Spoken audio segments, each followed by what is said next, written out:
Hello. Welcome back, guys, to the channel. We are up and running again. It feels so good to be back live on a stream. We were supposed to stream yesterday, and we were supposed to do this really cool POOKY deep dive into this amazing game, as a lot of you guys were probably waiting for yesterday. And I'm so sorry that we were not able to do it. It's typical, isn't it? When you set something in motion, you think this is going to be something that I'm going to do special. Of course, there's always going to be something that gets in the way or tries to go wrong, and it did go wrong. So yeah, I had some computer issues yesterday.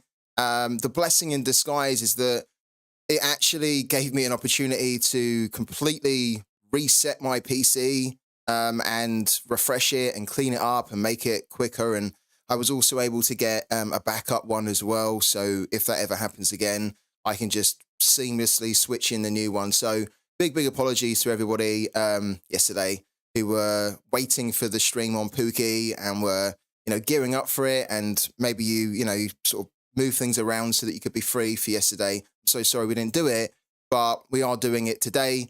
And I'm so happy that the stream is working because, yeah, you might not know this, but I spent about 12 hours straight sitting at my desk trying to fix the computer, upgrade it, update it, make everything, all the settings exactly how I had them before. And that takes a lot of time. So anyways, you don't need to hear about that. I just wanted to say thank you for everyone's patience. We're here today. We're going to be doing a POOKY dedicated stream that we've never really done before. Now, if you've been on the streams previously, you'll know that this is a game that we cover anyway, and I play it, I really enjoy it, and I'm often saying on every stream that you guys should really be trying to get involved in it too, because it's fantastic. It's a fun game. There's a low entry barrier to play this game in terms of the cost to play it, also in terms of like the things that you need to take on board to know how to play it well.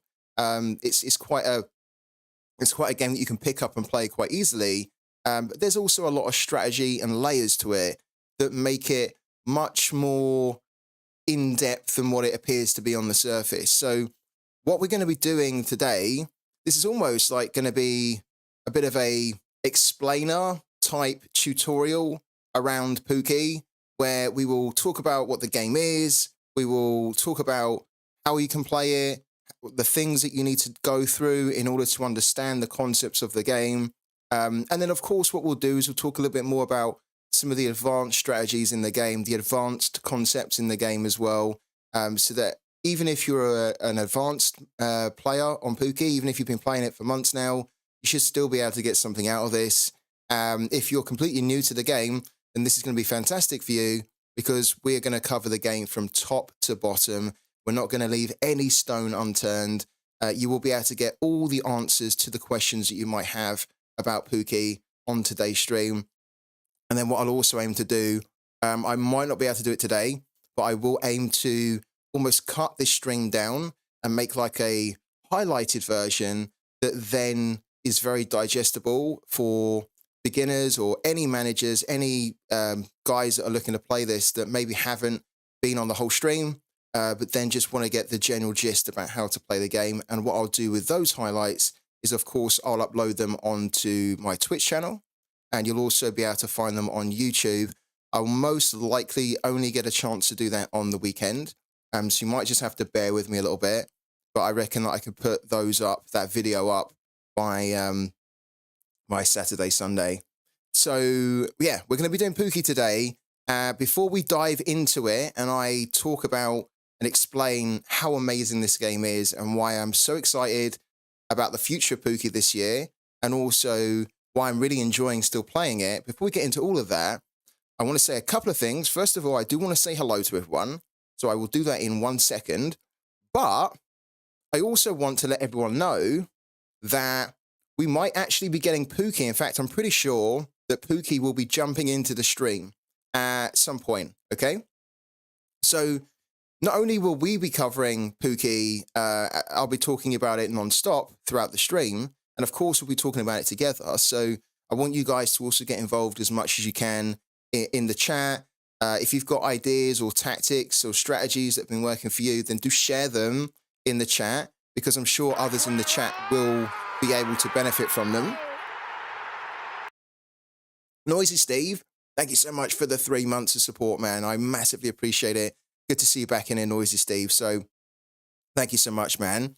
The other thing that I also wanted to mention, so in addition to Pookie being in the chat at some point, so keep an eye out for them, because they will appear in the chat. And when they do, take advantage of it, because this will be your opportunity to talk directly to the company that is making and developing this game, right? And running the game. So it's a great chance for you to ask them, cut the middleman out, me, and it's a great chance for you to then speak directly to Pookie and say, hey, what about this? Are you looking to do this? What's the plans for this type of concept or this type of feature?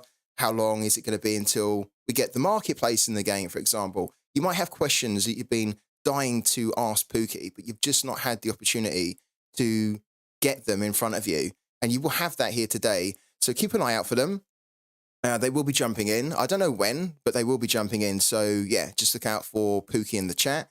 The other thing that I want to mention, and this is quite big actually, is that we're not only going to be explaining and talking and diving into Pookie today, right? I'm also going to be giving away a Pookie ball, and it's a rare Pookie ball worth $100. Okay, so somebody here today on the stream is going to win a Pookie ball worth $100, which they can use to play and compete in Pookie for some amazing prizes, amazing cash rewards that you will most likely be able to get, not only with the Pookie ball, but also with all the tips and the information that you get here on the stream today. So I'm really excited to give that away. It's not coming out of my pocket. I have to say, this is all from Pookie. So again, we have to say a big shout out to Pookie. Thank you so much for offering the community an amazing prize that somebody can take away with them today. And what we'll do, in order for you to be in with a chance to win that Pookie ball, you do need to be a sub on the channel. Now, what we usually do on the channel is that you usually need to be a sub before we go live, okay? Because every stream before I go live, before we turn the lights on and you see me, you see this glorious face, every time before that happens, I will download an up-to-date subscriber list, right? And then we'll use that subs list during the stream, where we'll switch to it and we'll say, okay, these were the subs that were subbed to the channel before we went live. So this is what we're going to work from to do the draw. Now, because it's a special stream, and because I'm sure there's going to be lots of people on today's stream that are going to be probably getting more interested in Pookie if it's the first time that they're discovering it.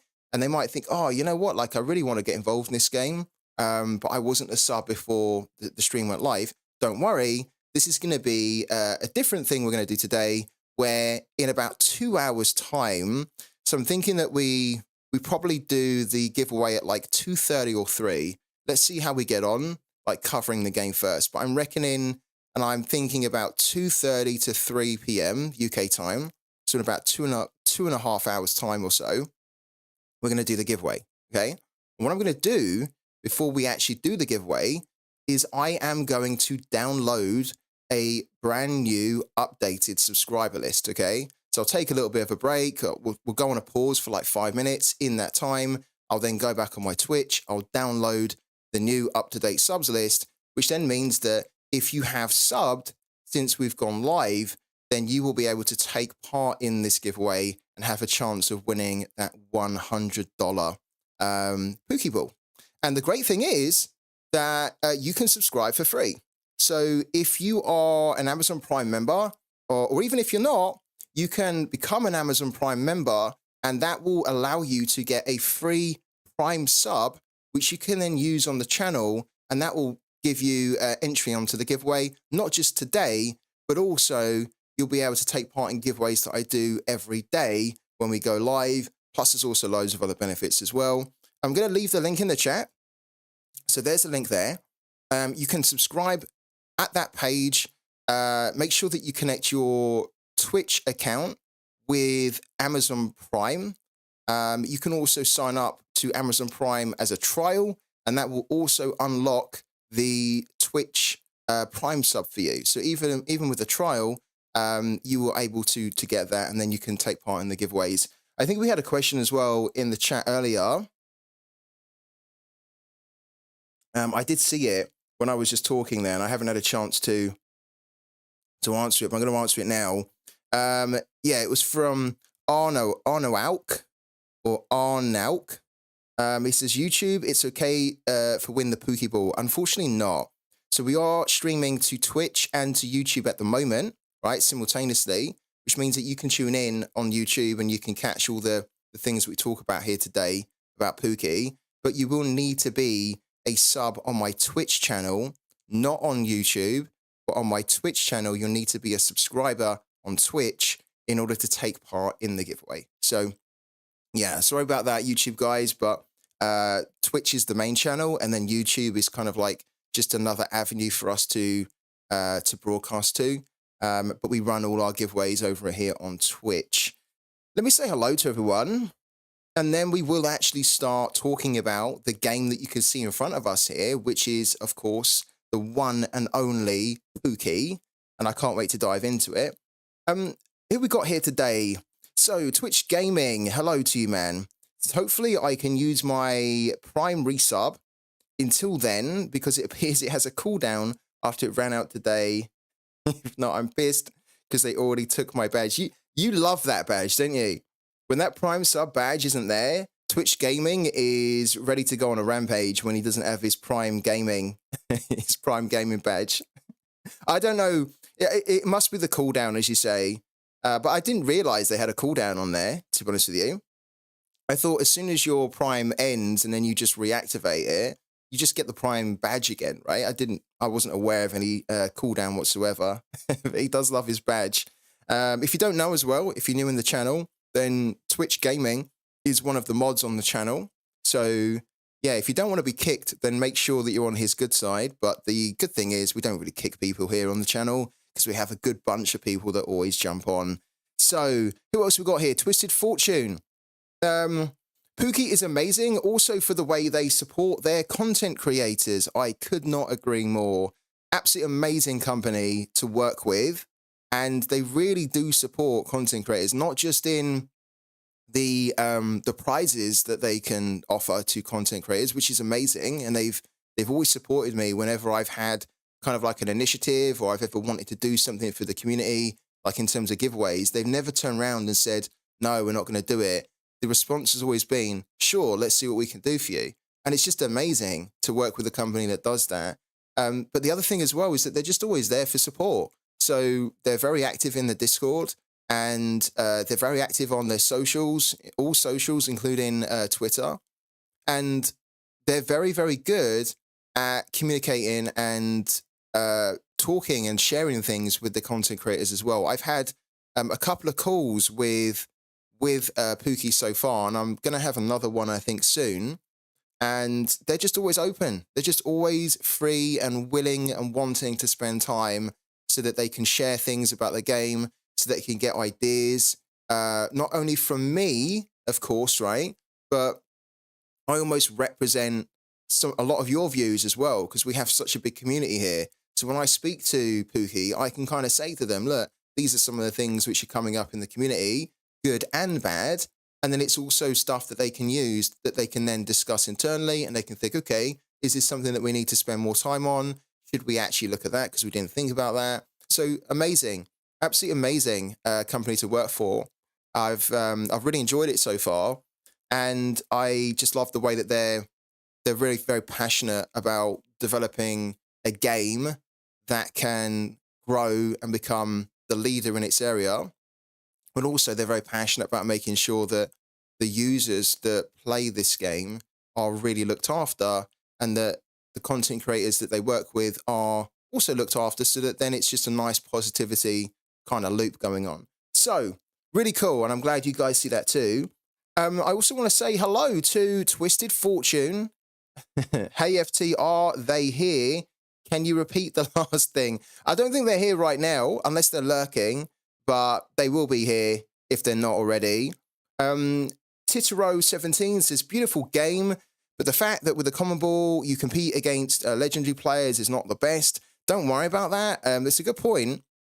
We're actually going to show you how even with the common ball, you can still beat people with legendaries. And we have seen it in the past, actually, where the common balls, if they're built right, if the common balls are built right for a league, then even with a common ball, and of course you're going to need to be very good with predicting too, you can actually outscore legendary players in the game. And we've seen it in the past, which is really cool.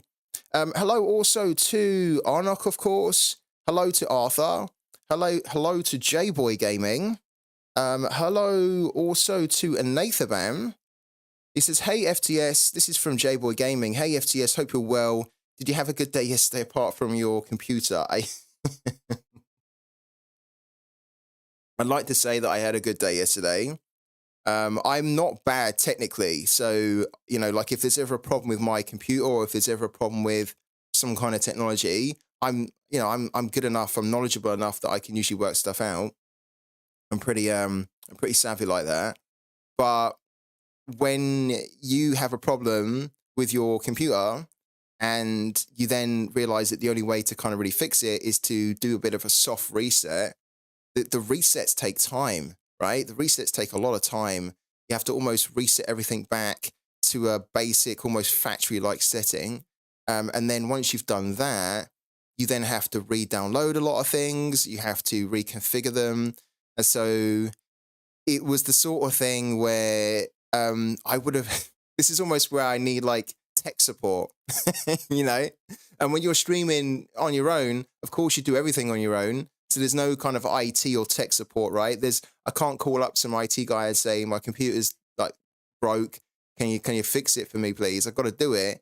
And it just means that it was a very, very long day of just trying to get everything in order so that we could be back live doing what we love today. So yeah, not a good day, but as I mentioned earlier, probably the blessing is that I've now got a backup computer, and also, to be fair, I think my computer was probably overdue a bit of a clean and a bit of a like an internal clean, right? It's fine on the outside, but it was probably due a bit of like a sort out internally, and so now it's running perfect. It almost runs like it's a new computer again. So yeah, hopefully I don't have to do that again anytime soon. Hello to more Leon Monarch, should I say? I hope Free Tit Scout remembers me. I do remember you, yeah. Of course I do. There was a little thing that Monarch mentioned at the start of the stream. And I wanted to make sure that it wasn't misinterpreted, because it it kind of sounded like, wow, okay, be careful with that, because that can be misinterpreted very badly.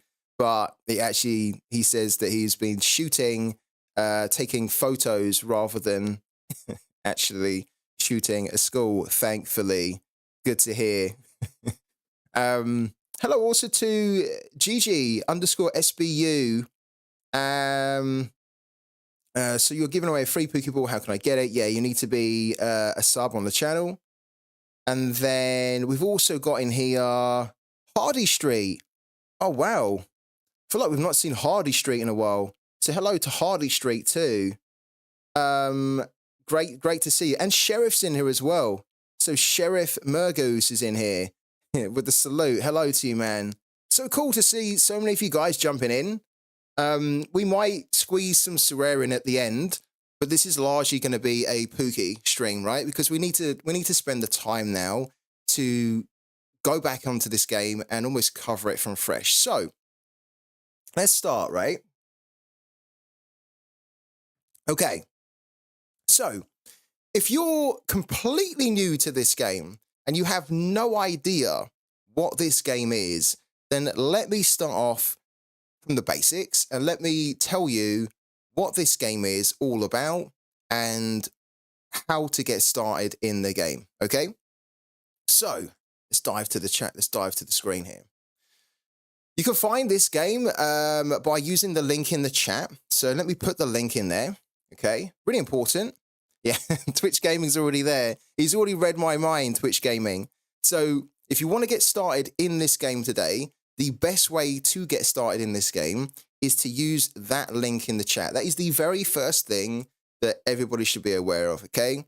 I'm an ambassador for POOKY, so that link is an ambassador link, which means that you get a lot more freebies with that link than you would with any other link. And you also obviously get freebies full stop compared to if you just signed up with POOKY and you didn't use that link, right?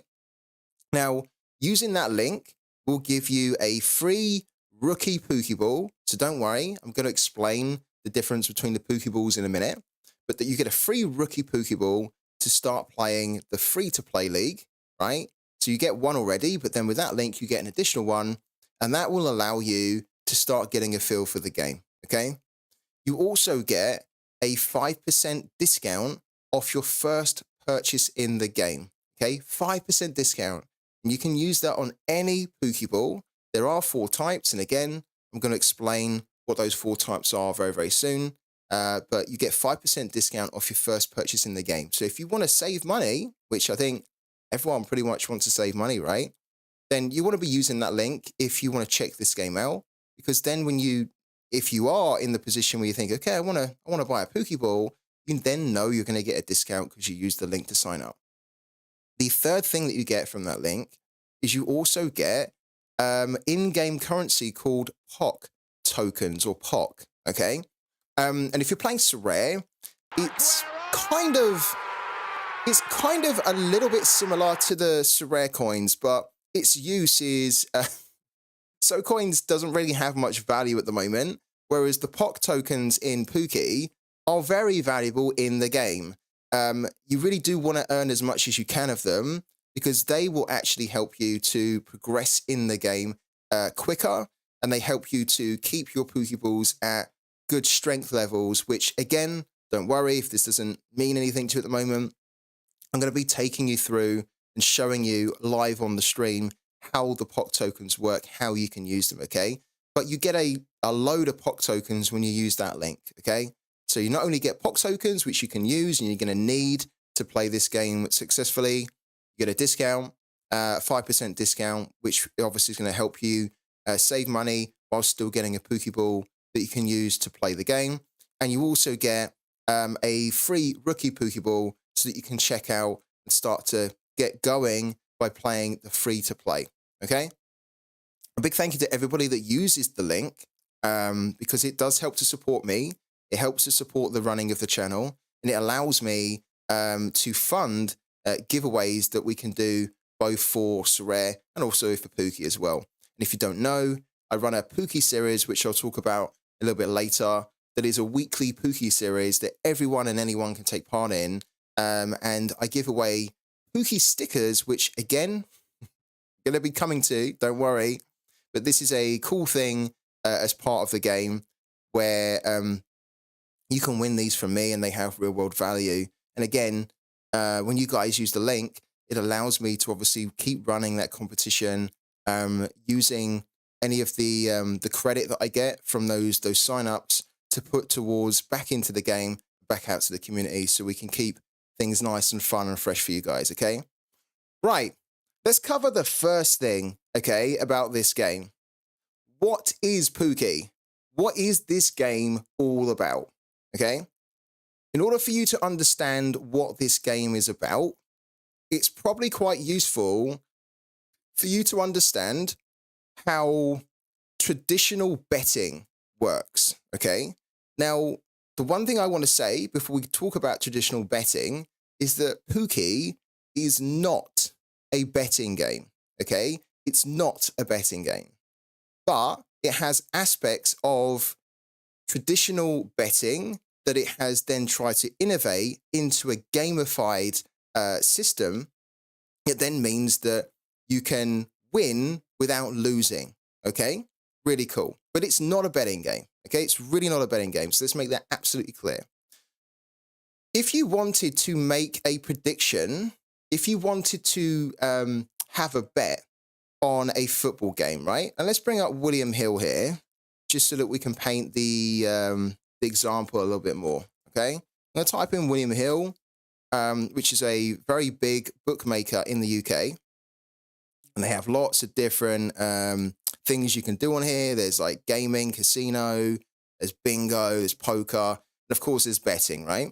So we're going to click on betting here, and then it brings up the betting market, right? Now, let's say, for example, that I'm a Man United fan. So let me bring up Manchester United.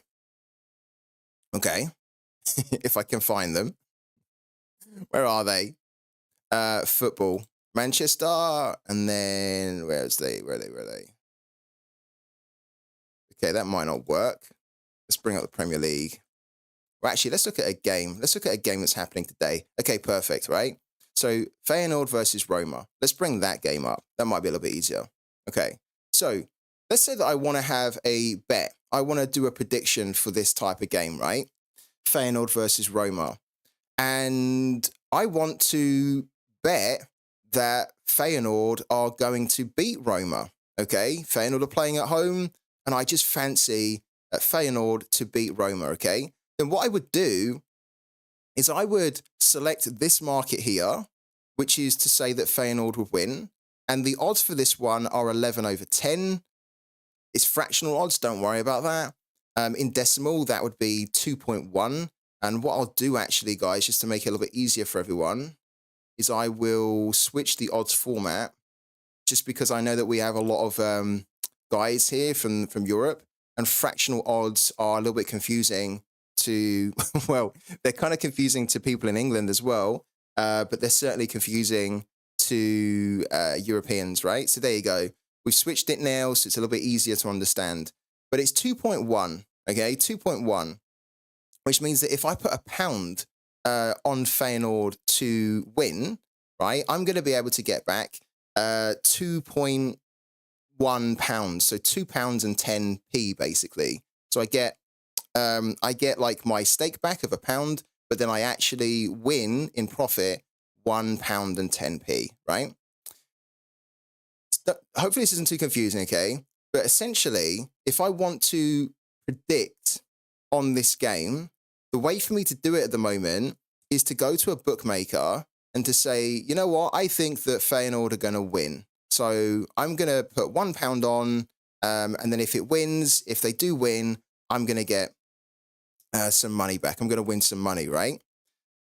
Problem with that is that if you are trying to make a prediction, or if you want to have a prediction on a football game, you maybe don't want to be going up against a bookmaker, because going up against a bookmaker is almost like going into a casino and then you're playing against the house most of the time. You are playing against other people around you as well.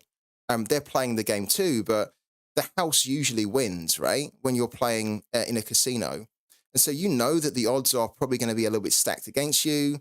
The bookmaker probably has more information than they're really letting on that isn't necessarily reflected in the price of the odds here, which means that this is probably not that true a representation of what they really think about this game. And what it also means is that if you go up against them and you are saying that Feyenoord win and they don't win, it's a draw, for example, then you've lost money, right? You haven't won anything, you've lost money. So then if you wanted to do another prediction, maybe on a different game, so maybe you wanted to predict for Galatasaray, for example, you would then go and find the Galatasaray game and you would do the same thing. You would put some money into the game or into the bookmaker here, and you would say, look, I bet that for £1, Galatasaray is going to win. And then Galatasaray might have some different odds, okay, whatever they are. And then if Galatasaray didn't win, you'd lose more money, right?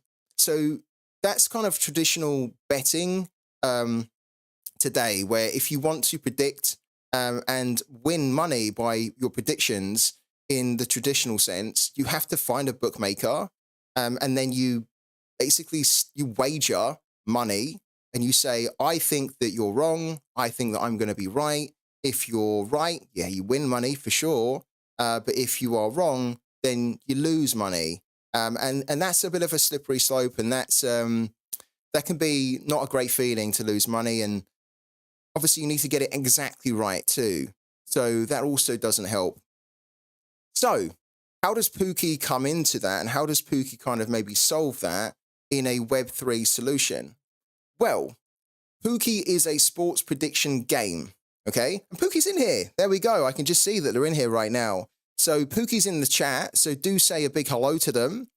Because as I mentioned, this is your chance to speak to Pookie directly. This is your chance to really get some answers from them on any questions that you've had. It's your chance basically to probe them about things that you'd like to know about Pookie. And of course, we're going to be covering that as well. We're going to be talking about all aspects of this game, but you've got a great opportunity here to talk to Pookie directly. This is the company that runs the game, develop the game, and are evolving the game and trying to basically innovate, and they are innovating very well in this space. So do speak to them, and hello to Pookie as well. Love that you guys made the time to jump in. Again, apologies that we couldn't do the stream yesterday, but yeah, the computer's all fixed now, so hopefully we never get that again. And a big thank you as well for providing an amazing Pookie ball that we're going to be giving away later today, which is a Premier League rare Pookie ball. And I said to Pookie when they offered the prize, I kind of jokingly said to them, "Can I, do we have to give it away?" because I don't have a Premier League Pookie ball, and I would love to have a Premier League Pookie ball. And any of you guys that have been on the streams for the last few months since we've been covering this game will know all too well how hard I've tried to get a Premier League Pookie ball from trying to buy them in the game, and I've still not got one yet. So we're giving away a ball that I really wish that I could have. And that's what makes it great, is that it's a Pookie ball that I know is going to be well received by whoever wins it. Yeah. So we were talking about traditional ways to make a prediction today, and how it has been for so long that, if you follow football, if you follow any type of sport, and you want to kind of try to make some money on a sport, realistically, you could have a bet, a wager with your friend. Of course, you could do that. And most of the time, the way to do it is to kind of contact a bookmaker or go onto a bookmaker's website or whatnot. They give you some odds, and then you are going up against the bookmaker, and you're seeing if you can beat them. And if you don't beat them, they take your money, and it just feels really, really horrible, right? And it either makes you go again, and you can lose potentially again and not really get anything out of it. Or you go again, you might win, but then you might actually not win as much as what you think you should have won, right? So traditional betting has been lacking a lot of innovation in it for so long, and Web3 has actually given a great opportunity for some of the aspects of having a bit of a bet or a wager or making a prediction into more of a game that then means that you don't actually lose money. And so that's what Pookie is about. It's a sports prediction game. That's essentially what it is, okay?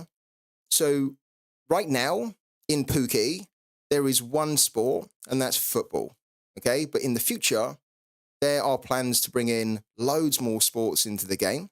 But for now, you can predict on football games all around the world in Pookie. And this is the really important part, is that the difference between almost Pookie and going on a place like William Hill to do your predictions, right, is that Pookie's not a bookmaker. They're not a bookmaker, okay? So they're not the house, okay? Like if you were going to go to a casino, you're not playing against Pookie. You are playing against other players, other people like you that are playing Pookie, right? It's a PvP game, okay? And Pookie run the game, they operate the game, but they are not setting odds. They're not setting the prices of anything, of any of the points that you can potentially win, which we'll get to in a minute. You're not going up against Pookie. They have created a sports prediction game using the power of Web3 that allows you to predict on football games without actually losing money. And the way that that works is you buy a Pookie ball, which is how you make the predictions on Pookie. And we're going to explain those in a minute. And the Pookie ball is an NFT with utility. Okay.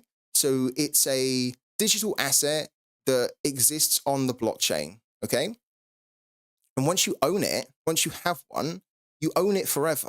Very similar to what we cover on Sorare, right? Where if you own a Sorare card, you own it forever. You can use it in competitions in the game. It's the same kind of premise on Pookie. You own a Pookie ball, you can then use it in-game, in the competitions, to then try and win cash rewards, right? And the great thing about Pookie is that when you have a Pookie ball, and if you make a prediction on a football game in the actual game itself, right? You don't have to be 100% correct to win. Okay? With a bookmaker, you have to be 100% correct to win. If 1% of it, or if a tiny little part of your prediction is incorrect, you don't win anything, right? It's an all or nothing type of game when you're playing traditional kind of sports betting, okay? On Pookie, big difference. You don't have to get your prediction 100% correct. To the real world. Even if you have some of your predictions, partially correct, you are still going to win points, okay? And these points at the end of a game week are all totted up, they're all summed up, and it's the actual points total at the end of a game week that then determines whether you win money or whether you don't win money, okay? And notice how I said you either win or you don't win. There's no you either win or you lose, because you're not staking, you're not wagering money every time you're predicting as you are with traditional sports betting, right? Remember what I said, if you bet on Feyenoord to win and they don't win, you lose the money. You've staked money and it hasn't come off, you've lost that money, right? If you then go and do another bet on William Hill or whatever bookmaker it is, you have to, again, put some money up front to say, this is how much I'm going to put on the table to try and win more of that money. I'm going to try and use my own money to make more money, right? If you don't get it 100% correct, the bookmaker says, thank you very much for your money. See you later, right? Or come back again because we love taking money off you. Pookie is completely different because you actually have an asset that you are using in competitions as many times as you want throughout the duration of how you own it, right? For however long you own it. So it's not a case where you are predicting and you're putting money down. It's not like that. You simply own a Pookie ball, and that Pookie ball is then your entry ticket to be making predictions for the rest of your life, right? For the rest of your life, as long as you own that Pookie ball, you can make as many predictions in as many different leagues as you want to. There's an energy system, which we're going to talk about a little bit later. So there's a little bit of a limit to how many that you can predict. But essentially, once you own a Pookie ball, you have free license to be predicting in competitions in Pookie to make cash rewards. And when you don't win, you don't lose anything because you're not staking any money to make the prediction. You've already just invested in the Pookie ball, and that's it. That's all you've done. That's where your money's gone, in something that you own, okay? So then all the predictions that you make, you're just making to the real because you can't. It's a game, right? There's no additional cost to doing it. You can make the predictions as many times as you want. Let's have a little look here. I feel like we've had a couple of newbies jump in. Let's have a little look here. So, Imra Feli, hello to you, man, and thank you so much for the follow. Welcome into the channel. I also want to say a big thank you to, wow, what a name this is. Agent. How am I supposed to say this? Agenti Benita 2021. Hello to you as well. Thank you so much for the follow and welcome into the channel. So in summary, because I know that was like a bit of a long-winded way to explain what Pookie is and what the game is all about, okay? And I wanted to try and tie it in with the traditional way of betting because I know that in the past, sometimes people who have come across Pookie have maybe thought, oh, I'm not into betting, I don't do betting, right? And fair enough. That's absolutely fair enough because I think if you don't do betting, great, right? If you do betting, that's also fine. But I know that there's a lot of stigma around betting, and people don't want to get into betting because it's a gambling cycle that can end up making you lose a lot of money, right? And I think it's important for people to make the distinction between normal betting in a Web 2 kind of format where you don't own anything at all and you are always staking money going up against the house, right? Which is the bookmaker. And if you lose, they take your money, right? And you have nothing to show for it. Pookie, who is not a bookmaker, but is simply a game provider, so they operate and run this game, they are a game that allows you to play their competitions, right? Once you have bought a Pokeball or won a Pokeball, because we're going to get onto that in a minute, you can also win a Pokeball that will allow you to then play the competitions where the cash rewards are. But it's a sports prediction game. It's not a bookmaker or a betting exchange. It's nothing like that at all. It's a sports prediction game where you own one of their assets, right? An asset, which is the Pokeball. Once you own it, you can then use it to play in competitions where you can make predictions against other players, not against Pookie, right? You're playing against other players all around the world, and you're not having to put any additional cost or any money that you're having to stake or wager. There's no additional cost. Once you have the Pokeball, you can make the prediction, okay? I'm going to show you how to do it in a second, but I think it's really important to know that distinction because as somebody that used to not only bet in the past, and every now and then I do have a little bet, right? But as somebody that used to also do content around betting, and this is years back, right? When I stumbled across this game, and when I also spoke to Pookie about the game to get more of an idea about what it is all about, this is so revolutionary for me. And I think that this is quite revolutionary for the sports prediction industry as a whole, that it kind of solves the problem where if you do want to follow your teams more, it's always much more fun and much more exciting to try and win something from teams or leagues that you follow, right? But the problem's always been that in order for you to win something from those teams, right, or those leagues that you follow, there's always a big risk that you're going to lose money by doing that. And this is such a great way to solve that problem where you can follow the leagues and the teams more from a game like this. Very similar, again, with Sorare. It increases your fandom, it increases your involvement and your passion for a sport that you already love. And the great thing is that you then don't have to worry that by following it more and by trying to egg them on to do well because you've got them predicted to do well, you don't have to worry that you're potentially going to come away and think, God, I just lost a load of money because I backed the team to win. On Pookie, it's not like that. You own the asset, which is the Pokeball. The Pokeball itself has real world value. So you can buy them for different prices, which I'm going to show you in a second. And once you've bought the Pokeball for X price, right, you have it for the duration.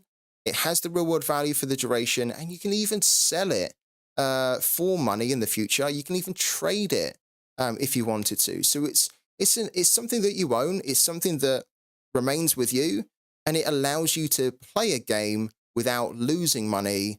But at the same time, it allows you to win money on teams and leagues that you really enjoy following anyway. And maybe there's teams and leagues that you will start to follow more by playing a game like this. So now that we know what it is, the next step really is, okay, I like the sound of it. It's a sports prediction game. I get it. I'm not playing against the house. I'm not playing against a bookmaker. This game, POOKY, is not a bookmaker. It's not a betting exchange.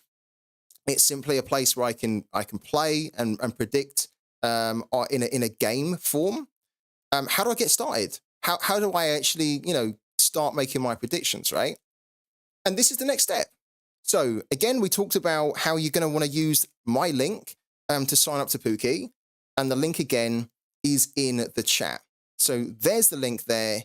Use that link to sign up to POOKY. So if you already like the sound of this here and you want to get involved now, you think, okay, I'm sold. I want to check this game out. Use the link, okay? That link, as I mentioned before, will give you a ton of freebies, including a free rookie POOKY ball, which allows you to start checking out the game in the free-to-play arena, which we're going to talk about in a second.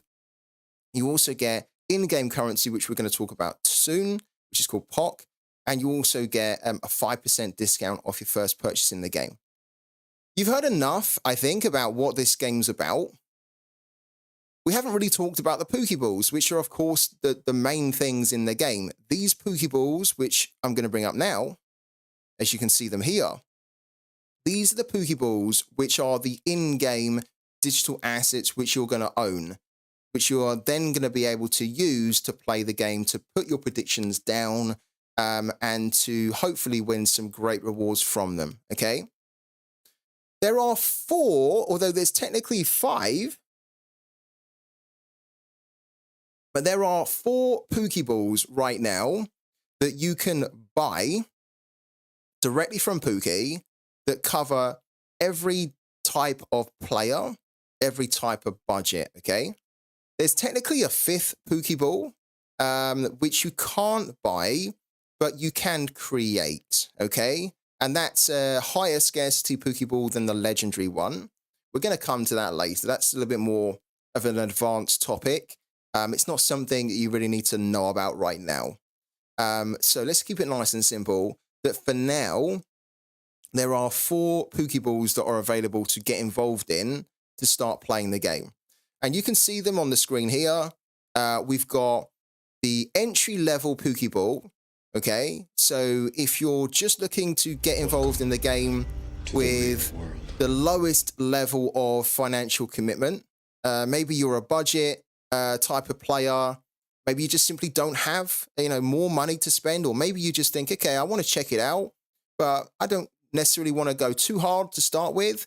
I might increase my investment in it later on, but I just want to have a POOKY ball to start playing so that I can try and compete for cash, right?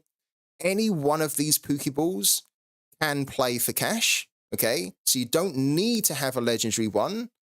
If you just get one common, that is enough for you to start playing POOKY, using the POOKY ball to make your predictions on the football teams and the leagues, which I'm going to show you in a minute.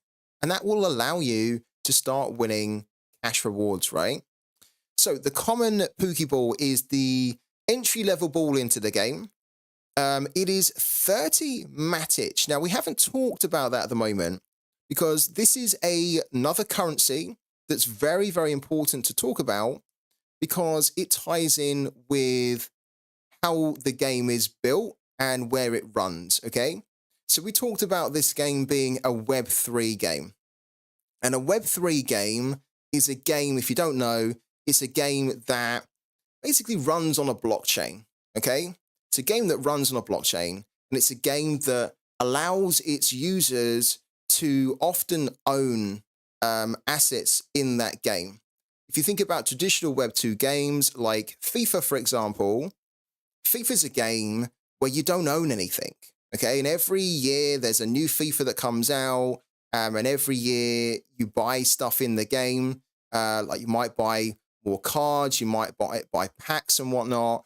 But those items that you buy, those in-game items, you don't actually own them, right? They just sit on a server that's owned by EA, and then the next year, those in-game items that you've bought are basically irrelevant. Okay, they don't really port over to the next game.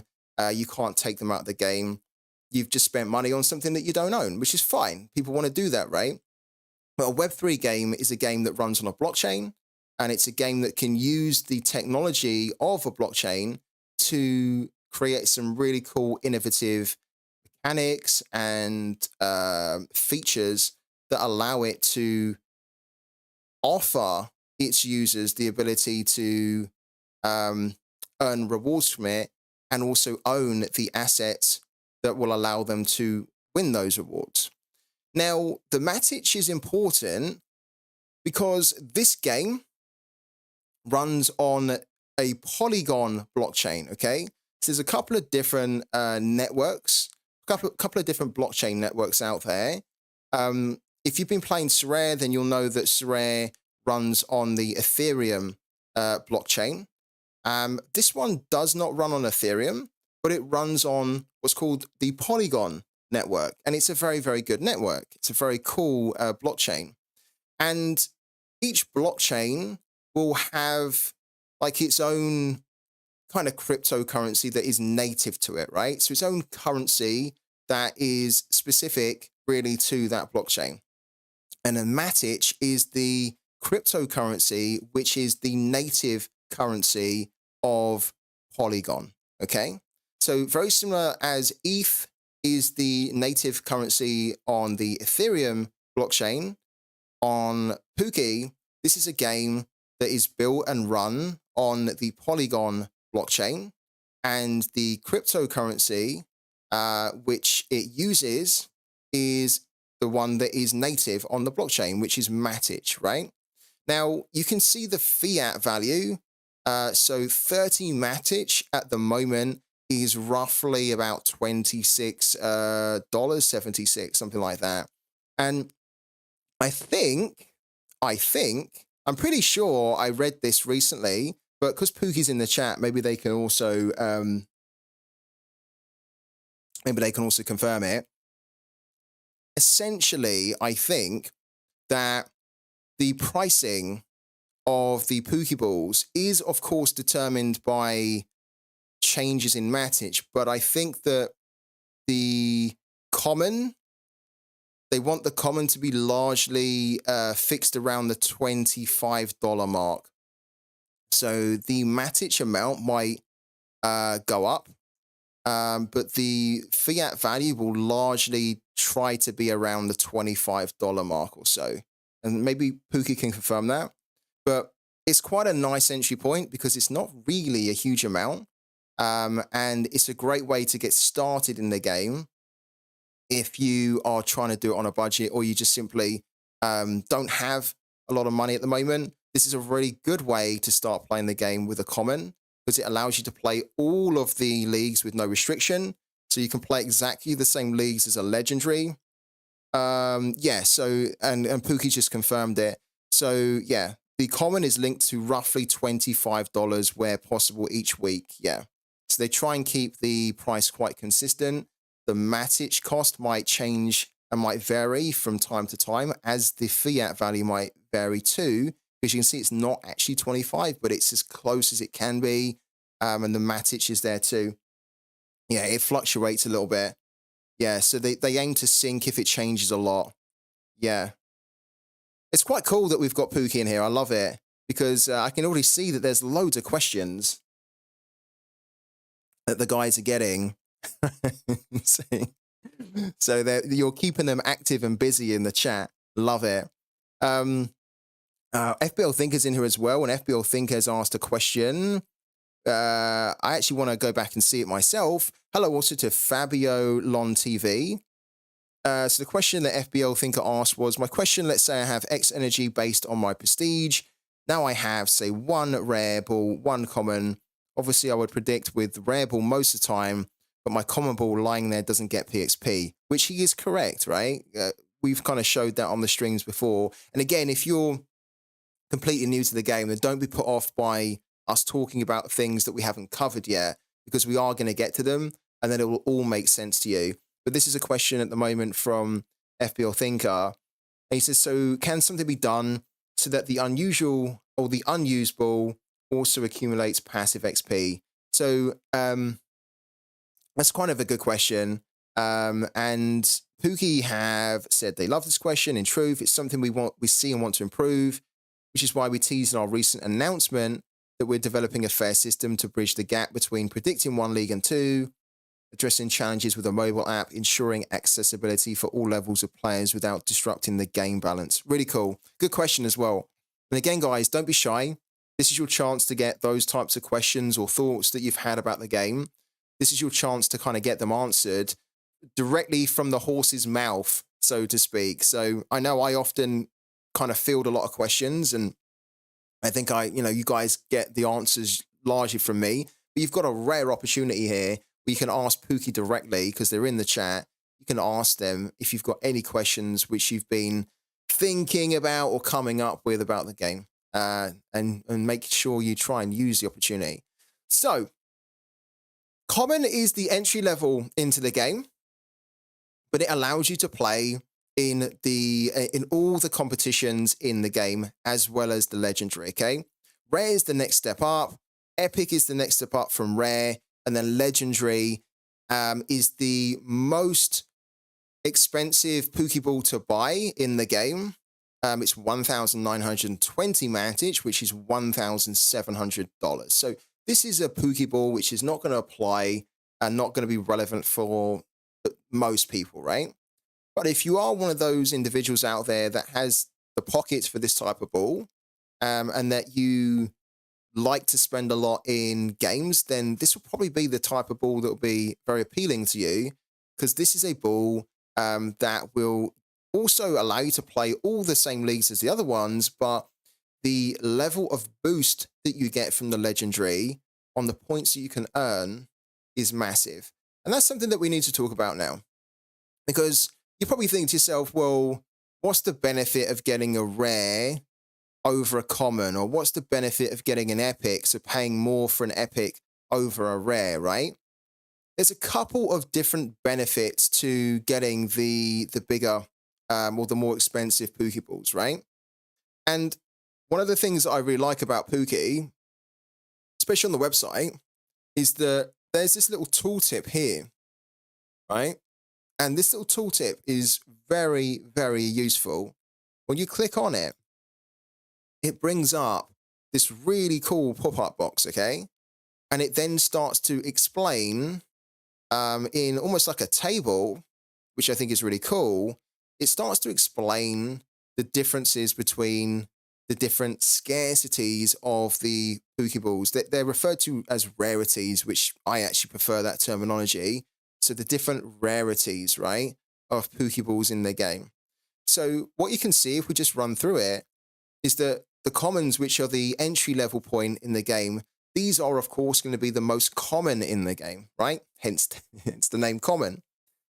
They make up 76.8% of the total supply in the game. And what you'll be able to see if you go back on this marketplace page here, you can see that there are currently 7,000. So only, right? This is really important. 7,012 sounds like a lot, okay?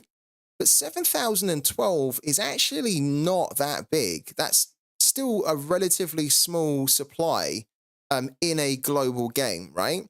If you consider Sorare, for example, Sorare has millions, and I mean millions. I think it's like 5 or 6 million cards in the game, okay? At the moment, there's only 7,012 Pokeballs in the game, which is fantastic because this is a game that's still very much in its growth phase. And if you can get in whilst there's still very few in the game, then you're going to have a great chance to do well in the game too. But we'll come and talk about that a little bit later, okay?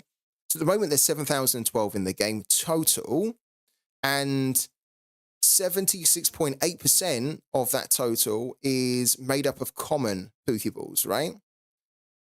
Rares only make up about 18% of the total supply, so significantly lower. In fact, actually, it's roughly around 4 times lower. And then the epics themselves are again about 4 to 4.5 lower in scarcity. So the epics are much lower there. And then you've got the legendaries, which only make up 1% of the total supply. Okay. So if you have a legendary, there's going to be very few others out there that also have a legendary. If you have a common, there's going to be a lot more people out there with a common. Okay. But the commons are also going to be, there's almost going to be a lot more variation with how you can build a common Pokeball. And that's something that we haven't even got to yet. That every Pokeball in the game is minted, right, on the blockchain. So it's created on the blockchain. And it's minted differently. So every Pokeball in the game is unique. There's not a Pokeball in the game that is exactly the same as another Pokeball. And that uniqueness comes from some of the attribute points, which I'm going to get to in a minute. It also comes down to how the Pokeball looks too. So every Pokeball is completely unique, and we're going to explain why. So supply-wise, that's the breakdown of how many you can expect in the game, and the supply breakdown of like how many are so prevalent and how many are so like scarce, right? Every Pokeball at every different rarity has a different max level, okay? So the way that you almost need to think about Pokeballs is like a character in an RPG game. Your character starts at 0, and your character might be a certain class, for example, that you've chosen, okay? And that class will have strengths and weaknesses, and it will start off with different starting attributes, okay, based on its class, right? And then as you play with that character more and more, they're going to get more experience, right? And as they get more and more experience, you're going to be able to level them up. So take them from like level 0 to level 1. And then before you know it, after you've done more and more quests in that RPG game, your character is then at like max level, whatever that is, right? And then it's just a case of then trying to see if you can take them past the max level in a really clever way that's a feature in that game, for example, or do you then try and maximize the gear that RPG type character has? And it's a little bit similar here, where every different type of Pokeball has a different max level. So if you have a common Pokeball, then the maximum amount of levels that you can upgrade it to is 40, okay? For rare, it's 60. For epic, it's 80. And then for legendary, it's 100. So the higher up you go, the more levels you have. And it's really important because the more levels that you've got, then technically the stronger your Pokeball can get, okay? Let me try and catch up with the chat as well. Wow, lots going on. Noisy Steve's asked a question, I think. If I max out 2 commons, can they become a rare ball? Reason why I ask, I've just maxed my first common, so congratulations to Noisy Steve for maxing out his first common. So Maxi Steve has got a common up to 40, right? He's maxed it out. And he's thinking, okay, where else can I go? What else can I do with the common ball now that it's maxed out? And he's asked that question in the chat of, like, if I have 2 maxed out balls, is there something I can do with them? Luckily, in the game, there's a really cool feature called Ascension, which we're going to talk about a little bit later, because at the moment, I still want to just try and talk about the basics, but there is a really cool feature called Ascension that means that if you have 2 maxed balls, you can kind of combine them to create a higher level Pokeball. So then you then start off with that Pokeball. If you combine 2 commons, you create 1 rare, and then that rare will then be kind of like, that rare you can then level up from like level 0 up to level 40, right? Really, really cool. So let's keep going. Attribute points. This is kind of important. In fact, this is very important. So the attribute points here determine, there's different ranges that you get. So every rarity of Pokeball, sorry, has different attribute point ranges assigned to them, okay? Now, every Pokeball that is minted and created does not get the same attributes percentages assigned to them. Okay, it depends on it's randomized, and it depends on the different types of rarity that they get. So that might sound a little bit confusing, right? So let me bring up a Pokeball. I'll bring up my collection so that you guys can understand it a bit more. I have both rare and common Pokeballs in my collection. So let's just click on this one here. This is a common, and it's a level 0 common Pokeball, right? So I've not upgraded this past level 0 yet.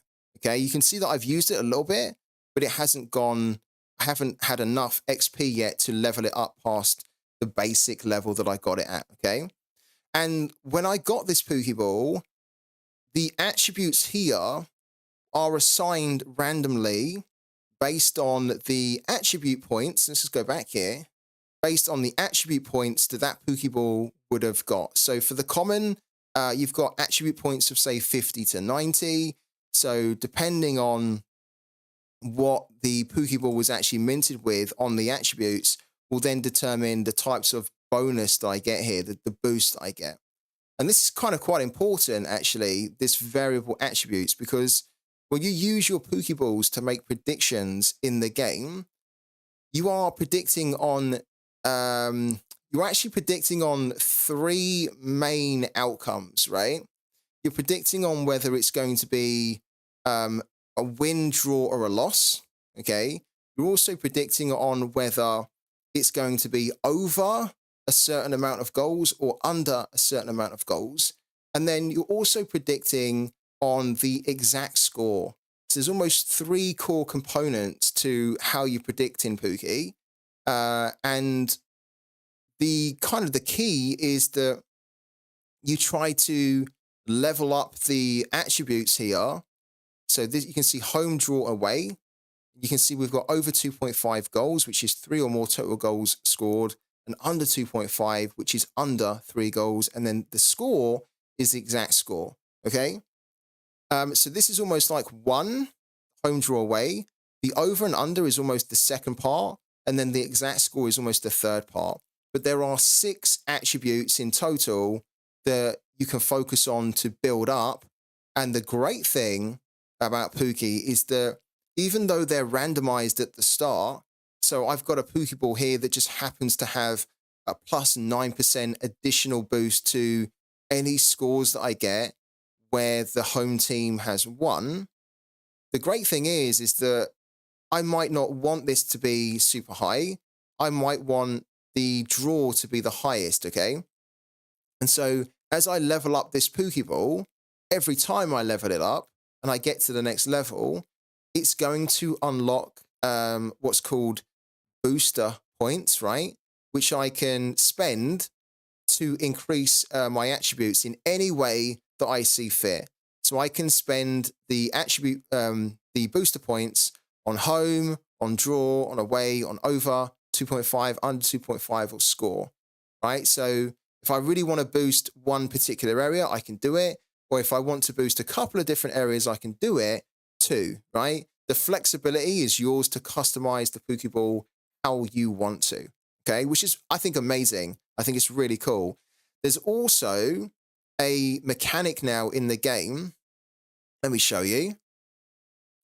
There's a mechanic in the game. So once you get to, I think it's a certain level, you can then start to re-roll your attributes. So let's say, for example, that you have a ball that is this, right? A level 58 ball. And initially, when you started to assign and spend the points to increase your attributes in certain areas, you were putting it mainly in home. But then you're now at a point where you maybe don't want to be predicting on home as much, or maybe your thinking has changed. Maybe you made a mistake where it sounded like a good idea at the time, but then the more that you've predicted, the more you've realized that actually with the Pokeball that you're using, you need to be able to have a bigger points boost on under 2.5, for example, in the leagues that you're mainly predicting in.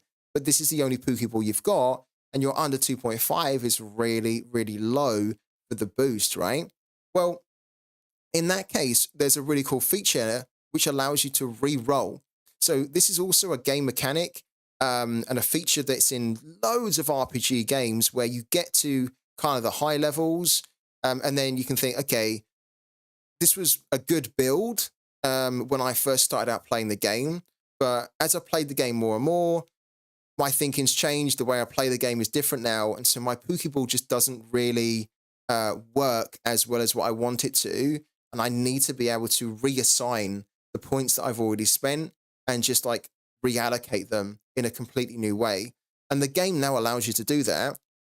This is a bit more of an advanced kind of concept, but because we're talking about attributes, I thought it was probably worthwhile mentioning that if you was to buy a Pokeball today and you was to start building it up in a certain area, you don't really have to worry that in later on, you won't be able to change it, because you can change it and you can re-roll the stats. It costs you some of the cryptocurrency. So this is the actual currency in the game that you can use in the real world. So you can convert it into like pounds or dollars or euros, whatever kind of local currency you want. So it does cost you a little bit of money to do it.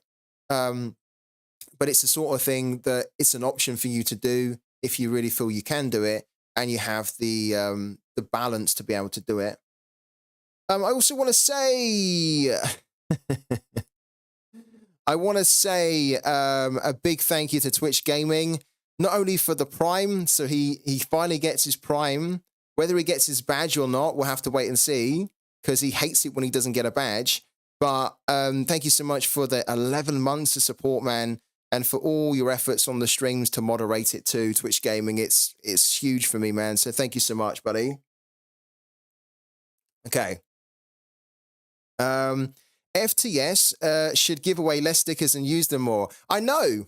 I can see that you guys are saying, look, I've got even Pookies, even Pookies laughing at me, because they can see that I have loads and loads and loads of sticker slots which are just not used up, right? And I should be using them. I have 4 sticker slots which are not being used. Again, if you're new to Pooky and you're wondering what is a sticker, don't worry, I'm going to explain it soon. But I give away these stickers every week, and technically I probably should be keeping a load of them, right? And applying them to my own Pokeballs. But I'm very giving. You guys know that. There's no surprise. I'm very giving and very generous. So I'm giving when I don't already have, you know? So I would much prefer to just try and give away the stickers to you guys so that you can enjoy the game more, rather than just hoarding them all for myself, which obviously I could use, but I think it's just fun if we can give them out, right? So yeah, my Pokeball here, this was actually my first rare Pokeball that I ever bought, and we have a load of stickers that right now I could technically add on, including we've got some big ones here. Look, we've still got the international one. Can you believe it, guys? It didn't get claimed. The international sticker did not get claimed. It was won, but the guy who won it did not claim it. So I've still got one of the, I think it is the rarest sticker in the game, which I could apply to my Pokeball. And I might do, if it doesn't get claimed again. Yeah, it's very rare. This is very valuable, this sticker. So I am a little bit tempted to kind of keep it now, given that it didn't get claimed before. But anyways, I digress, don't I? So let's go back here. We're talking about if you were going to start playing the game, right? We already mentioned what this game's about.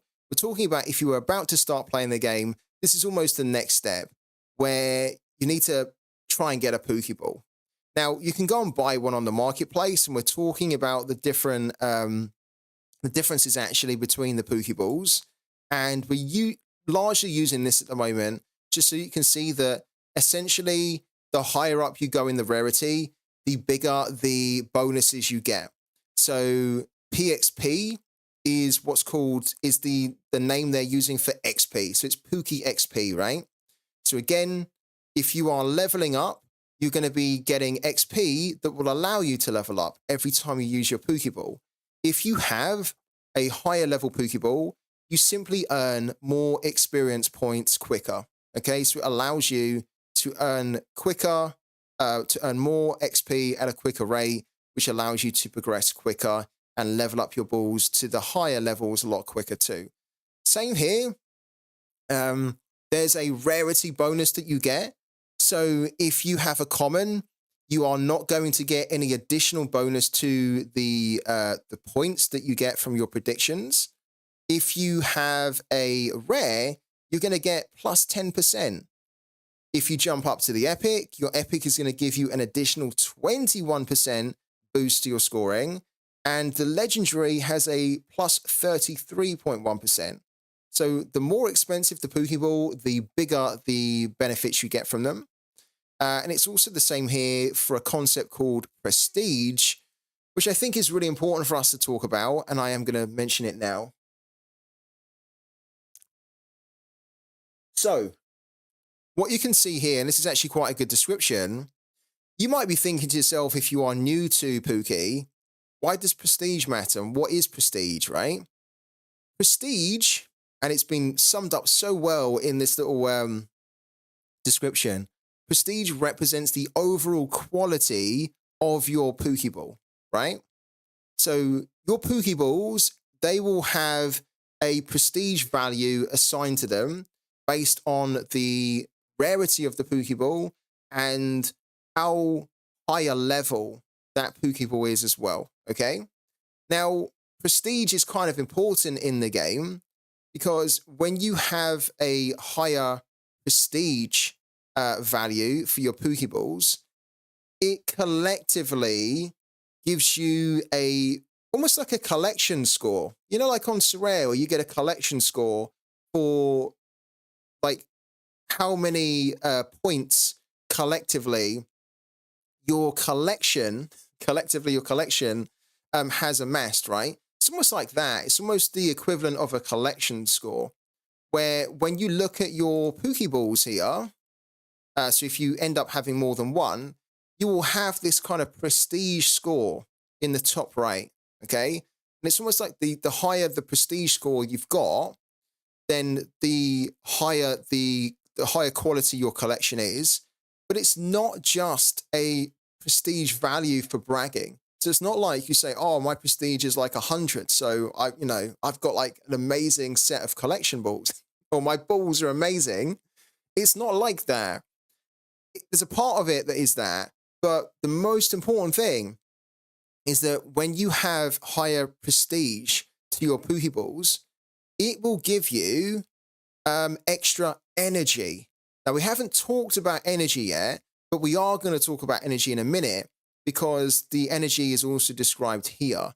And getting extra energy, right, is really important in POOKY because energy dictates how many predictions you can make with your Pokeball in a single game week, okay?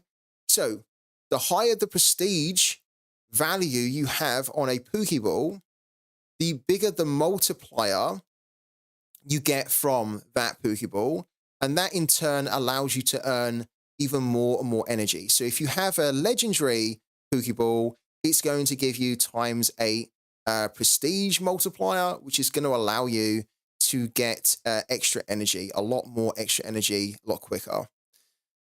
Energy. You can see here the last part talks about an energy boost. Why is energy important? Well, we just talked about energy, saying that you do need to have as much energy as you can, because the more energy that you have, the more predictions you can make. If you can make more predictions, then you can enter more competitions, more leagues in the game, and you have a better chance of fully predicting those leagues and then ultimately winning more money, or giving yourself a chance to win more money. So, what is energy? How do you get it?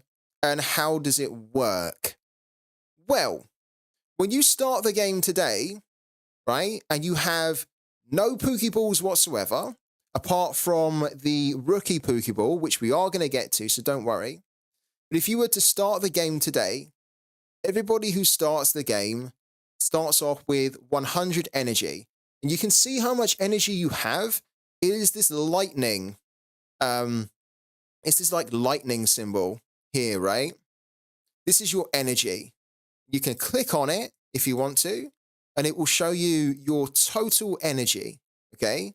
At the moment, it shows that I have 13 left over, but my total is 247. But everybody starts with 100, okay? Everybody starts off on the same level with 100, and that's if you don't have a Pokeball. When you get a Pokeball, so let's just go back here to the compare Pokeballs, right?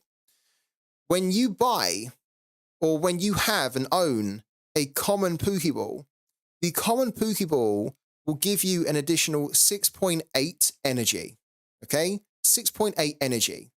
So if I started the game today, right, and I had no Pokeballs whatsoever, I would have 100 energy sitting there in my balance that I could use to predict in the game. And I'm going to tell you in a minute how much it costs to make a prediction, but you'd have 100 energy to use, right? Then if we went out and we bought a common Pokeball, we just bought one, that would add 6.8 energy to our energy total. So rather than us being at 100, we would then be at, I think it's 107, because I think it rounds up. But I'd love it if Pookie could confirm in the chat or not. But I think you would then have like 107 if it's 6.8. But you'd have 106, 107, something like that, okay? Every time you get a different Pokeball or another Pokeball, it will increase your energy. So if I then got another, if I had two common Pokeballs, of course I'm then going to be getting 6.8 times 2, right? 13.6, which is the same as if I would have actually just got one rare Pokeball, okay? So the rare will give you an additional 13.6 energy to your total. The epic will give you an additional 27.2, and then the legendary will give you 54.4. So what you can see here is that it's double, right? 6.8, double that, 13.6, right? Double 13.6, 27.2, double 27.2, 54.4. Okay. And it does round up. There we go. It rounds up. So, very, very, very cool.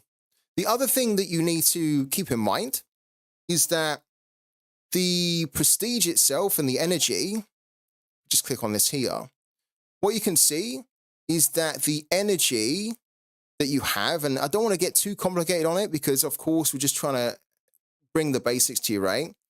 But the actual calculation for energy also factors in your prestige level, okay? So you get your purchased energy on top of it, and then the prestige, which we talked about, so the prestige of your Pokeball is also factored in so that then it will increase your overall energy. So to keep things nice and simple, if you want more energy, you need to increase the level of prestige that you have. How can you increase the level of prestige that you can have?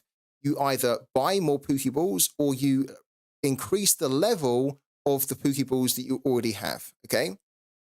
If you buy more Pokeballs, you're going to get extra energy anyway from buying more Pokeballs, and then you're also going to be adding the prestige from that new Pokeball into the calculation. So it shows it here. If you want to get deep on it, you can.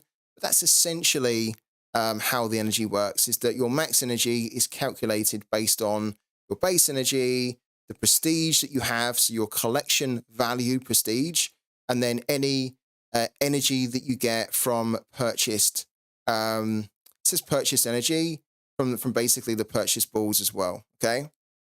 How much does it cost to make a prediction in Pookie?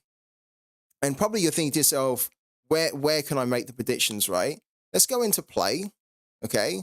So when you log into Pookie, this is largely going to be, this is like the landing page, right? So this is the page that you're going to see when you log in.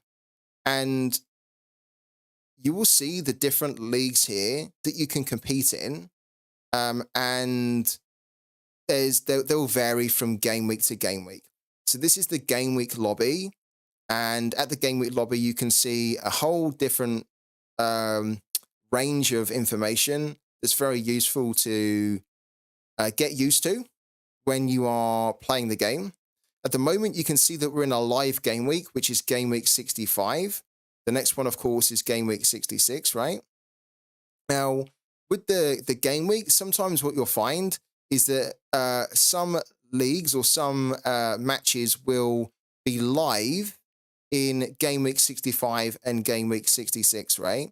So you can see here that game week 65 is live. There's an Argentinian league, so games are happening in game week 65. There's the Italian league. Those games are happening in game week 65. We've got the Europa League in here, which kicks off in 4 hours' time. But we've also got the Champions League, and the Champions League is actually in game week 66, right? So we haven't predicted in it, but the games have already started in game week 66. What you can also see in the game week lobby is you can see when the game week is going to end. So this one is going to end on February the 20th. This one here is going to end on February the 27th. And you can also see the prize pool. So this is the total amount of POOK, which is the in-game currency that you can win. Okay, this is really valuable. You need this, and I'll be explaining very soon why you need it and what you can do with it. And you've got the cash prize, effectively, that is available in total, which is 7,400 Matic, which is about, I think off the top of my head, it's probably about 6,000 pounds, give or take. So it's quite a nice amount. And the great thing with the prize pool is that the prize pool will stay the same for each game week, okay? So you get the same prize pool each game week, but the prize pool itself will increase in number based on the number of Pokeballs that Pooky sell. So it's a very sustainable model. The more Pokeballs that Pooky sell, the more that can then go into the prize pool that then you guys can win every week, right? We've seen a change recently on Sorare that's almost moved to a very similar type of model, where now, in the new format on Sorare, in order to, of course, compete for the cash, right, you need to be buying new season cards, because then the new season cards that you buy is then funding the prize pools, right? And then those prize pools can increase with the number of cards that Sorare sell. It's very, very similar, and it's been like that for a very long time, actually, on POOKY. So they've been really switched on for a while now to get their prize pools self-sustaining from the number of Pokeballs that they sell. I'm very conscious that we're talking a lot, and I don't want it to be information overload, okay?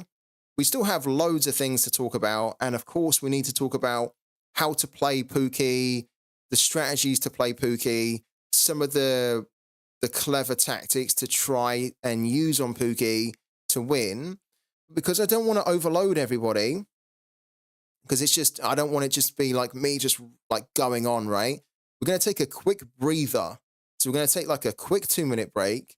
That just gives you guys a little bit of time just to catch your breath, right? Without it being too much. And then when we come back, we'll continue to talk about this here, the prize pools, the game lobby, and then we'll start to dive into some of the leagues, right? So we can then talk about the energy, so how the energy works, right? And then how your Pokeballs work when making a prediction. So let's take a very quick 2-minute break here. Guys, go and quickly get a drink or whatever, or step out, get some fresh air if it's a little bit too much information at the moment. And then come back in about 2 minutes, and you won't miss anything at all. So, see you in 2 minutes, guys. But stay connected, and yeah, we've got loads more to cover. So, see you in a minute.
Right, guys, we're back again.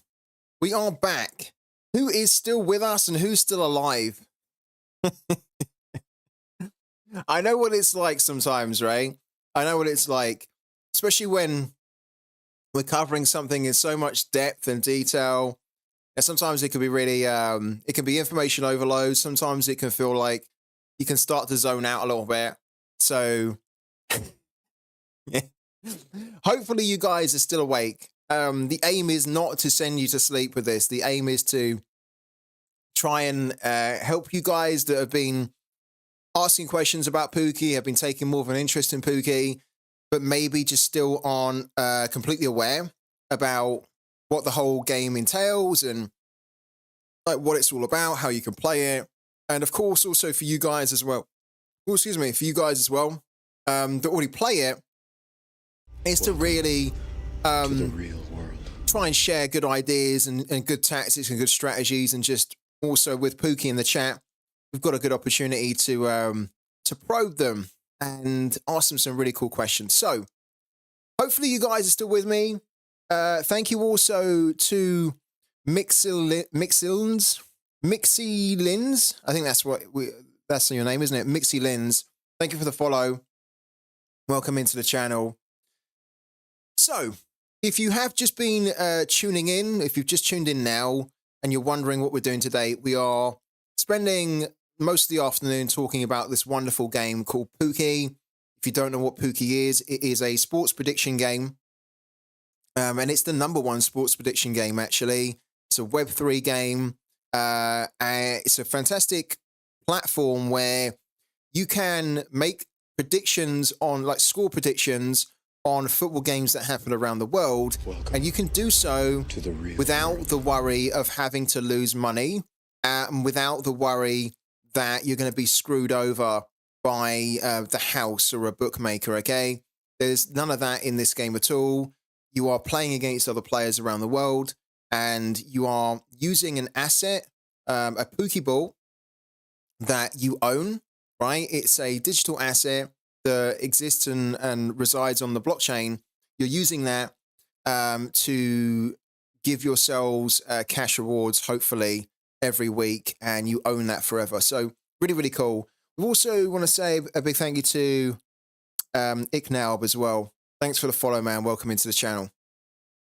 So before we went on our little break there, we were talking about in POOKY, there are game weeks, and every game week there will be the same prize pool, the same weekly prize pool that will increase based on the number of POOKY balls that POOKY sells. So the more that POOKY grows, the more the prize pool grows, which is great for existing users, right? And also new users jumping in.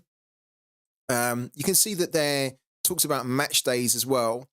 So the match days are essentially the different leagues that you can take part in, okay? This will vary depending on the amount of football that is scheduled to take place each week. So you can see that for game week 65, which is the live game week, there are 7 match days which are happening. You can count them here. Look, 1, 2, 3, 4, 5, 6, 7, a whole mix of different competitions. So one of the great things about POOKY is that you might only be interested in one league, right? You might only be interested in the Premier League. So then you could just predict in the Premier League if you want to, or you might have interest in several different leagues. And the great thing about the game is that it covers the top leagues around the world for the moment. I'm hoping that we get some more leagues in the future as well, personally, because I'm quite a big fan of like predicting in leagues like the Swedish Allsvenskan, the Norwegian Eliteserien. I also like the Paraguayan League, for example. I used to love predicting in that in my betting days, and also just other leagues like the Belgian Pro League, the Eredivisie, for example, the Portugal Premier League. So there's still a lot of leagues that could be added into the game, but it's a very, very good start for now because they have mainly the top European leagues, the top leagues in America and South America, and then the top leagues over in Asia as well. So there's enough to get your teeth stuck into. And you can see that the match days will vary. Now, this is actually something that I want to talk about because I think that This is very, very important information for existing users or existing players, right? And then new players. So if you're new to POOKY, then you absolutely should try and listen to this now and try and take it on board. The weekly prize pool stays the same, right, from game week to game week, okay? But it will increase based on the Pokeballs that they sell, which was just what we just mentioned, okay? But the match days vary. Now, that's important because that ties in a lot to how you strategize on POOKY.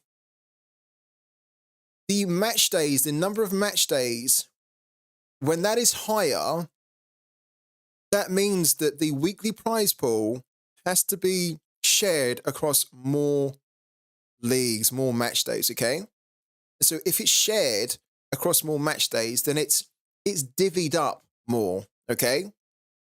And what that means is then that essentially there's going to be less of the actual cryptocurrency that you can win in the leagues, right? Because it has to be spread across more. Now, it's not exactly like, okay, there's 7 match days, so it's like 7 divided by 7,400, right? It's not actually like that. Every one of these match days gets access to the prize pool. However, the level of prestige in the league will determine how much of a share they get from the overall pot, right? So the prestige that we talked about comes down to your prestige value, okay?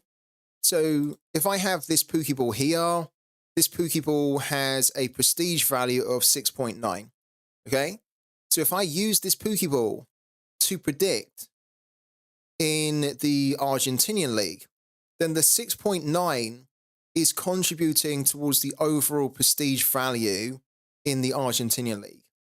So the way you almost need to look at it is that the higher the prestige value for a league, potentially the more competitive that league is, because there will be likely higher level, stronger rarity Pokeballs in there, okay?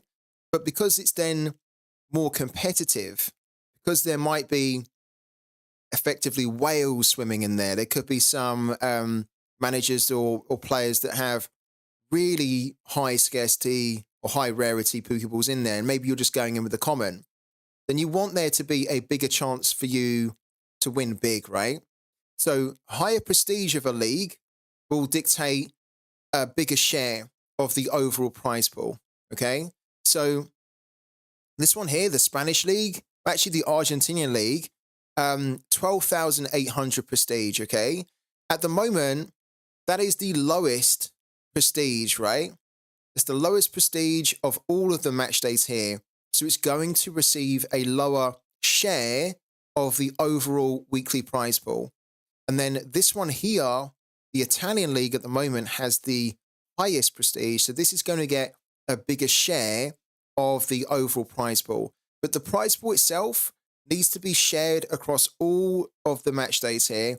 The prestige just dictates how big a share they receive. So when you are looking to predict in a game week, it's really important to not only look at the total match days that are taking place, right, in a game week, but then it's also really important to try and look at and consider the total prestige that is also in the leagues, right? Because that will determine whether you need to give that league more time, more energy, and I mean actual energy that you get in the game, whether you need to go into it hard or whether you need to avoid it.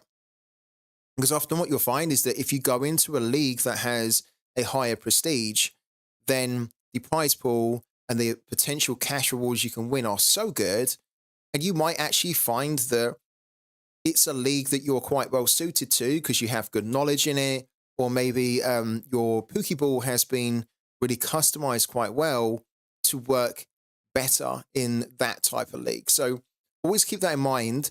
And the other thing to keep in mind as well is that you can see here the match days are increased, right? So in game week 66, there's 9 match days, which means that the 7,400 then has to be spread across the 9 different competitions, right? And again, the total prestige value for a league will determine how much of a share that league commands or that league gets from the actual prize pool. So whenever you see a game week that has maybe 1 or 2 or 3, like a low amount of match days, right? The total prize pool then has to be shared and split up in a much smaller, across a much smaller amount of leagues, right? Which then means that there's a potential for each of the leagues in that game week to then get a huge amount of prize pool. So what I'm saying here is that sometimes it might make more sense to go harder in a game week where there are less match days, right? Than a game week that has a load of match days. So if I was going to be predicting on POOKY and I only had certain amount of energy to spend, I might be thinking, well, maybe I go hard in this one because there's only 7 match days, right? And then there's 9 here. So the potential to win more is less here. But then maybe I save some of my energy to then predict in game week 67 if it looks like game week 67 is going to have maybe back to this level. Equally, even if it has 9 match days, there might be a huge amount of prestige that is going in one league. So then that might actually make you think, well, even if there's 9 match days, I'm not really too fussed about that because the English League, for example, has like 40,000 prestige and then all the other ones have like 10 or something. So you'd be like, wow, okay, that's too attractive. And the share that that's going to get from this prize pool is going to be so big that I think I maybe need to go hard in the Premier League. They do, yeah. They have a default minimum to get started. Yeah, absolutely. It's a good point from POOKY there as well. Yeah, really good point. Afternoon to Connor as well. How you doing, Connor? And hello to Mitchy Deed as well. Hello to Mitchy Deed. How you doing, man? So I think knowing that is quite useful. One of the things that and I'll be honest with you, one of the things that I wasn't really totally clear on when I first started was around the weekly prize pools and how does it work around the distribution. They have changed it since I first started to this kind of system, and I think it's a system that works really well, and it makes a lot of sense as well. So keep that in mind, okay? Let's go into a league here. Let's go into the Argentinian League, right? Okay. So you're probably wondering, if you've been here from the get-go, what did the predictions look like? How can you actually start to put predictions in, okay? Let me show you how it works, okay? So you can see this is the match day screen, and this is the screen where you can see all the games that are scheduled to take place in a game week for that league. And then you have the ability to predict in them. Now, at the moment, you can see that there's all 1-1s that I've put in. So I have a bit of a strategy where we do the same score. A little bit more on that later, right? And let's talk about a game that hasn't kicked off yet. So this one here, this one's happening later on tonight at 8 o'clock, okay? And I've put a prediction of 1-1 in for this, as I have done for all of my other games in this league, okay? And again, don't worry, I'm going to talk about the different strategies you can do on POOKY. But let's say, for example, that I hadn't put a prediction in here, then all you simply do is you just click on the game that you're interested to make a prediction on. The game will be, by default, I think, set to 0-0. And then you just simply decide what you think the score is going to be. And there's a couple of different strategies around how you can decide that, which we're going to be covering a little bit later too. Let's keep it nice and simple. And let's say that we had no idea about the Argentina League, and we just kind of was just almost guessing here. What we would do is we could say, let's just guess that this one's going to be 1-0, for example, to Riestra. and they're going to beat Velez, who are playing away, right? What you'll see is that when we change the score, it kind of highlights here in the prediction points, it highlights where we're going to be getting our points from, like our big boost from, right? So the 1-0 then highlights that if we'd done this type of result, we would get 13% additional points to our scoring. Okay, and I'm going to talk about the scoring in a minute to explain it, because you're probably thinking, if you're looking here, what's the difference between base points and boosted points? So don't worry, we're going to get to that. But for now, as a 1-0, we can see that we're not getting a huge amount of additional bonus, because we don't really have our Pokeball boosted high for a home win, but we do have our Pokeball boosted quite well for under 2.5. And again, you can change these prediction points. You can change the attributes based on every time you're leveling up your Pokeball. Every level you go up, you get points to spend in your attributes here. So you can customize your Pokeball however you want, right? It does matter and it doesn't matter, right? You can do it however it suits you. There are different ways to do it, which I'll also come to later on. But you can see with this particular Pokeball that we have, I have mainly boosted it for a draw outcome, because the draw is at plus 43%, and I've also mainly boosted it for under 2.5. So we could put this prediction in at 1-0, but it's not really suited to this type of Pokeball, okay? And we can switch the Pokeball out. So if you own more than one Pokeball, this section here allows you to switch the Pokeball to one that you think is more suited to the prediction that you want to do. Or what we could do is we could just switch the prediction. So maybe if we're thinking about it, we're like, well, 1-0 doesn't really suit this Pokeball, and I really want to use this Pokeball in this league, for example. So maybe instead of doing 1-0, I could do, like, for example, the 1-1, because then that's going to massively take advantage of the boost that I have on this Pokeball. And then we have to hope that it's 1-1. And if it is, we're going to be, getting the best level of scoring that we possibly can really out of this type of Pokeball. Your Pokeball and the league that you use it in will determine a lot about how you make your predictions. But it's not the be all or end all. So as I mentioned, this ball, if we're using this ball in this league, then we probably do want to be using predictions that try to take advantage of how we've boosted it. And if we're not doing these types of, even like a 0-0, for example, or a 1-0, if we're not doing a prediction that tries to gain one of our big boosts here, then we are probably predicting in the wrong type of league, or we're probably predicting with the wrong Pokeball. So I have a couple of Pokeballs, which I'll show you now, the difference. So let's say that in this Argentinian game, we thought, you know what, actually, I think that this is going to be a game that's going to see a lot of goals in it. So I think it's going to be like 4-0 actually to the home team, rather than 1-0 or 0-0 or 1-1. Okay. So instead, what I'm going to do is I'm going to put 4-0, so the home team is going to win. What you can see is that the 4-0 could actually be the result, right? So if we thought 4-0 and the end result is 4-0, then that's great. That's amazing, because then we got it 100% correct. And I'm then going to explain how the points work when you get it 100% correct. But the problem that we've got here is that if we thought it was 4-0 and it is 4-0, then this Pokeball that we're using is probably the wrong one to use, because you can see that we only get plus 13% additional boost to the scoring for this type of a result.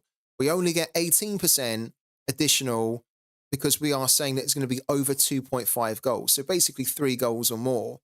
And then if it is 4-0, we're only going to get plus 9% additional for the exact score too, which is That's always going to be the case, right? No matter if we do 4-0 or 3-0 or 1-1, this is just a boost, an attribute that we haven't boosted, we haven't really focused on with this type of Pokeball, right?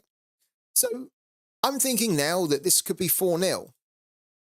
So if I think this is going to be 4-0, this Pokeball's not really the right one to use. So you can either use these arrows here to switch between left or right and to cycle through the Pokeballs that you've got, or you can click on your Pokeball that you already have selected, and then you can see all of your Pokeballs at a glance, right? All of them at a glance. Now, with Pookie in the chat, I do actually want to take this quick opportunity to ask whether Pookie could look at doing this in the future. Something that I would love to see, and we've talked about it on some of the past streams, is that when you bring this screen up, I think it would be amazing if on this screen you could see at a glance what are the attributes for each Pokeball, okay? Because some managers will not know how they have boosted their Pokeballs, and they would probably want to see on this screen, like, just at a glance here, okay, so this is the Pokeball that has the really big boost for home at over 2.5. This is the Pokeball that doesn't. It'd be really cool if there was some way where it could show this little section here just underneath each Pokeball, right? So that then you can kind of just immediately see, okay, I'm thinking now 4-0. What's my Pokeball that is the one that's more suited towards a home and over 2.5? Oh, I can see it's this one here because it's showing me the attributes, right? The boost here. This is the one. So this would be great if they can add that in the future. For now, it's not like that. So if you didn't know the attributes to your Pokeballs, then this screen's not really going to help you, but cycling through them will then show you their attributes, right? So you can cycle through, and that's the other way to basically see them at a glance. You cycle through, but obviously on this screen here, you can't see it exactly. So I already know, because I've been playing Pookie for a while, I already know that if I want to do a home and over 2.5 scoreline, then the ball that I need is actually this one here. It's my Brazilian League Paranense Pokeball. And again, I'm going to explain because we haven't done so yet. If you're probably looking at this and you're thinking, like, what does this mean? What does this mean? What does this mean over here? What's all this about? How can you get different leagues and different teams? We're definitely going to get to that, so don't worry. So for now, let's just pick this one. And this ball is a lot more suited to this type of scoreline. So what we've kind of worked out there is that, okay, we want to do this scoreline. We don't want to switch out the league because we're quite happy with the league, but we just weren't really happy with the level of points we were getting from using a different Pokeball. It wasn't a Pokeball that was well suited towards this type of prediction. So we've switched it out. We've brought in a Pokeball that for this type of prediction now is going to be getting the full benefit because the Pokeball is much more suited towards this. We get a big boost of 30% when the home team wins. We get a huge boost of 55 when there are more than 3 goals scored. And if we get this exactly right too, we're going to get an additional 30% on top of our scoring. And that is so significantly better compared to what we had before, where it was 13, 18, and 9. Okay. So part of the way to be good on Pookie is to know what leagues work for you and also what Pokeballs work in the right situations. Because there will be some leagues that you can do with just the same Pokeball, right? There'll be some leagues where you have to mix up the Pokeball because your prediction that you're going to make is just not very suited to that Pokeball, but it's very suited towards that particular league or that particular game. So yeah, if you've only got one, of course you can only use one. And so then if you've only got one Pokeball, what you have to almost think about is what is the league that I can predict in with my Pokeball, the way it's built, that I think is going to give me the most amount of advantage based on my boost, right? So if you've only got one Pokeball and this was my only Pokeball, I would probably be thinking that if I do this type of league, then I can't really be putting in 4-0s and 3-0s and 2-0s. Well, 2-0s I could, but I probably couldn't be doing this, right? Now, I could do it if I really thought that this was going to be the scoreline. Because then if it is the scoreline, great, we're going to get 622.2 points, right? And that might actually make more sense to predict what you think is actually going to happen rather than just predicting based on what how you have your Pokeball built, okay? If we predicted this when we actually thought it was going to be 3-0, but we were only predicting this because this is where our big boosts are, then you might actually find that, sure, you're predicting to your Pokeball strengths, but you're not really predicting to your Pokeball strengths if that result doesn't actually happen at all, okay? There's a nice little bit of strategy that you have to think about around balancing the advantages and the benefits of your Pokeball versus what realistically you think is going to happen in the game.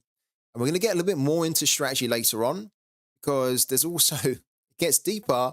You can also deliberately try to go for score lines which you don't think are going to happen, but then you're just trying to predict the upsets so that you can then try and earn more points, but for fewer games. And that's a bit more of like an advanced kind of tactic or strategy that we'll cover a little bit later. Regarding seeing Pokeball attributes at a glance, thanks for the suggestion, FTS. I will add internally. Our planned mobile app will address some of these improvements. Oh, lovely. So Pooky said that potentially with the mobile app that they're currently developing, and that should be really cool. It should be really fire when we get like a nice mobile app. You can access the game on mobile already, but always having an app is better, right? So we should be getting an app this year. Yeah, actually, that's a good point. Is there an ETA? There's no ETA that they can share at this point, but I think we probably can expect some point this year. I'd say I think it's quite a priority for them to try and get it out. Yeah, no ETA at the moment that they can share. But yeah, it's quite nice that we might be able to get in the mobile app an ability where you can just see at a glance the attributes, right? It's actually just reminded me as well. This has reminded me now that Pookie's in the chat, because I always say to you guys that look, whilst Pookie's in the chat, take advantage of it. Like speak to them, ask some questions, get your ideas across to them, because I know Nick, who's currently in the chat with Pookie. Nick's really cool. He's a very cool guy, and any ideas that we've got in the chat here today, especially if they're things that they haven't necessarily thought about, he will be making notes. He'll be taking them down, and he will be sharing them internally, and they will start to get some traction on them. It's reminded me of something else that I do need to talk about quickly and mention to Pookie. You are quite cool. I think you're cool. I enjoyed our chat, man. I thought the only thing is that Nick's cool, but I might actually expose a bad memory here. I'm pretty sure that Nick doesn't support a good team though. We talked about it. I almost want to say that I think Nick supports Tottenham, but I could be wrong there.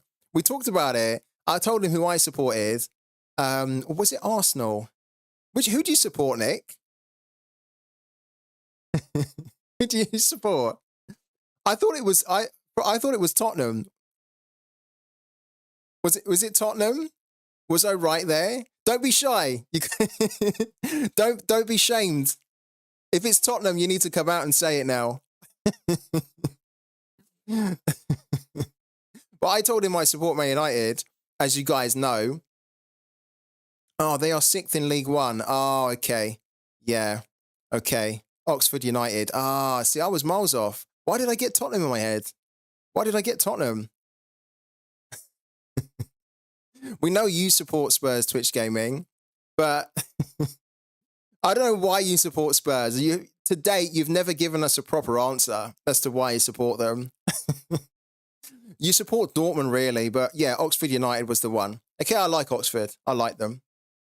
Very cool. Ah, he has a Spurs rare Genesis Pookie ball.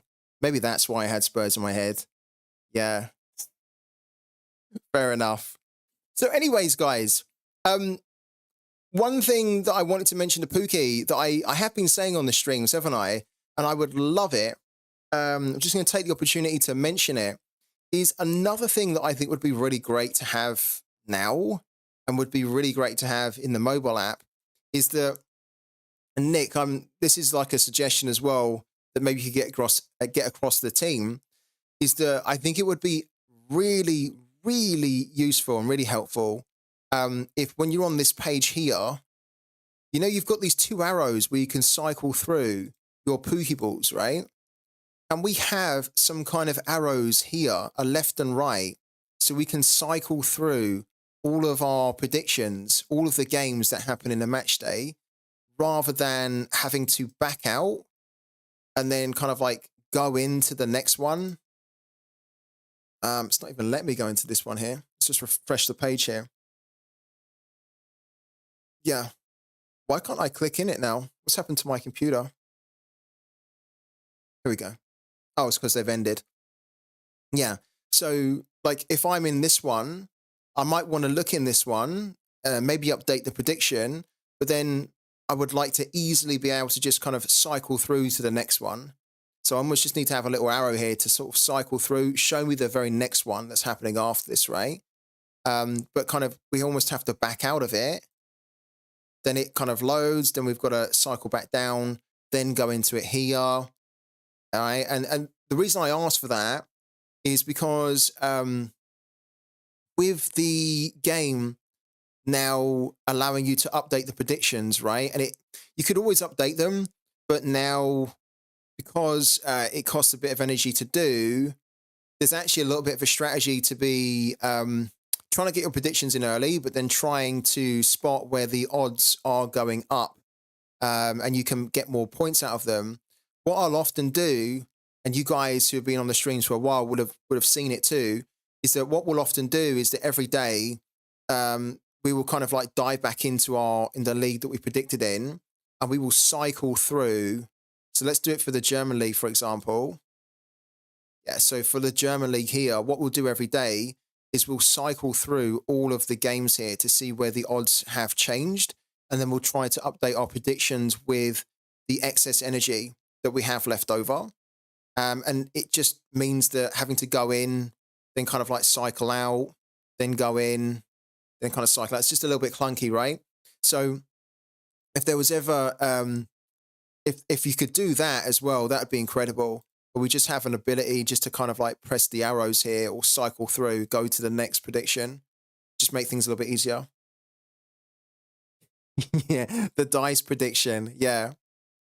Yeah, if you're looking at this and you're thinking, what kind of scores has Free Tip Scout put here? We done something really fun the other day where we let a dice, effectively a dice, it wasn't really, but we let a random number generator predict our scores for us. And this is something that I'm going to be talking about soon, about the various different ways that you can play Pookie, which makes it so fun because there's no right or wrong way to play it. And because there's almost nothing to lose, right? It's not like with a bookie where I couldn't do, like, for example, with a bookmaker in traditional betting, I couldn't do like a 4-3. I could do a 4-3 if I wanted to. I could do that Bochum beat Bayern 4-3, especially the way they're playing at the moment too. It's not exactly that inspiring, right? So I could do it with a bookmaker, but I would have to do it most likely knowing that I'm throwing my money away and that it wouldn't really be the sensible thing to do. On Pookie, the shackles are off, right? There's almost no consequences to experimenting. So the game almost encourages you to be creative and to not be confined to, not be scared to think outside the box a little bit.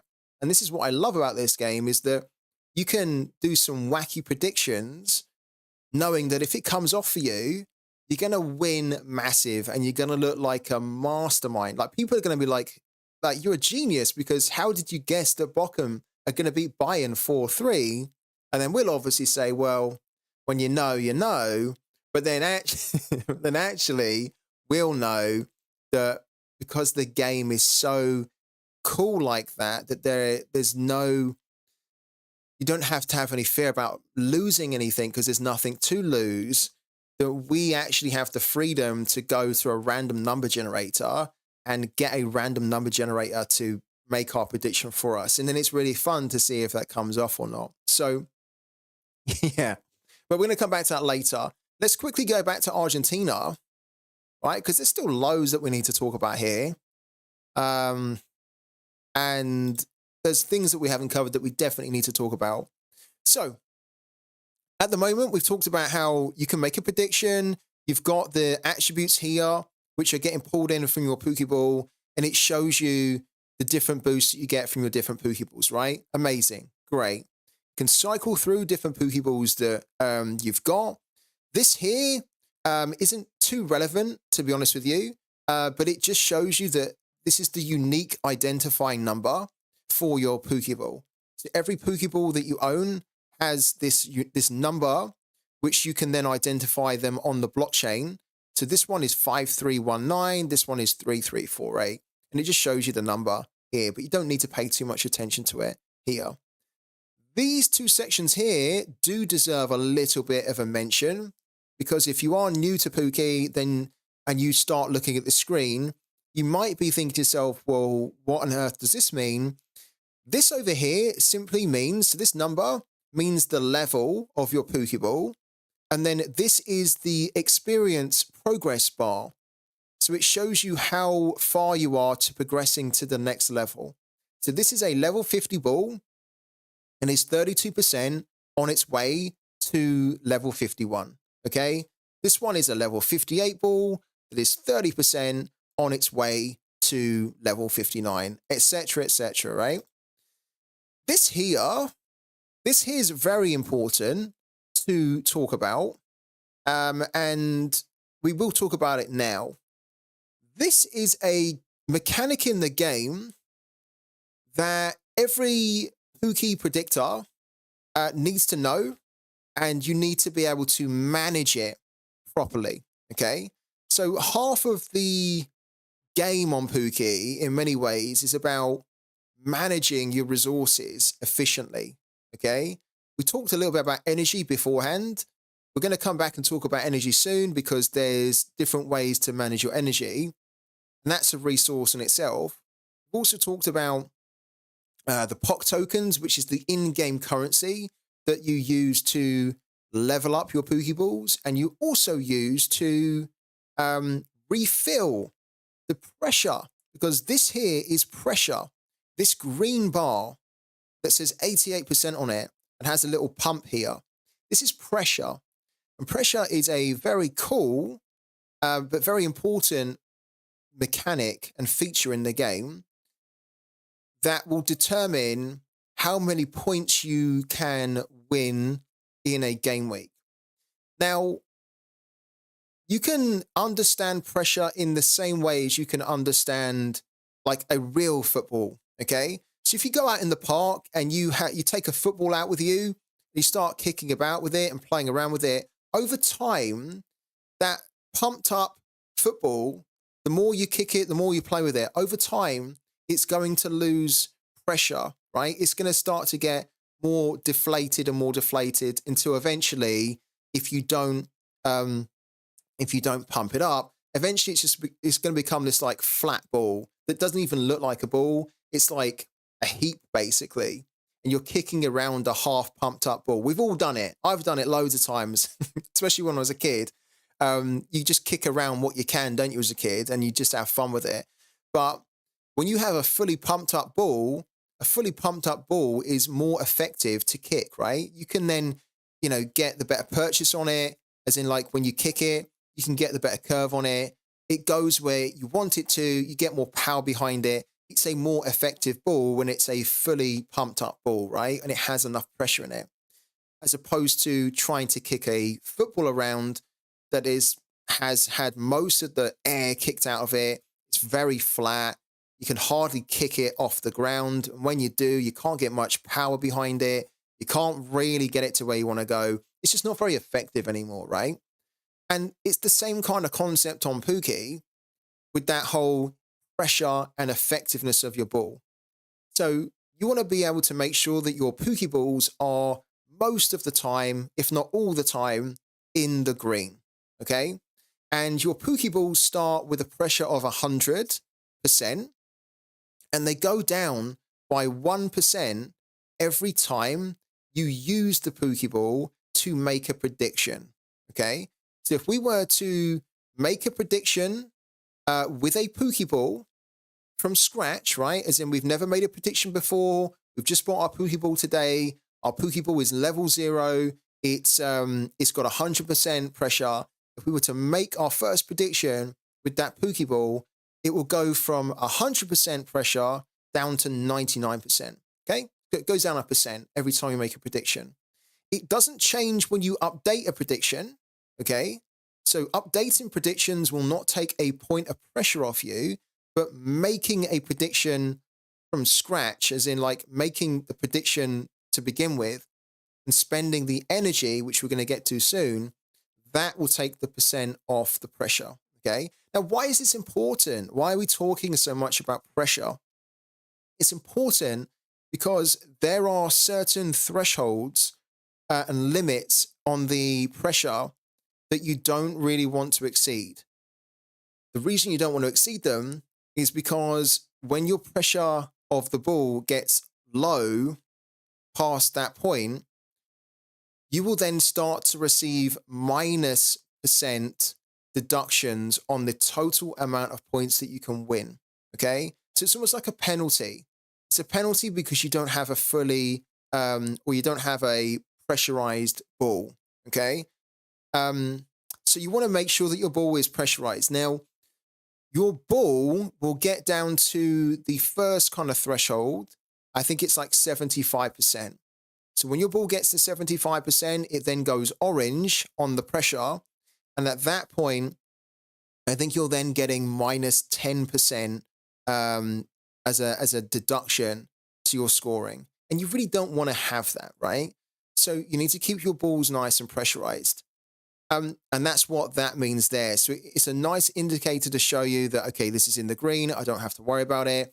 But then the more predictions you make on the screen, the more you can see it's coming down. And if it's then orange, you probably need to think about like refilling the pressure. Whilst we're talking about refilling the pressure, I will do it live on the stream for you now so you can see. Okay. Now, one of the things that we need to do, which we haven't done yet, and it's kind of important, is that POOKY is a Web3 game that needs to connect to a Web3 wallet. Okay, it needs to connect to a wallet, and you need to have a wallet to play, like a digital Web3 kind of crypto wallet to play POOKY. Okay, that's almost like the way that you log into POOKY. Now, you can see here at the top right that there's this little wallet button.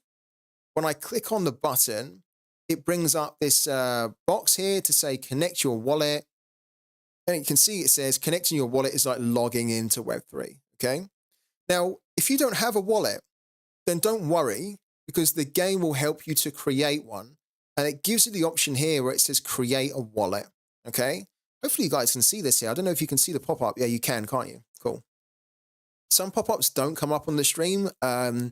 So some of the ones that I'll be bringing up in a second won't. But yeah, this one does, right? Which is good. Okay. So if you're one of those guys that just doesn't really feel or that Web3 savvy, and that you're that comfortable doing crypto stuff, then don't worry, because the game has this nice feature here where you say, look, I'm not that comfortable. I'm a bit of a novice when it comes to this kind of thing. Can you help me create a wallet? And you then click this here. It's then going to bring up a pop-up box, which you can't now see, unfortunately. But the pop-up box will say, look, you want to sign into POOKY? You can sign in a couple of different ways. You can sign in with a Google account. a Facebook account, an Apple account, or an email address. And there's also a couple of other options as well. They're the main ones, right? So you then just sign in with the socials that you know, the credentials that you've already got from the accounts. And then the game will very cleverly create a wallet for you, and it will do all the heavy lifting, right? It will create a wallet, then that'll be the wallet that then connects with POOKY. And that's the wallet then where whenever you win rewards, it will send those rewards to your wallet. And then you can then withdraw them if you want to your bank, or you can even deposit into that wallet using the various different deposit methods for that wallet. And the wallet that is created is a sequence wallet. So it's a wallet that's created with a kind of like a Web3 kind of crypto wallet onboarding platform called Sequence, right? Now, one of the advantages with doing that, creating a Sequence wallet, is that, and I might be, unless this has changed, right? So POOKY might have to correct me, but unless this has kind of changed, that when you create a wallet with Sequence, you don't have to pay any of the fees, the gas fees as they're called, when you then create transactions on the blockchain. And you will have to create some transactions just as part of collecting rewards. And as I'm going to show you in a minute, when we refill the pressure on our POOKY ball, it's going to create like an in-game transaction, which actually happens on the blockchain, the Polygon blockchain, right? So it's the kind of the technical stuff that happens when you want to create an action in the game. Now, you don't have to know how that works. It works and the game does all of that for you. But what you do have to know is that when you create those types of in-game actions, they trigger an event on the blockchain. And for most wallets that are connecting into POOKY, because there's different wallets that you can connect in, you will have to pay a very, very, very, very, very small gas fee, a fee to create that transaction on the blockchain. And I'm saying very small because most of the time it's like 1p or whatever. Okay, it's nothing. It's like 1p or 1 cent. It's really nothing at all. But if you create a wallet with Sequence, POOKY, as far as I understand, are sponsoring. They are sponsoring like the cost, right? So they are covering the gas fee cost for you for creating the blockchain transaction. We have claiming rewards and pressure costs covered for Sequence users. There you go. So POOKY have said it there. If you want to win rewards and you want to claim them, you don't have to pay for the cost to create the transaction on the blockchain. POOKY is going to pay for that cost for you when you create a wallet or use a Sequence wallet on POOKY. You don't have to. You could use a MetaMask wallet, which is what I do. So when I connect into POOKY, I'm connecting with my MetaMask wallet, and I'm going to connect my wallet in a minute so you can see how that works too. Freaked Scout, I'm a bit of a dinosaur. I don't know how to withdraw my ETH from Sorare and send it to POOKY. Can you please give me a step-by-step explanation as to how I can do that? Oh, yeah. So you, as Twitch Gaming said, you need to convert it into a currency, into Matic, which is then compatible with the Polygon blockchain. Okay. So the way that I would do it, there's a couple of ways you can do it.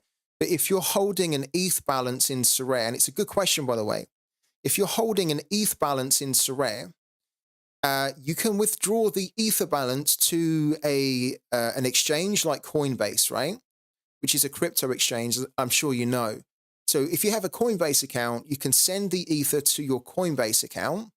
And then when you then have that Ether in your Coinbase account, because it's an exchange, you can then exchange the Ether and convert it, so swap it basically for Matic, right?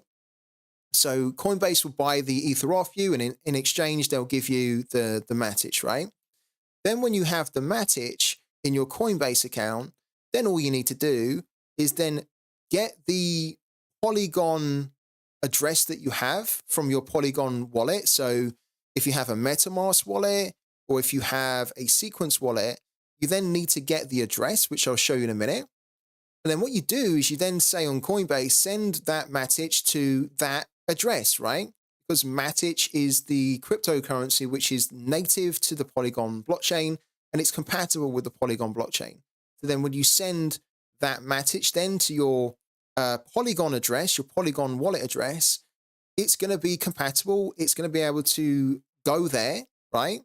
And then all you then need to do is just connect that wallet into POOKY, and then it will read the balance that you've got in the wallet, and it will see that you have now a Matic balance, which will allow you then to start spending in the game. That's one way you can do it. The other way you can do it, of course, on Sorare is you can withdraw. So if you don't have like an ETH balance, but you have a fiat balance on Sorare, you can withdraw straight to your bank. And then what you can do is you can then just deposit directly into the wallet that you have, the Polygon wallet. And you can do that in different ways. You can, if depending on the wallet you're using, you can, for example, buy the Matic on Coinbase and then do the same thing, send it then to your wallet, or you can usually buy the crypto that you need directly in the wallet. And then there's usually a couple of fees that are involved there, but then you don't have to worry about sending the crypto from one place to another because you're buying it like directly in the wallet. So there's a couple of ways to do it. I probably need to do like a different stream on that so I could then show you guys step by step how I do it myself. And then you can then either copy the same process or then do it, like adapt it to your own way. But yeah, so at the moment, what we're going to do is we're going to connect our wallet into POOKY. Now, I have a MetaMask wallet, and everyone and anyone can get a MetaMask wallet if they want to. It doesn't cost anything to get a MetaMask wallet. It's completely free. You can get a MetaMask wallet by going to, funny enough, metamask.io, or you can also get it if you're using Chrome. You can download it as an extension. So yeah, this is metamask.io. I'll leave that in the chat for you if you don't know MetaMask at all. Or the alternative is to kind of go into the extensions on your Google Chrome, and then you can find it in the extension store on Google Chrome. So what I'm going to do now is I'm going to connect my POOKY wallet, or the wallet I use for POOKY. I'm going to connect it into the game. So I click on the wallet. I then say, I want to connect my MetaMask wallet. So I click MetaMask, right? And then what it does is it then brings up a pop-up box here, which you can't see. And the pop-up box is telling me to put my credentials in, right? So what I'm going to do, I'm going to put my credentials in. It is a good job that you guys can't see this here, but it's fine. You wouldn't be able to see it anyway, I guess, because it'd be start out. But I put my credentials in.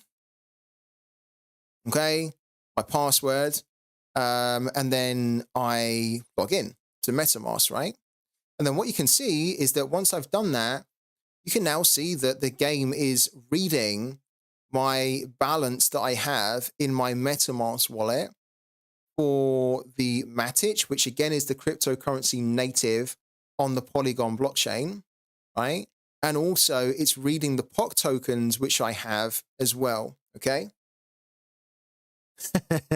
I am swimming in POC at the moment, which is really good. Yeah, really good.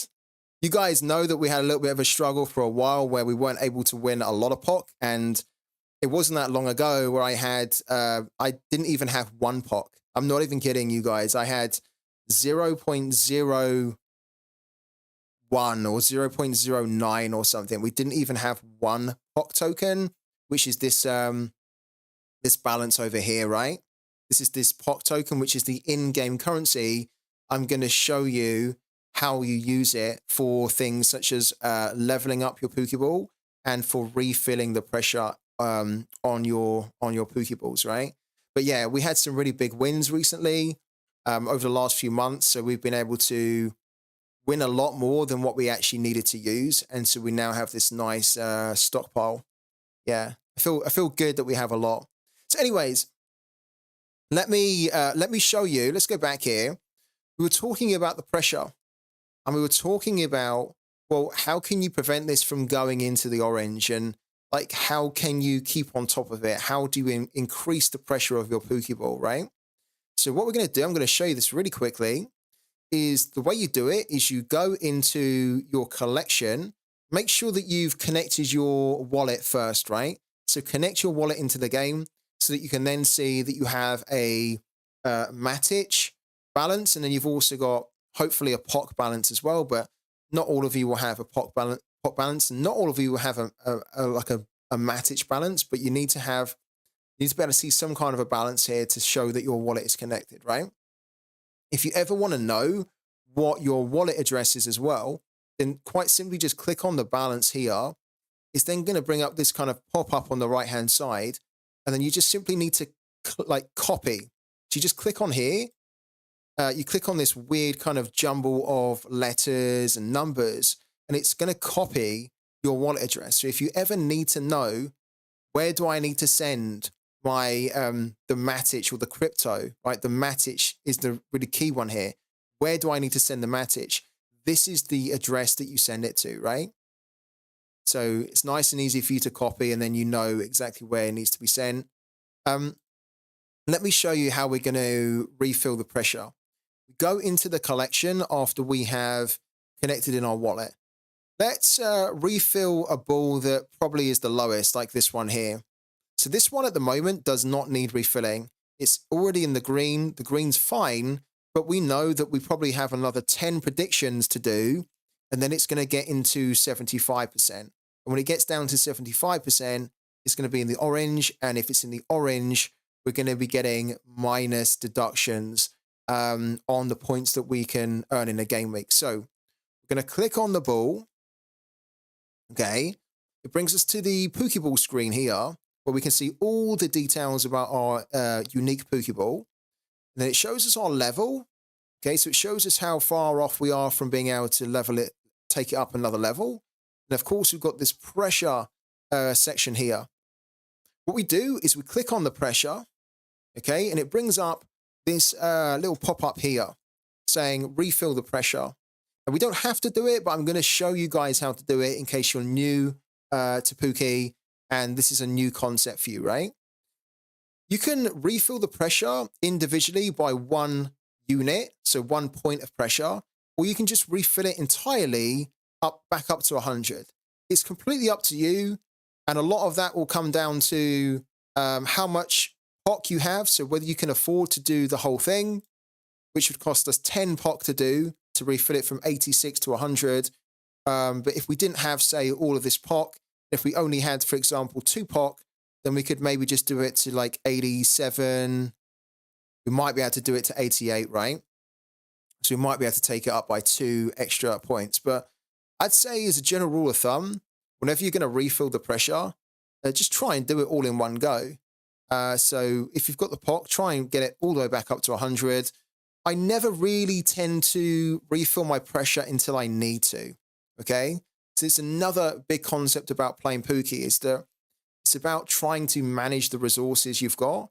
So if you don't need to refill the pressure, and if you have other Pokeballs that are fully pressurized and have lots of pressure to work with, but then the ball that you want to use is on orange, then you don't necessarily need to refill that ball. You could just use another Pokeball, right? But some of you guys might not have other Pokeballs if you're going to start the game. And so when your Pokeball gets down to orange, that would be then a very good time to refill it all the way back up to 100. So what we're going to do, we're going to take this up to 100, okay, refill it. There's 2 different ways you can pay for the cost of the refill. You can pay for it with the POC tokens, which is the in-game currency. So this is the currency that has no value outside of the game, okay? Really important. No value outside of the game. POC is very valuable in the game, but you can't take this out of the game and you can't use it in the real world, right? Matic, on the other hand, is cryptocurrency, which you can convert to real world cash. So you can use the cryptocurrency, the real world cash, to pay for the costs of refilling your pressure. But I'm going to say it right now, try not to do that. Okay? Try not to do that if you don't have to. Almost just try and do that as a last resort. So maybe you really don't have any POK in your balance, but you've got a little bit of Matic and you do really need to refill your ball. There's no real way to get around it. Then you could use your Matic, right? But where you can, use the POK currency as the primary way to pay for in-game action events like refilling the pressure and leveling up, and then just almost fall back on the Matic as a last resort if you really don't have any POK, okay? And again, if you use the link in the chat, so let me give you the link again, guys, in case you don't have it. If you use the link in the chat, that link will give you 100 POK tokens to start playing the game with, right? So you're already going to have some POK where you can start to pay for the cost of like refilling the pressure and whatnot, right? The in-game cost of doing so. So we're going to use our POK tokens here. You can see that it also talks about the possible reward penalty. Now, at the moment, we're not getting any penalty whatsoever because we're still in the green. But if this pressure was in the orange, then it would tell us that right now, the pressure on our ball is giving us a minus 10% or whatever the, for being in the orange, it would be minus 10%, okay? It says here that not only does low pressure negatively impact the amount of points that you can win per game week, but also the experience points that you win from your prediction. So if you want to be winning more points, if you want to be winning more XP to level up and to not stall your progress, then you really want to make sure that you don't have orange pressure, right? You want to make sure that your pressure is nice and green. We don't have to do it, but for the purposes of the stream, I'm going to show you how to do it. So we're going to take this all the way up to 100. It's going to cost us 10.11 POK to level up. Not level up, to refill the pressure, sorry. So it's not really a lot, given that we've got nearly 2,000. Then what we're going to do, we're going to press continue, and this is going to create a transaction on the blockchain. Now, I get a little pop-up box here, which you guys can't see, but the pop-up box is coming from MetaMask to tell me, free tip Scout, basically, do you know that you're about to create a transaction on the blockchain? And this is how much it's going to cost for you to do so, right? Remember, MetaMask, the cost of the gas fees are not covered. Okay, so you have to cover those yourself. This is only going to cost me 1p. Okay, 1p to create the transaction on the blockchain. We have 9.662 Matic, which is about $6 or $7. So it's really nothing to create the transaction. And we do need to create it if we want to actually refill our pressure. So what we're going to do here is we're going to press confirm. Okay. Then we wait a few seconds. You'll see that this like loading kind of animation still happening, right? And then there's a little noise there. You probably heard it. And what that noise is it telling me that the transaction is confirmed on the blockchain. It's done. Okay. It's still loading here though. Okay. Give me 100 POK. Also, guys, by the way, we are going to be doing a giveaway soon. So if you've been on the stream thinking, when are we doing the giveaway? We are doing it very, very soon. I said between 2:30 and 3. There we go. It's finally finished, isn't it? It took a little bit longer. It doesn't usually take that long. But it took a little bit longer because probably the blockchain's quite busy at the moment. But now what you can see is that we've completely refilled the pressure on our POOKY ball. Okay. So we have 100% pressure on this ball. And then if we started to use that ball to make a prediction for the first time, the pressure would then start to come down again. So this is what this kind of icon represents on this screen. It's your pressure, okay? You always need to make sure that your pressure's in the green. You can also see it down here. So it talks about, look, this is your pressure. It's in the green.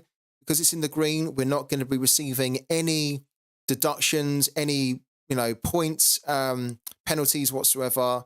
Like, it's in the green, it's working as intended. It also tells us here that we get different bonuses now, additional bonuses. So remember, The different Pokeballs in the game have different benefits and boosts, right? If you have a common Pokeball, you do not get a rarity boost at all.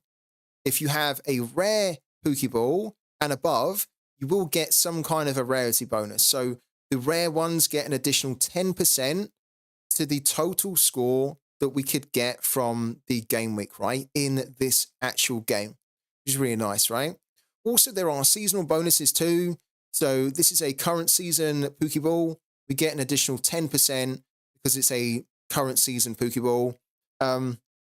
If you were lucky enough to have a Genesis Pokeball, then I think the Genesis Pokeball, which were given out, or were able to, not given out, but they were able to get them when POOKY first started, they basically have a bonus that continues regardless of the season, which is really cool.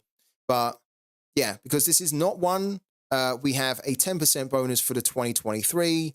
So great. We're getting plus 10% for the rare, plus 10% for the current season Pokeball, okay? Then what we've got are stickers here. Now, stickers is a relatively new feature in the game, and it's a way for you to further customize and strengthen your Pokeball so that you have additional ways to squeeze out even more points from the points that you win in a game week. The way that stickers work is that you can buy them on the marketplace, right? So on the marketplace here, you can buy Pokeballs. You can also buy sticker packs. And the sticker packs like here, they always sell out very quickly. They're very, very popular. There's only 3. Guys, there's only 3 sticker packs available. We say it all the time. If you ever want to buy a sticker pack on POOKY, sorry, you need to be really quick because they go so fast. And there's only 2 booster packs left. There's only 1 mega pack left. The starter and the standard packs sell out very, very quickly. But when you buy a pack of stickers, it will give you the number that you can see here. And there are different rarities as well.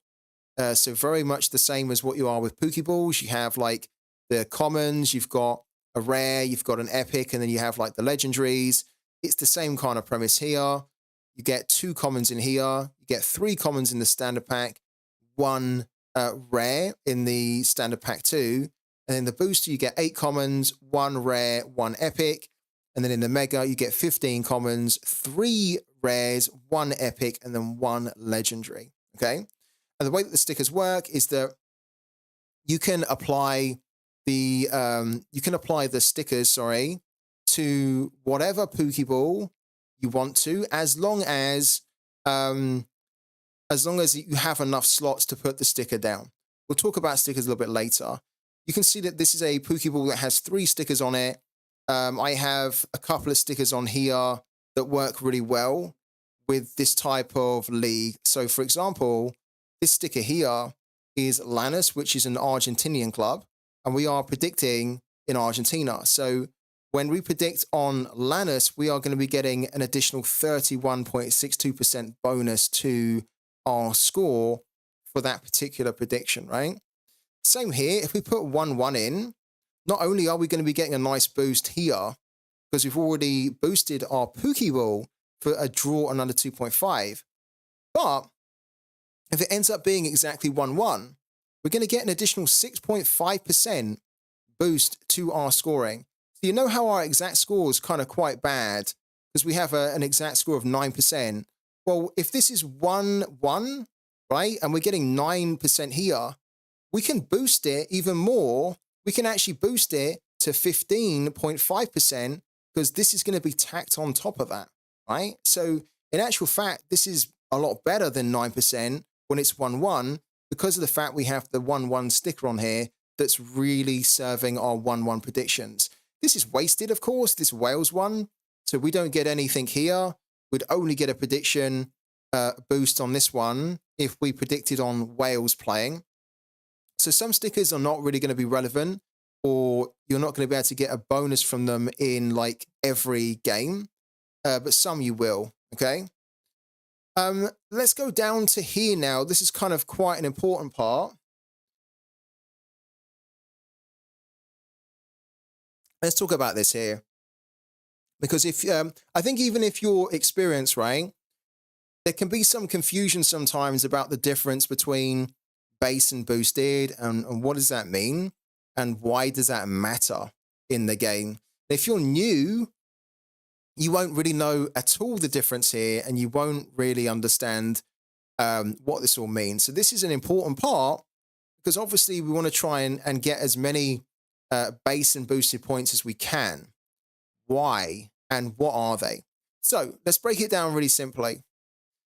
Base points here. Base points are the actual points that you get from the prediction without taking into account any of the boost that you have on your Pokeball. Okay, so it doesn't take into account the boost that you've got built up. It's just what you would get from predicting on that type of outcome. So if we've done like a 2-1, the base points we get from it are 220. Okay, but then with the boost that we have built on our Pokeball, that would boost our score up to 297.1. Okay. Now, the base points and the boosted points, they actually they allow you to place on two separate leaderboards as well in the game, because there is a base leaderboard and there is also a boosted leaderboard.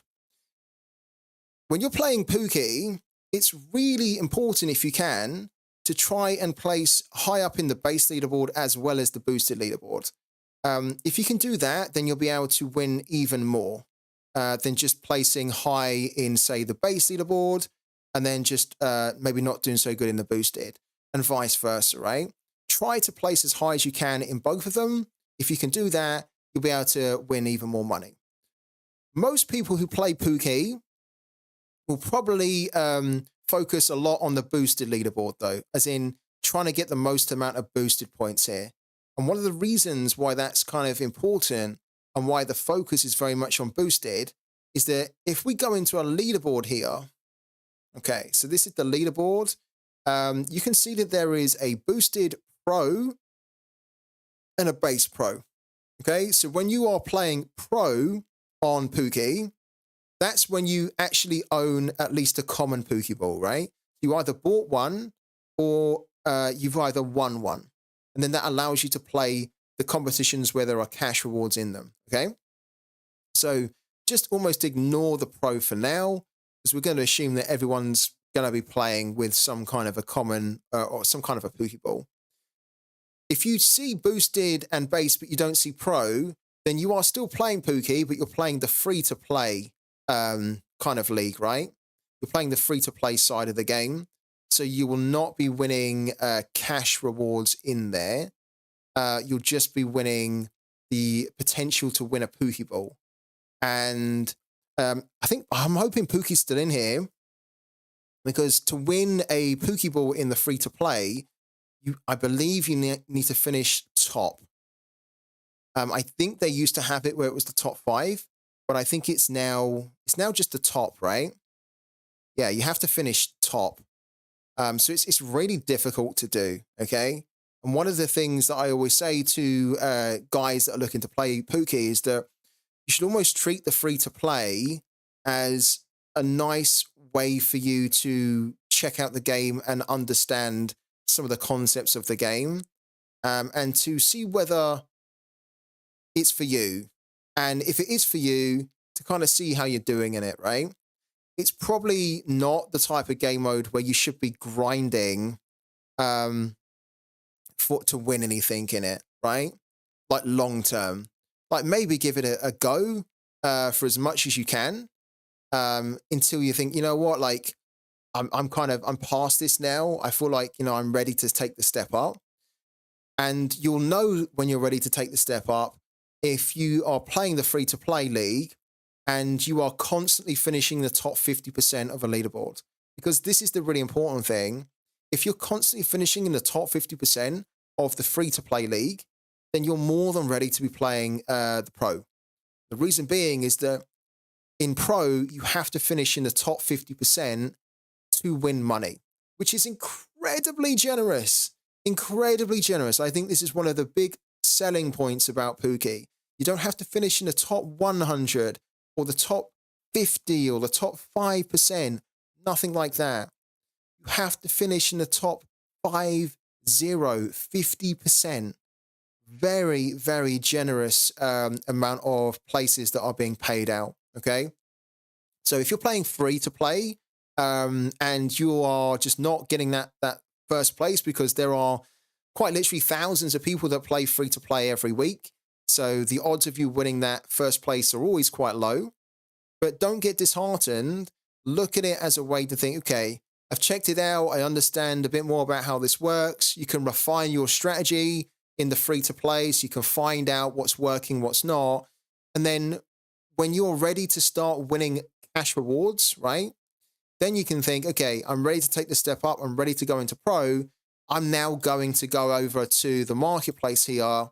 I'm going to buy a starter Pokeball. So maybe you start off with the common Pokeball for, it's 27. So you can see it kind of tries to peg with the Matic and the USD. But I'm going to buy one for 30 Matic. That's a good starter for me. And then I'm going to start to play for cash. And even buying a common Pokeball, guys, this is no joke, right?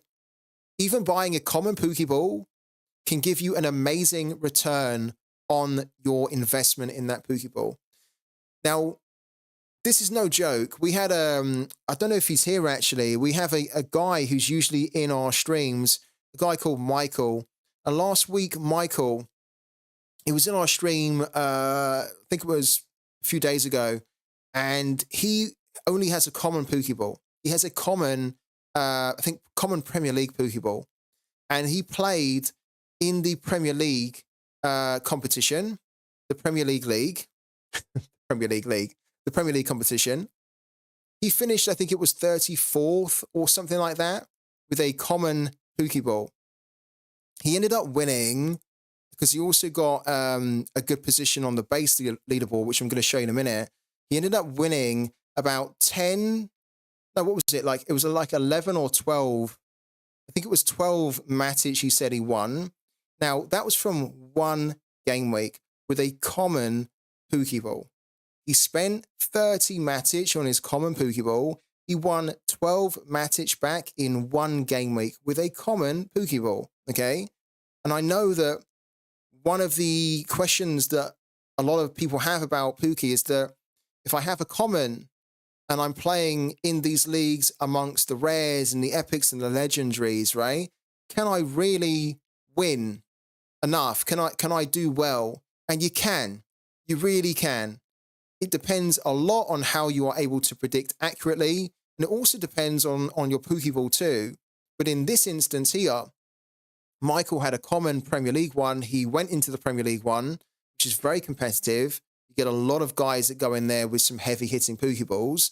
And he ended up winning over a third of his original investment back in one game week. When I started playing POOKY, I won the cost of my common Pokeball back in about 3 weeks, right? And that was like 7 or 8 months ago. So it's a little bit different now. But if you have a common, the ROI, as in the return that you can get from the common, is actually, and I think POOKY might be able to confirm this, it's actually one of the best ROIs you can get in the game if you have a common, because the cost of it is so low. And the rewards that they have, the reward system in the game is so generous that even if you're winning like 1 or 2 Matic, right, a game week, that you're going to be able to pay the cost of that off very quickly. Like you're winning consistently, even if it's small amounts. The cost of it is so low and the rewards you can get are so consistent that it will pay it back very, very quickly. Yeah, you put less in, so it's a lot easier for you to get the full return out of it quicker. So let me just quickly go back here because we were talking about boosted and base, right? And I think it's really important to understand the difference, right? So base leaderboard and base scoring with the points that you get is not taking into account any of the boosts that you have on your Pokeball, right? Hence why you're only just getting a base score. And then the boosted is the points that you get from the boost that you have loaded up on your Pokeball, right?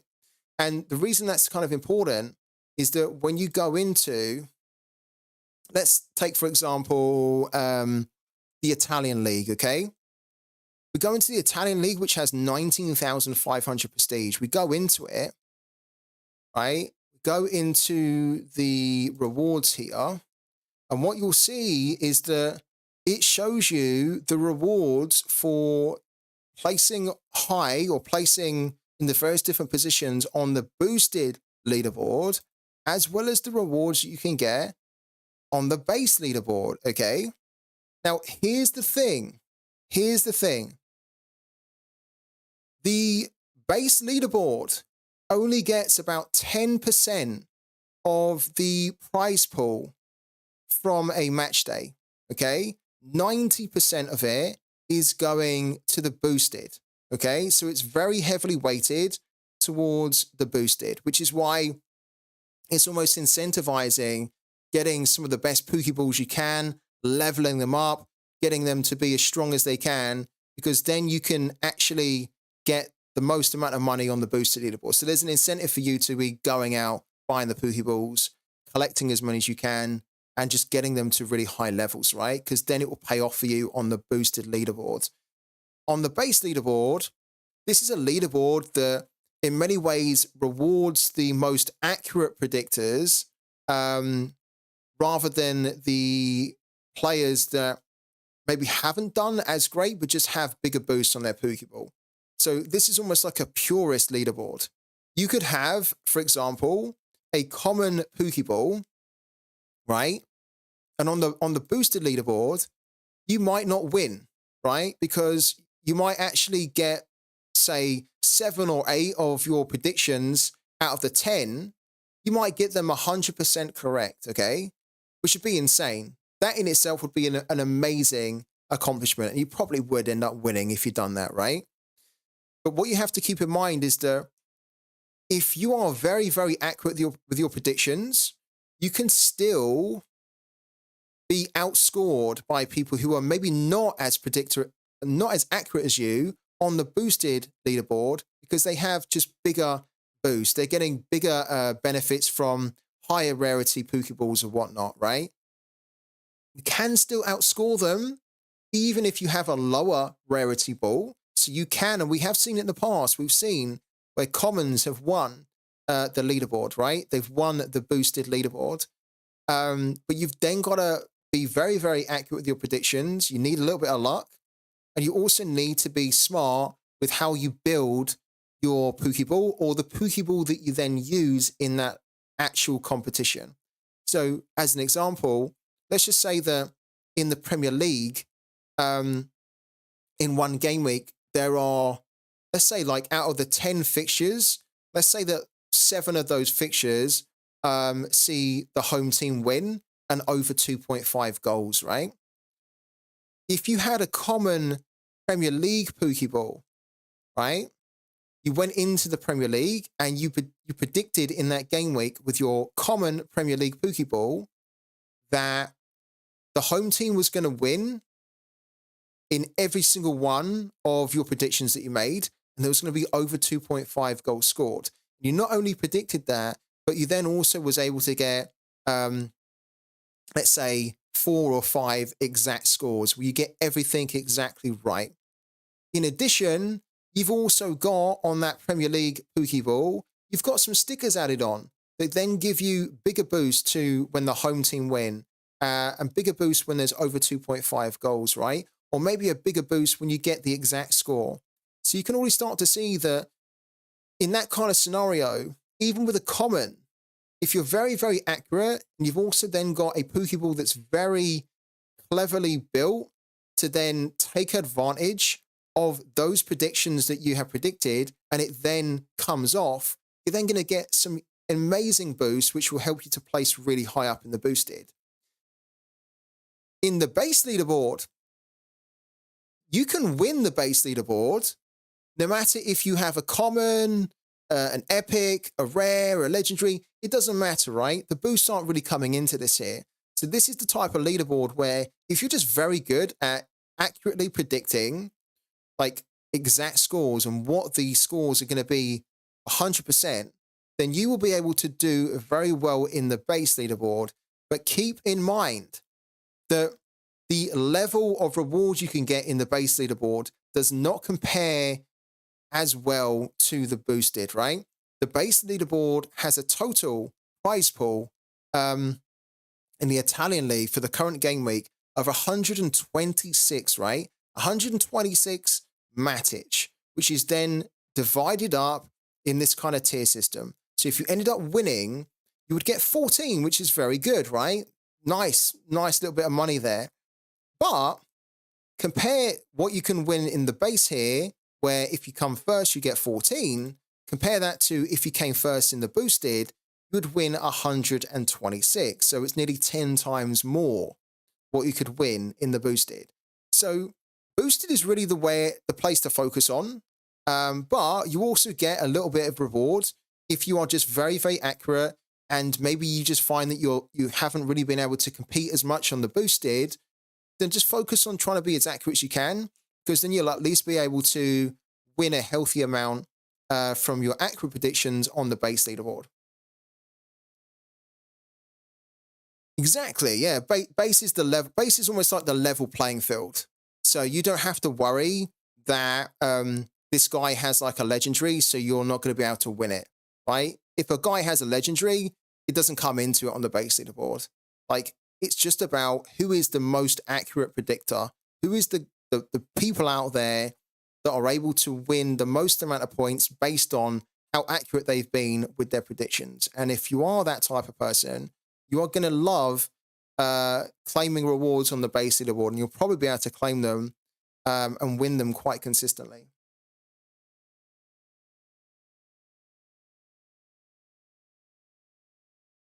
Okay, right. This is a big stream.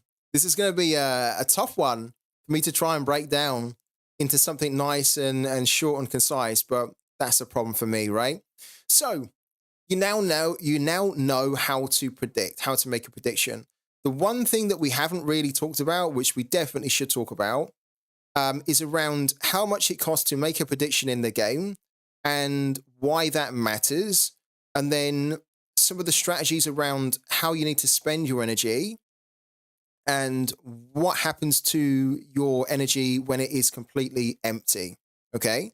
So we talked earlier on that if you start Pooky today, you start off with 100 energy. Everybody starts with 100, and then you can increase your energy, because if you get and collect more Pooky balls, and then with the Pooky balls that you have, you just try and level up and max out your Pooky balls as much as you can. Those two things combined are going to be increasing your energy constantly, right? To the point where you'll then have, say, over 200, 250, 300, etc., etc. Okay? Now, it costs you 10 energy to make a prediction. So if we go into the German league, maybe, yeah, we go into the next game week, which is game week 66, because we can already look ahead to the next game week. We can see that at the moment, there are games that we can predict, right? So we can start to put some predictions down and we can spend our energy in. So if we go on to the Leverkusen versus Mainz one, you can see that we can get a prediction in for this, and it's going to cost us 10 energy to do. We've only got 13, so that will allow us to do one prediction. Then we have 3 energy left over. It's not enough to make another full prediction. However, we can update predictions for the cost of 2 energy. So we can make one prediction here, and then we have 3 left over, which allows us to update one prediction, and then we're essentially out of energy. We would then have 1 energy that we can't spend at all. Now, what happens when you spend your energy? Well, the energy refills every week, okay? So when you use up all your energy will always refill at Tuesday at basically 6 a.m., right? It's 5:59 a.m., but let's just say 6 a.m., right? So really early in the morning, every Tuesday, it will refill for you. So if I have 1 energy left over, it doesn't mean that I'm then going to have 248 when it refills me, okay? Any excess energy that you have left over, if you don't use it, then you lose it. So if I end up not spending the 13 here before next Tuesday, and then my energy gets refilled for the week, I'm not going to have 260. So it's not going to be 247 plus the 13 on top of it. The 13 just gets wiped, okay? You lose it. You lose it for that game week. You don't lose it like permanently, but you just can't then, it doesn't carry over, okay? So then on Tuesday next week, we are going to get refilled up to 247. If you're just starting off in the game, then you will be refilled back up to 100 after you've spent your energy for this week, right? Now, that's important because, again, POOKY is about trying to manage your resources, right? So if you've only got X amount of energy that you can spend, then you need to be thinking about, right, how do I plan that spend, okay? Because every league is a bit different in terms of how much energy it's going to require from you to spend it in. So, for example, the Argentinian league has 14 games every week, right? 14 games every week. So if you have 100 energy today, you start POOKY today, you only have 100 energy, it means that you can't fully predict the Argentinian league because obviously 14 times 10 is 140. It means you can't fully predict that league with this week's energy. But what you could do if you really wanted to predict in this league is you could maybe spend 10 or 100, let's say, because you make 10 predictions, you spend your full 100 in there. But then some of the games might actually be starting after your next energy refill, right? Which means that if you predict the 10 that are starting before, and then you wait for next week's energy to refill, so that you then get a completely brand new set of energy to play with, next week then you can spend 40 to complete the remaining 4 that you are not able to do this week. And this is why energy is very important in POOKY. It's not a case of just looking at the current game week and saying, right, I have 100, let's spend it all in here. There might actually be, and in many cases there'll be some good opportunities for you to pay some of that energy forward rather than spending it all in one game week, okay?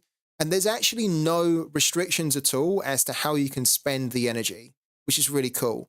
So if you have 100 energy, you can spend it in any league you want to. You can spend as little or as much in the league, and you can spend it in any game week. So if I want to spend 100 in the Italian league, in game week 65, I can.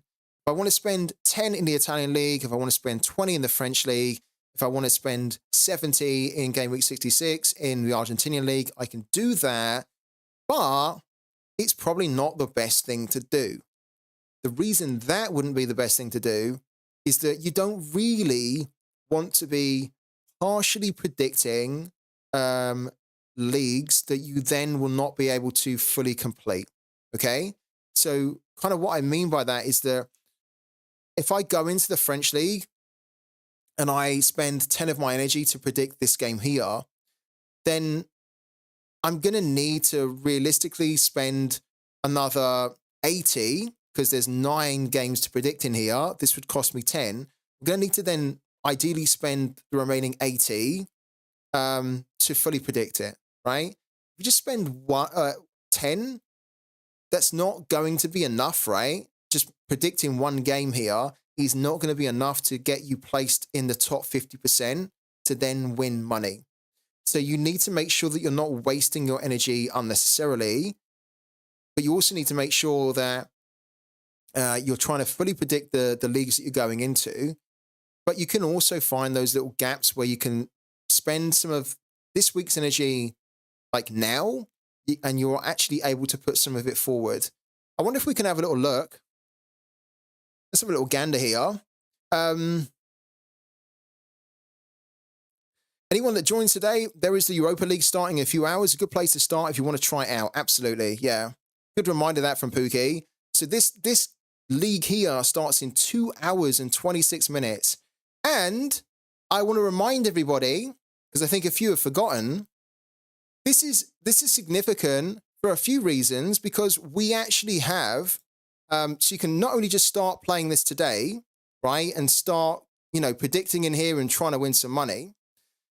This league is actually the league this week where we are doing my weekly series on POOKY called Beat the Base, right?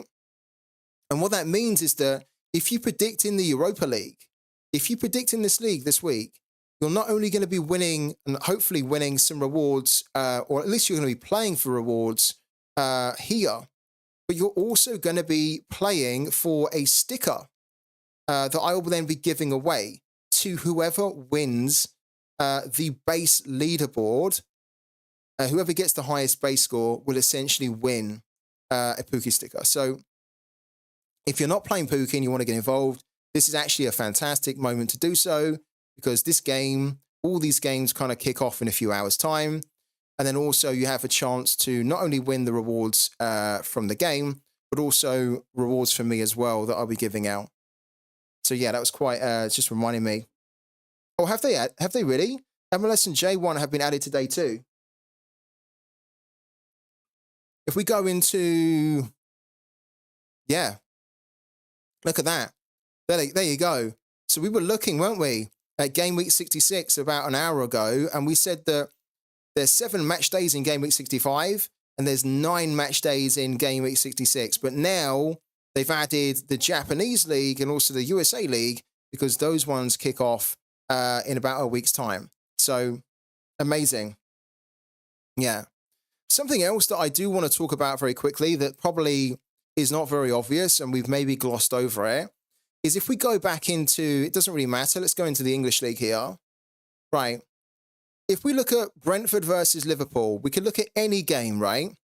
You're probably thinking to yourself, why does like a 1-1 have 192.5 points, and like why do other 1-1s not have the same, right? So if this one has 192.5 and it's with this ball here, if we go into another Premier League game, we go into this one and we do 1-1. Why does this one have 175.9 with the same POOKY ball, and this one also with the same POOKY ball? So the same boost and everything. Why does this one have 192.5? And the reason for that is that these base points are calculated based off the odds that bookmakers give to certain outcomes, okay? So what do I mean by that? Let's bring up the Brentford versus Liverpool one. Okay, so Brentford versus Liverpool, we can see the odds from William Hill right now. And keep in mind that the odds that POOKY will use will be from various different sources, okay? But just to kind of explain to you why certain outcomes are different base points, especially when they're in the same league and they're different teams, but it's the same POOKY ball. It all comes down to the odds here, okay? It all comes down to the odds. So you can see that Brentford-Liverpool has a draw of 4.5, okay? And you can see that Liverpool to win is 1.5, right? So the draw at 4.5 is less likely to happen than Liverpool winning, okay? Because Liverpool are the shorter price, right? So with odds, if an odd is higher, then there's effectively a perceived less chance of that happening. And if the odd is lower, like really low, then it's basically a given in the eyes of the bookmaker that they expect this to happen. There's a strong chance that they expect Liverpool to win, right? Brentford here are the outsiders, of course, because this is the highest price here, the highest odd.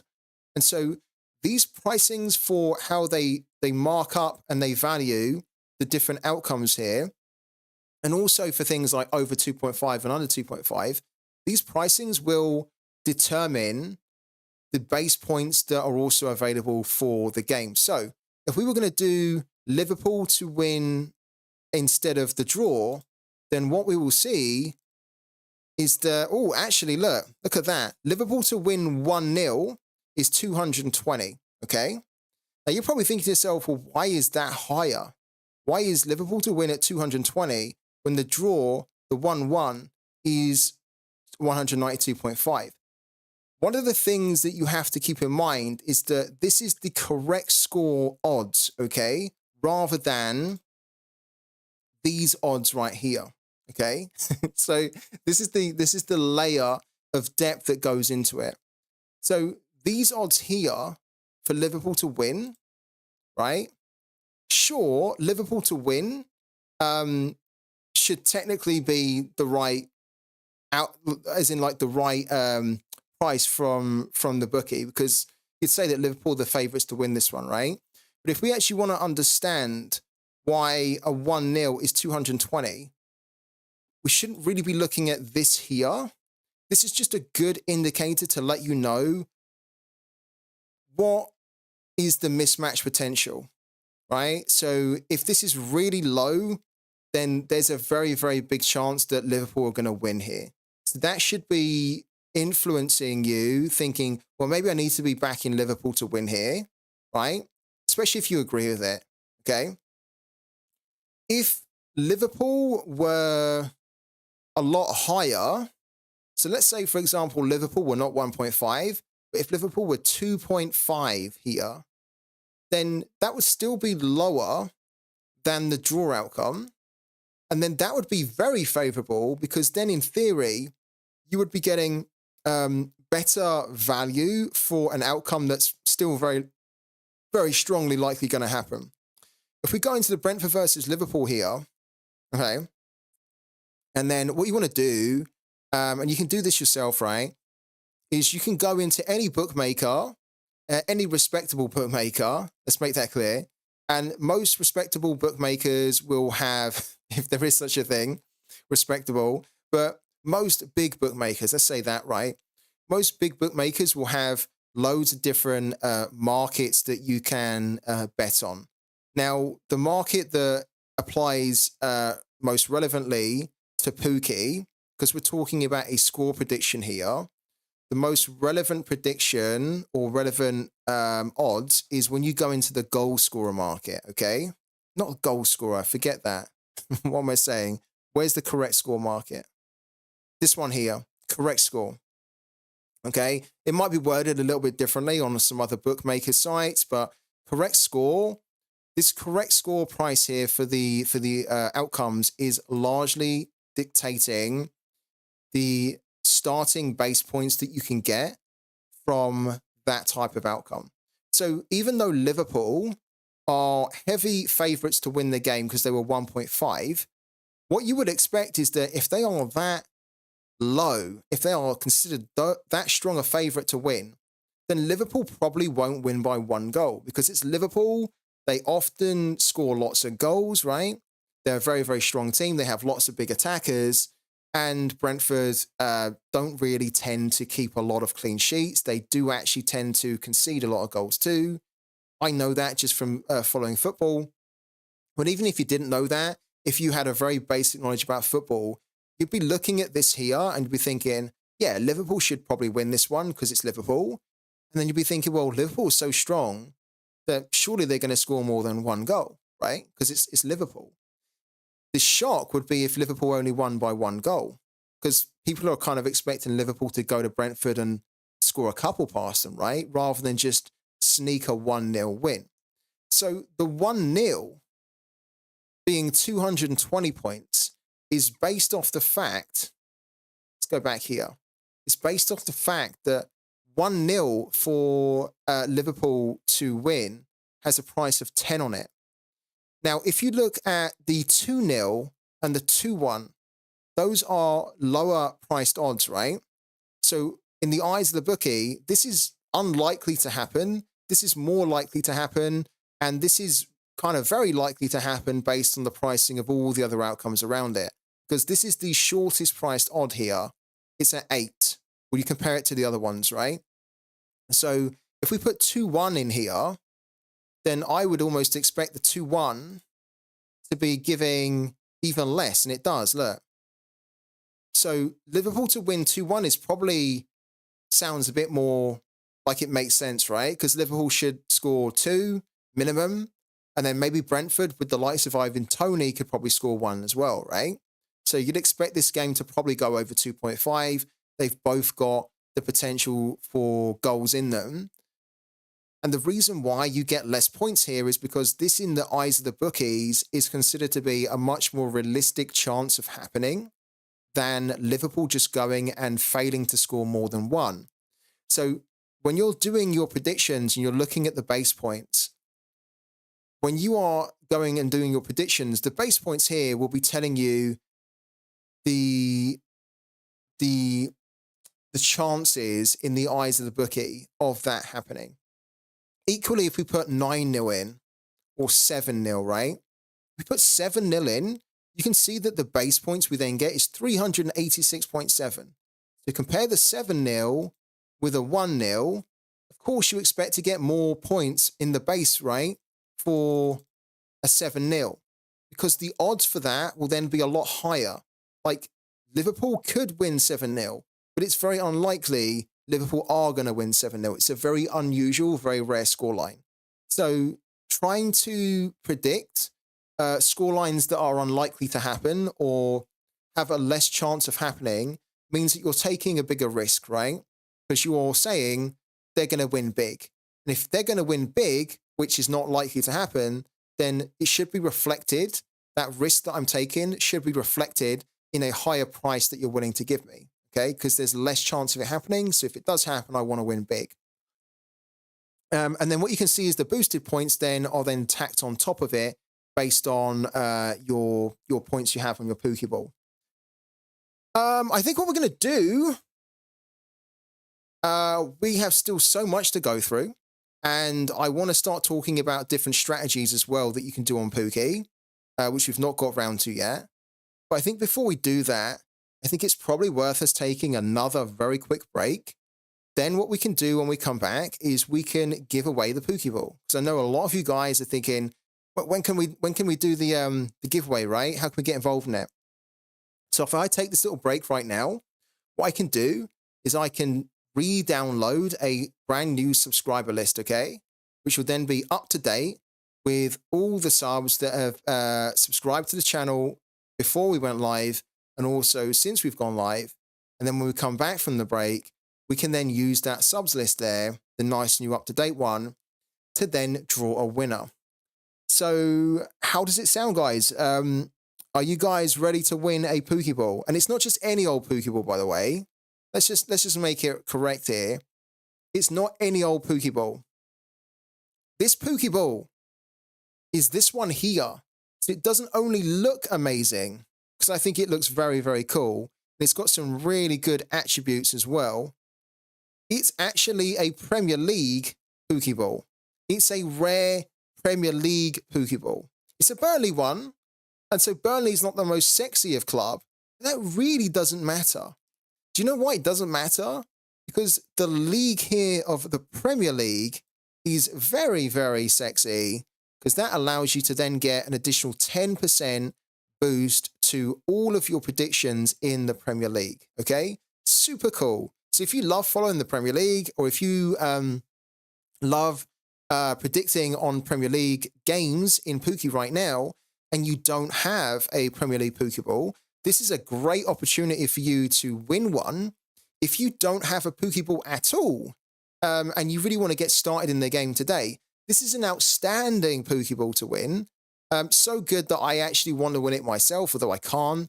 But it's such an incredible ball to get started with.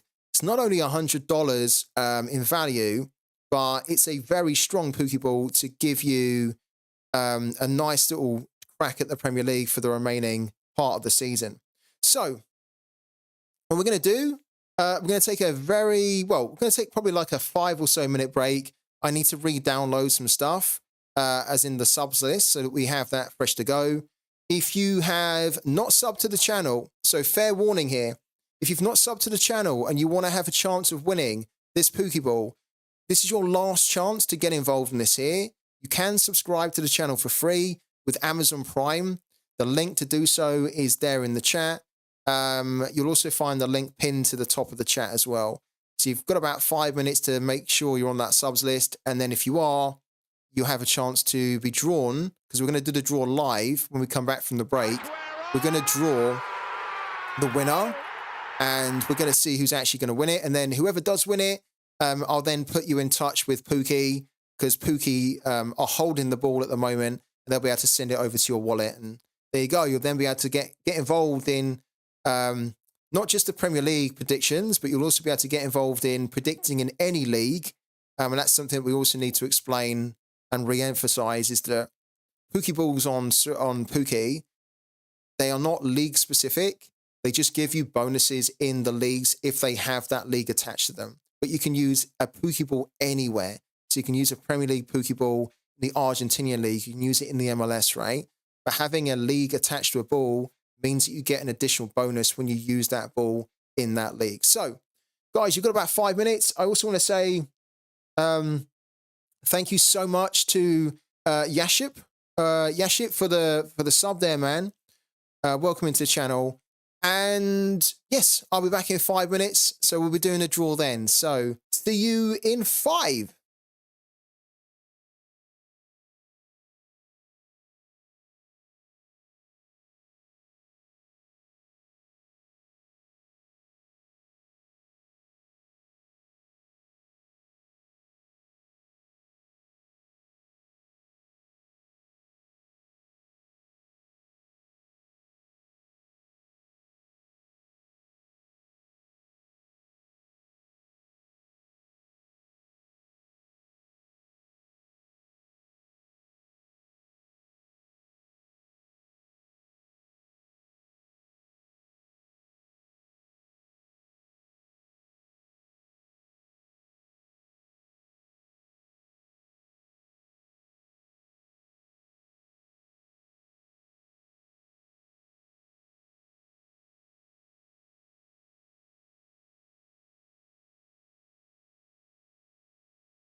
Okay, it is that time, guys. It is that time. Liven up, because we have been live for nearly 4 hours. Wow. Well, yeah, we have. We've been unbelievable. Where's the time gone? We've been live for nearly 4 hours now. You know what they say? Time flies when you're having fun. I've been having a load of fun just even talking about POOKY. So, yeah, amazing. We still got lots to talk about. I also want to, probably for the last hour, I want to start to go through different strategies that we've been doing on POOKY, which I know probably a lot of you guys on the streams want to hear about. And I want to kind of show you the pros and cons to doing them, how we've been getting on, and some of the strategies that others in the community have been doing. But the time right now is for a giveaway. You can see it here on the screen, giveaway time. It is that time. It is that time. Hello to Griffdog as well. Hello, man. Have you just jumped in? If you have, then a big warm welcome to you. And Twitch Gaming says, it's 2024. My time of winning a Pokeball has finally come. But you know we're going to be using random.org, and random.org doesn't really like you. In fact, random.org didn't really like me the other day, did it? With my predictions as well. So, a lot to do. A ton to do still. But for now, we're going to do a giveaway. So, let's dive into it.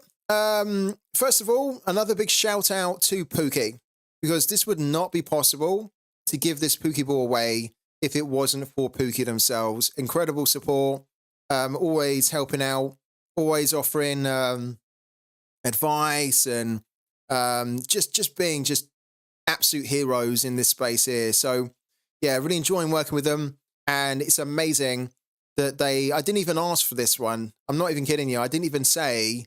I just said to POOKY, I'm fancying doing like a POOKY dedicated stream. I was like, you know, would you guys be interested in sort of jumping in? And of course, they were like, yeah, let's do it. I didn't even ask for this. It didn't even occur to me to give anything away. But they actually offered to. They actually said to me, should we give a Pokeball away? And I was like, wow, yeah. No one's going to complain about that in the community. So, you guys, here we go.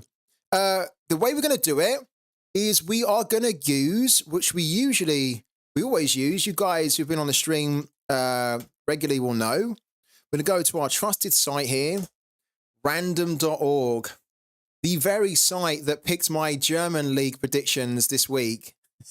So, yeah, I can't wait to see how they pan out. Let's take this down as well to 90%. There we go.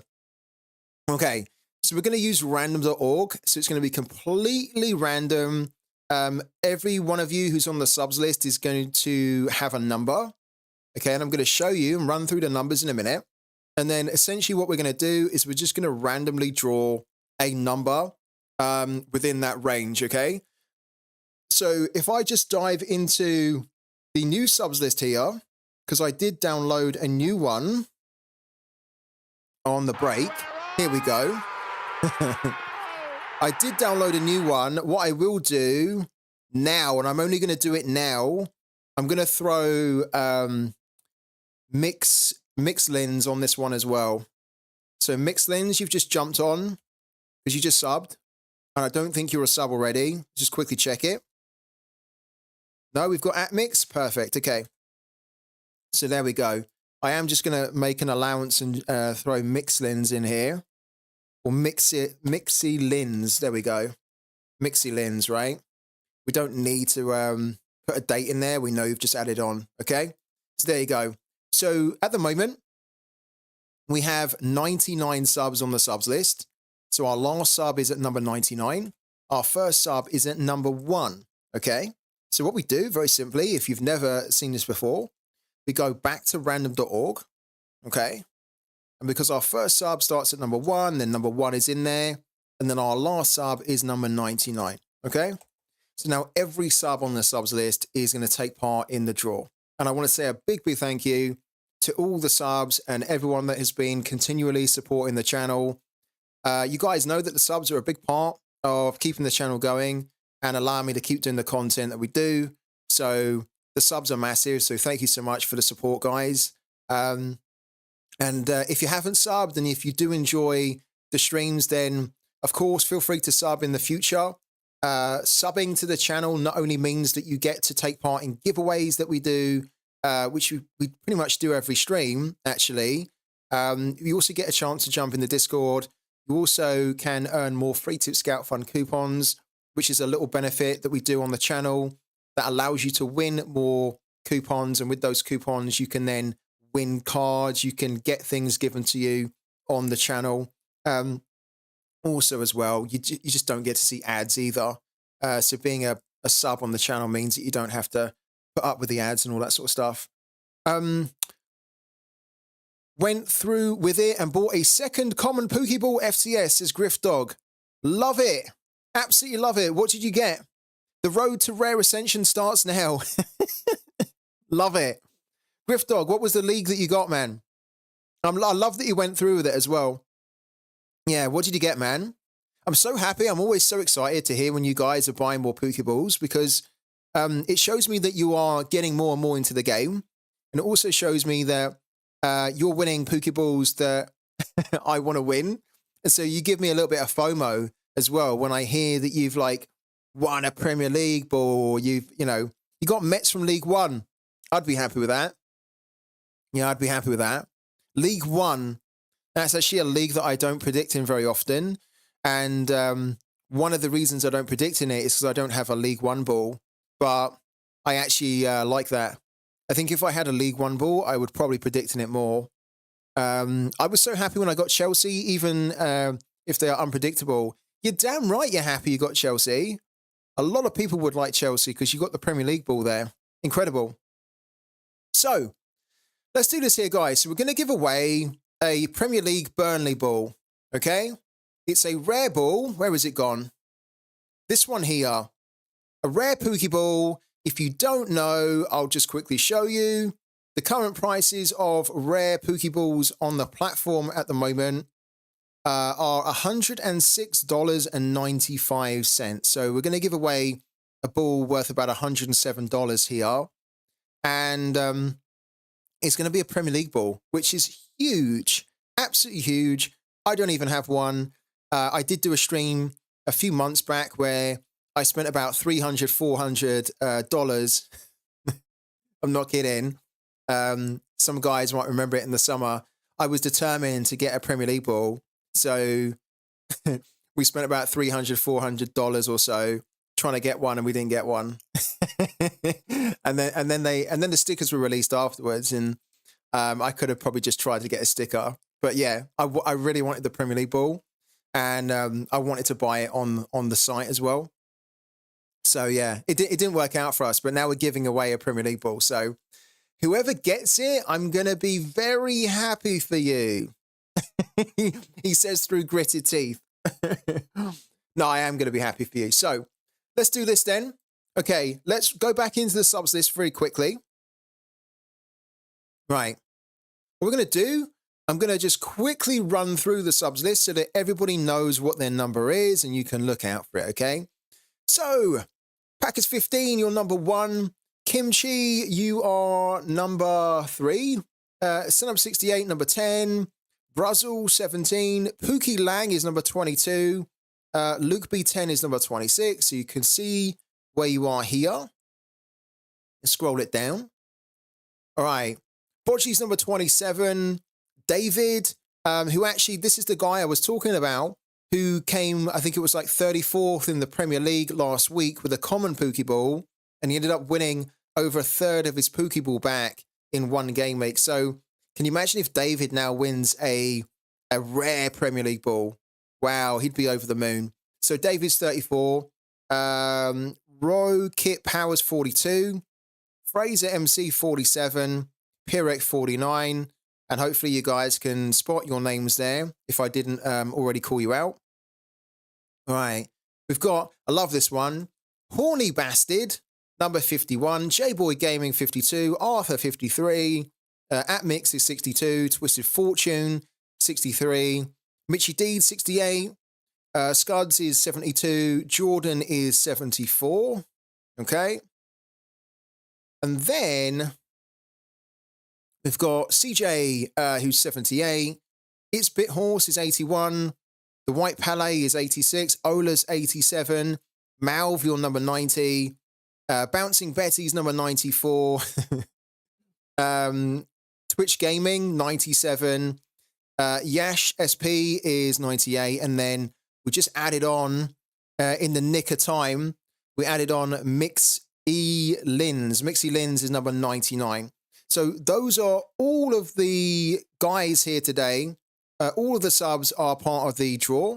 Those are all of the subs that are going to be having a chance to win now this over $100 rare Premier League ball. So without any further ado, let's go and do it. Let's go and do it right now. I'm super, super excited to be able to give this and have this opportunity. So again, another big shout out to POOKY. Amazing support. Somebody's going to win a rare Premier League ball. Let's find out who it is right now. I think we do need the drum rolling for this one. It's a big one to give away. Oh yes, we need to have the drum roll. Here we go. Here we go. Drum roll. And then we're going to generate a random number. So good luck, guys. Thank you again for all the support on the channel, both here and over on Twitter. And yeah, good luck to you. Let's going to find out who's the winner of this rare Premier League Pookie Ball. Here we go.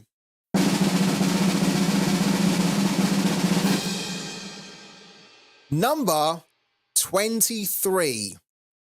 Number 23. Did anybody see that they were number 23 on the list there? Because number 23 has just won themselves a rare Premier League Pookie Ball worth over $100, which they can start to use in Pookie today when Pookie send it to them, and they can start using it for the rest of their life now to predict in Pookie and win money in this amazing game. Did anybody see that they got number 23? It is Beckham's number as well, isn't it? Yeah. Number 23. I can't remember who number 23 was. Of course, there were so many in there. Let's actually dive into it. And let's have a little look. So let's go into the subs list here. And let's have a little look. Oh my God. You are kidding me. Number 23. Look who's number 23 here. Number 23. The Don of Sorare. Number 23. And we usually see the Don in here. We usually see the Don in here. I was funny enough, saying to the Don, because he had quite a good week on Pookie on the weekend. And I wrote him on Twitter saying, I think you should, you're not the Don of Sorare anymore. You should call yourself the Don of Pookie. It's the Don. The Don's won himself a rare Pookie ball, a Premier League Pookie ball. So the Don, I don't know if you are here right now. I think if you were, we would have seen you in the chat, right? And if you're not here, the Don, I know people are going to be tagging you on Twitter, telling you that you won a rare Premier League Pookie ball. You have. You've won it. It's yours, man. It's yours. So congratulations to you, the Don. I'm very, very happy for you, you bastard. I'm very happy. Thankfully, my happiness just outweighs my jealousy because I think this is such a cool ball to win. So the Don, that Pookie ball will be yours. What I'll do is I will connect you with Pookie. So I think it'll be Nick, right? I think Nick in the chat. I'm sure Nick will probably get in touch with you, and then he'll kind of ask for the details so we can send the Pookie ball to you. But congratulations to you, my man. You've just won yourself the rare Premier League ball. This one here, the Burnley one, which is about $107. So well done to you, man. Indeed. Can't wait to see how you get on with the rare Premier League ball as well. And can't wait to see what strategies you use with the rare Premier League Burnley ball, because it's a Burnley one, which I think also presents a slightly interesting strategy kind of take on how you approach it, given that it's Burnley. But yeah, amazing. And guys, if you did miss out, then don't worry. You know that we're always doing giveaways on the channel. You also still, just as a reminder, you can still win Pookie stickers from me. So we are running a series called Beat the Base, and the way that you need to play that is you need to predict in the Europa League, which starts in 1 hour and 47 minutes time. You need to predict in here. You need to also add me as a rival. Really important. So add me as a rival. Okay. Really easy to add me as a rival. You go to, when you're in POOKY, you go to the top right. You click on the little avatar. Okay. It's going to give you that drop down. Go into my rivals here. And then, funnily enough, you click add rival, of course, and you just simply type in my name, Free Tip Scout. Okay. I'll come up. And then make sure that you add me as a rival. Really important. You can win a sticker from me, but you must be my rival. The reason that's important is that when you add me as a rival, I can then see you in the Europa League leaderboard, in the base leaderboard. I have this little tab over here, right, where I can then see how my rivals are getting on the base leaderboard in this type of competition in the Europa League, okay? So you need to be my rival so that you can rank on my rivals leaderboard. If you're not my rival, but you end up winning, as in you get the most amount of base points, then you're going to miss out because you're not on my rivals leaderboard. So please make sure, if you're playing POOKY, and if you want to be winning a POOKY sticker from me, I think the POOKY sticker we're giving away this week is this one. So this is the one we're giving away. It's a very good one, actually. This is very useful, actually, in a lot of leagues, especially the Brazilian league, especially the Argentinian league. This is a fantastic sticker to be able to put on your POOKY ball and then get an additional up to 8% boost to your scoring whenever there is a draw. It's a very, very powerful sticker that I would technically like to keep, but you guys know me. I'm quite giving with the stickers. I'm giving away stickers when I don't even have stickers on my POOKY ball. So that says everything, I think, about how given we are. But yeah, this is the one we're giving away. It's the draw sticker.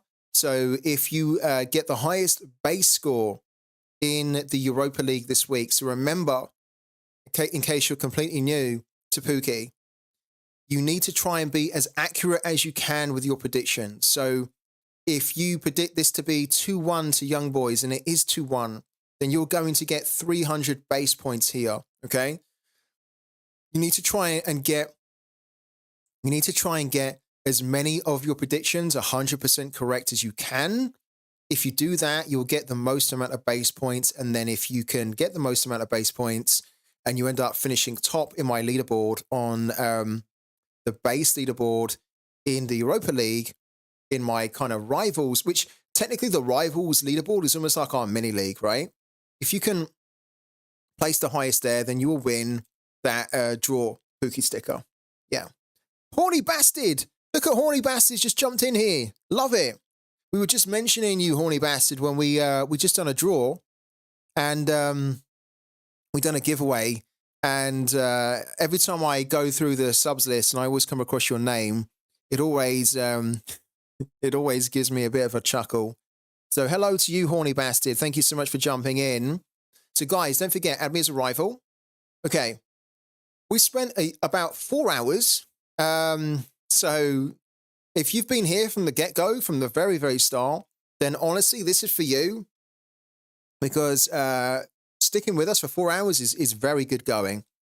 We've been talking a lot about just the basics about how to play the game, how to navigate the game, what the game's about, how you use some of the in-game currency, how you use your energy.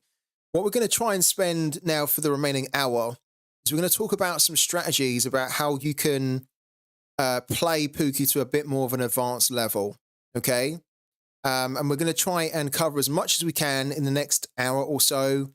And then what we'll do is we'll try and save about 20 minutes or so before the end of the stream so that we can just almost have a fire your questions off to POOKY, okay? Because I have a couple of questions myself that I want to ask POOKY that I've not had a chance to ask them, that we talk about quite a bit on the stream, right?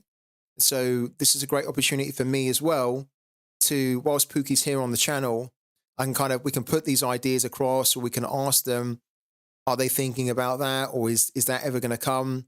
Is that in the pipeline? So, right, let's talk about a couple of strategies. Okay, so if you're going to play Pookie, there's a couple of different ways that you can play this game, and the great thing with the game is that you can play this game in 1 minute, or you can play this game for 10 hours, okay, if you really want to. The game is so flexible. You don't need to have any skill or knowledge at all to play this game. Equally, if you have skill and knowledge and you're very good at predicting and very good at knowing how to guess the correct scores on games, then this is a game that's going to reward you, okay? But this is also a game that could literally reward you even when you try to be a little bit crazy and when you try to like guess things, right? So the advantages with this game, let's start with the standard strategy where you're going to pick a league, for example, like the English League, okay? So I'm English and I know the Premier League. I follow it quite regularly. I'm going to predict in this one. Let's just say, for example, right? The obvious way to start playing Pookie is to just think, okay, Brentford, Liverpool. I think Liverpool are the better team. They are the bigger team as well, the bigger club. I haven't looked at any form or anything, but I just think that Liverpool should be able to win that game.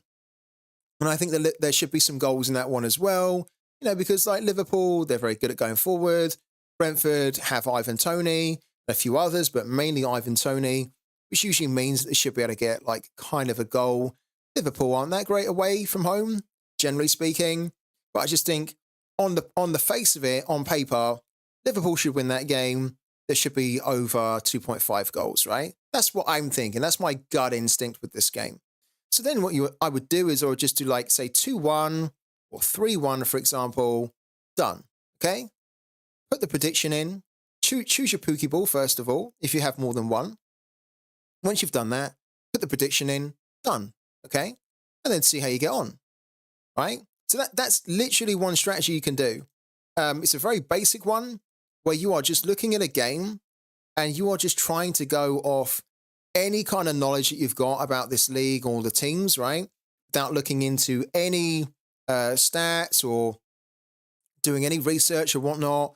You are just simply putting in what you think, like the first score that comes into your head. So for this one here, I'm thinking that Aston Villa could score 3, probably Fulham could score 1, okay? And there's nothing wrong with this at all. Like, it's a strategy where there's nothing really wrong with it. It's going to give you some very mixed results because your gut instinct is going to be different for many different reasons, right? And also many different game weeks is going to give you a bit of a variation. But there's absolutely nothing wrong with doing this, okay? And you could easily put your predictions in for a league like this in about 1 or 2 minutes, okay? 1 or 2 minutes of your time could actually result in you getting into the top 50% by doing a strategy like that. And then that's actually 1 or 2 minutes that's been spent very well, right? Because then for 1 or 2 minutes of your time, you ended up winning some money. You go again, do the same again. See if you can do better with that strategy, right? So a lot of new players to Pookie will often kind of approach the game where they'll go based off what they feel, right? What kind of sounds or looks good. Like this one here, Burnley against Arsenal. Arsenal probably winning that one, maybe by 3 or something. Maybe something like that, right? Now, that strategy is fine. However, there's one thing that you've got to keep in mind with that type of strategy is that if you are predicting games where your gut instinct is telling you that the favorites are going to win, or that, the home team's going to win because most of the time home teams usually have a bit of an advantage, then that will work for you only so far. And the reason I say that is that when you are trying to predict what's going to happen in a game, if you predict what everyone is expecting to happen, then you're not really going to be a differential, right? Because then if it does happen that way, and there have been others that have also thought the same, then you might find that because there's so many others that have done the same, and maybe those others have bigger boost than what you've got with your Pokeballs, right? Maybe their Pokeballs are much more suited to those types of scores which you've done.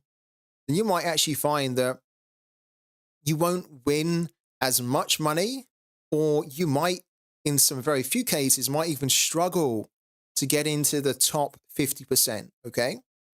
Now, there's another way to kind of do your predictions, and this is actually a strategy that I think is very underutilized in the game. I don't think enough players are really doing it, but I think that it is actually a strategy that pays off quite well in the current format of the game. Because right now in Pooky, you get points for getting things partially correct, okay?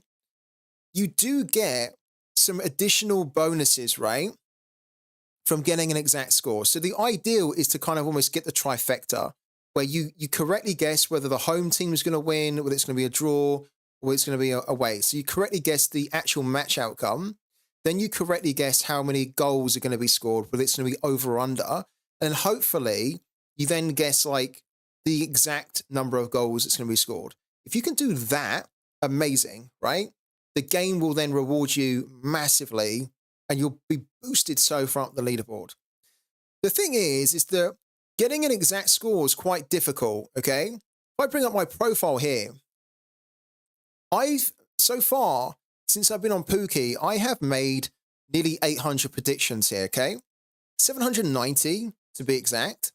And my success rate at correctly predicting whether the home team's going to win, whether it was going to be a draw, or whether it was going to be away is 44%, which is actually not too bad for an outcome where there are 3 possible like results, as in, right? It's not a 50-50 market. It's not too bad. Obviously, I want that to be higher, but it's not super strong either. It's okay, right? Over under 2.5 is pretty good, 62%.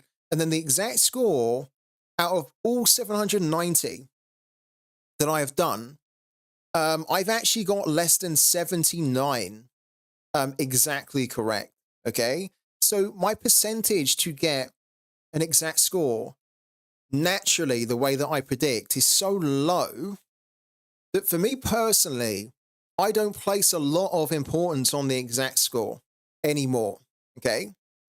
Technically, I should. I should be thinking, let's try and get as many exact scores as we can. And if you can do that, and if you have a strategy we can do that, great, because you will be able to, as I say, win far more points realistically than I can if you're very, very accurate, right? Because then you'll be able to place on both the boosted and the base leaderboard very, very high. But here's the thing. After a while with you predicting, and even if you haven't predicted before, the exact score, if you think about it, is one of the most difficult things to get right. Because there are so many different permutations, okay? And you see it when you go on the correct score market. Look at the different possibilities, right, that could happen. There's tons of them, right? It could be anything. It could even be a score that's not even here, right? It's a difficult market because your chances to get it 100% correct are one of the lowest out of all the markets that you can look at, especially on Pooky, right? So most people, when they are playing Pooky, if you look at a lot of people that play Pooky, they will usually do okay in over-under. They'll usually do semi-okay in home draw away. Because, again, this is like a 50-50 kind of market. This is a 1 in 3, because there's 3 outcomes here. This one is like 1 in what? Like, there's so many. It's not a 50-50. There's like about 20, 30 different possibilities that it could be, realistically, right? And so most people are not going to be scoring as good in exact score. Now, with that in mind, one of the strategies that you could do on Pookie is rather than trying to get an exact score by targeting the favorites, right? A strategy that's very good to do is more like a low percentage, but high win strategy. So rather than trying to get as many exact scores as you can, just accept that it's a very, very difficult thing to do, okay? And that you're not going to actually try and do it, okay? Which sounds a bit strange to say, but stick with me here, okay? So rather than me trying to get as many as I can exactly correct here, I'm going to ignore the exact score entirely. Like it's over. I'm not even thinking about it, okay?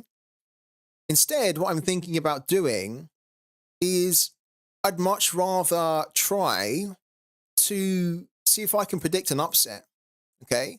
So again, similar to what the strategy we just talked about, where you can just look at it and think, okay, what does it feel like? Does this feel like a win for Liverpool? Sure, right? But the other flip side to that is that you can think, well, maybe Liverpool could slip up here. So why don't I just try and target an upset?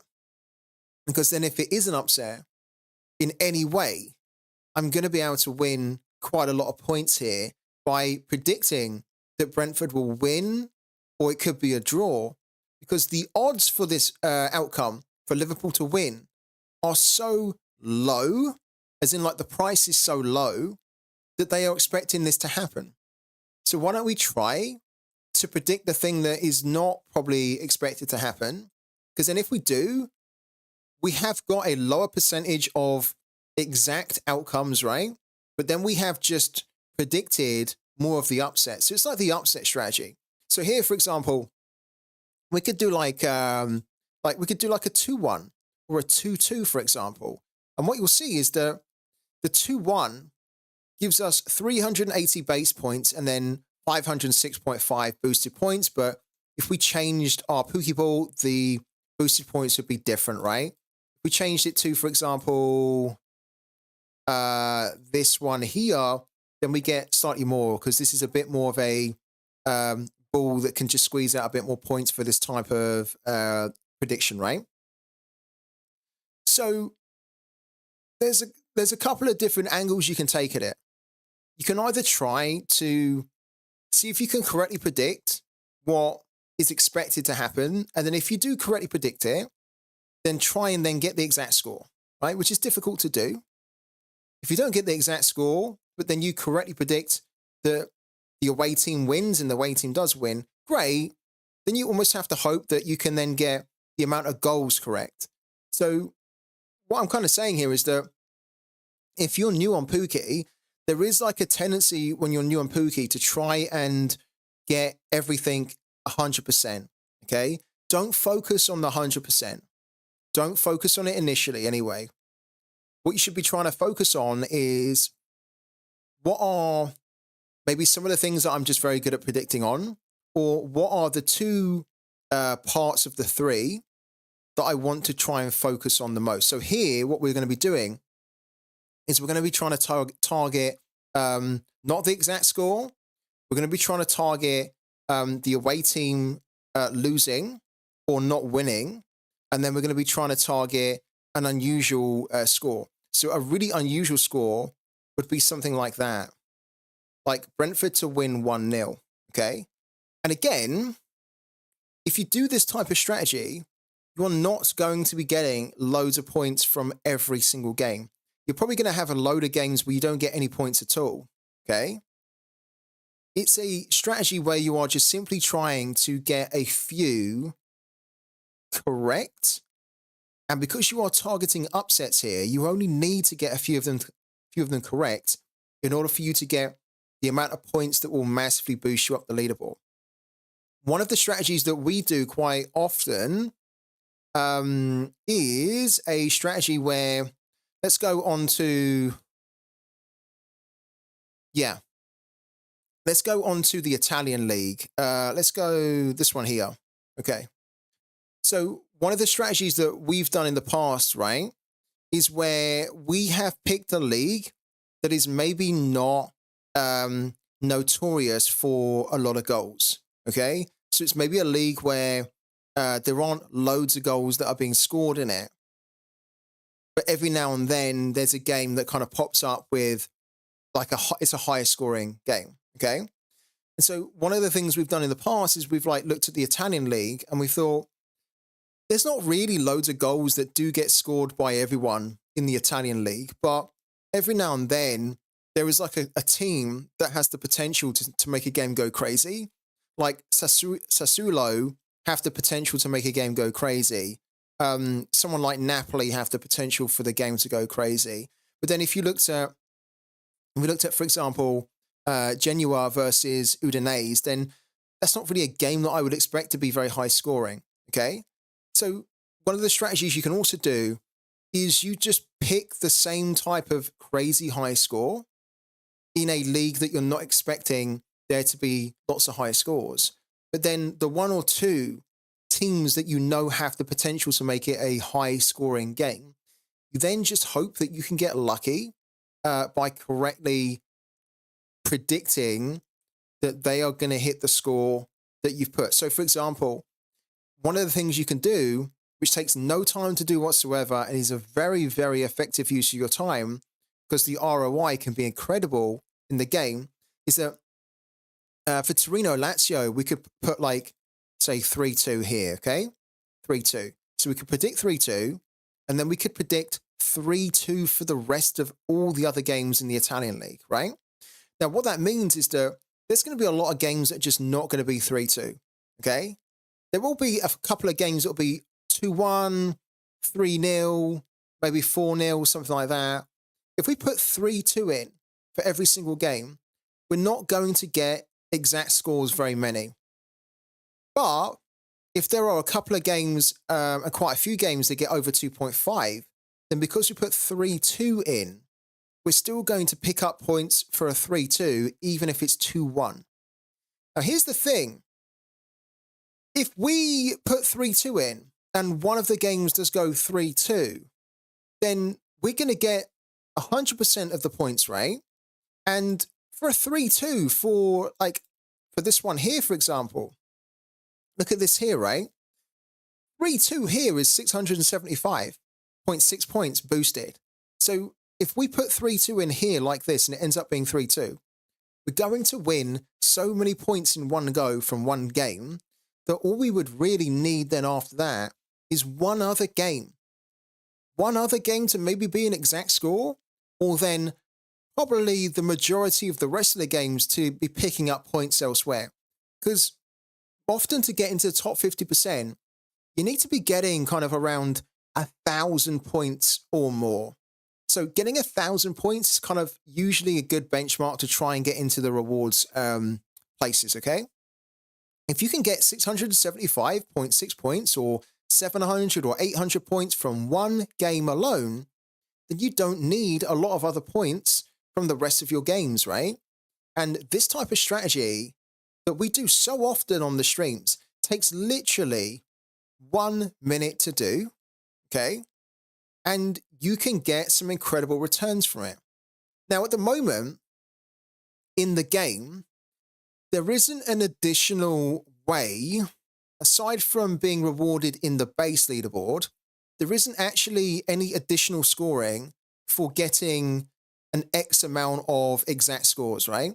So it's not like the game says you can get an additional multiplier boost to your scoring if you have 4 or if you have a minimum of 3 exact scores, right? The game pretty much in its current form encourages you to try out different things and to experiment.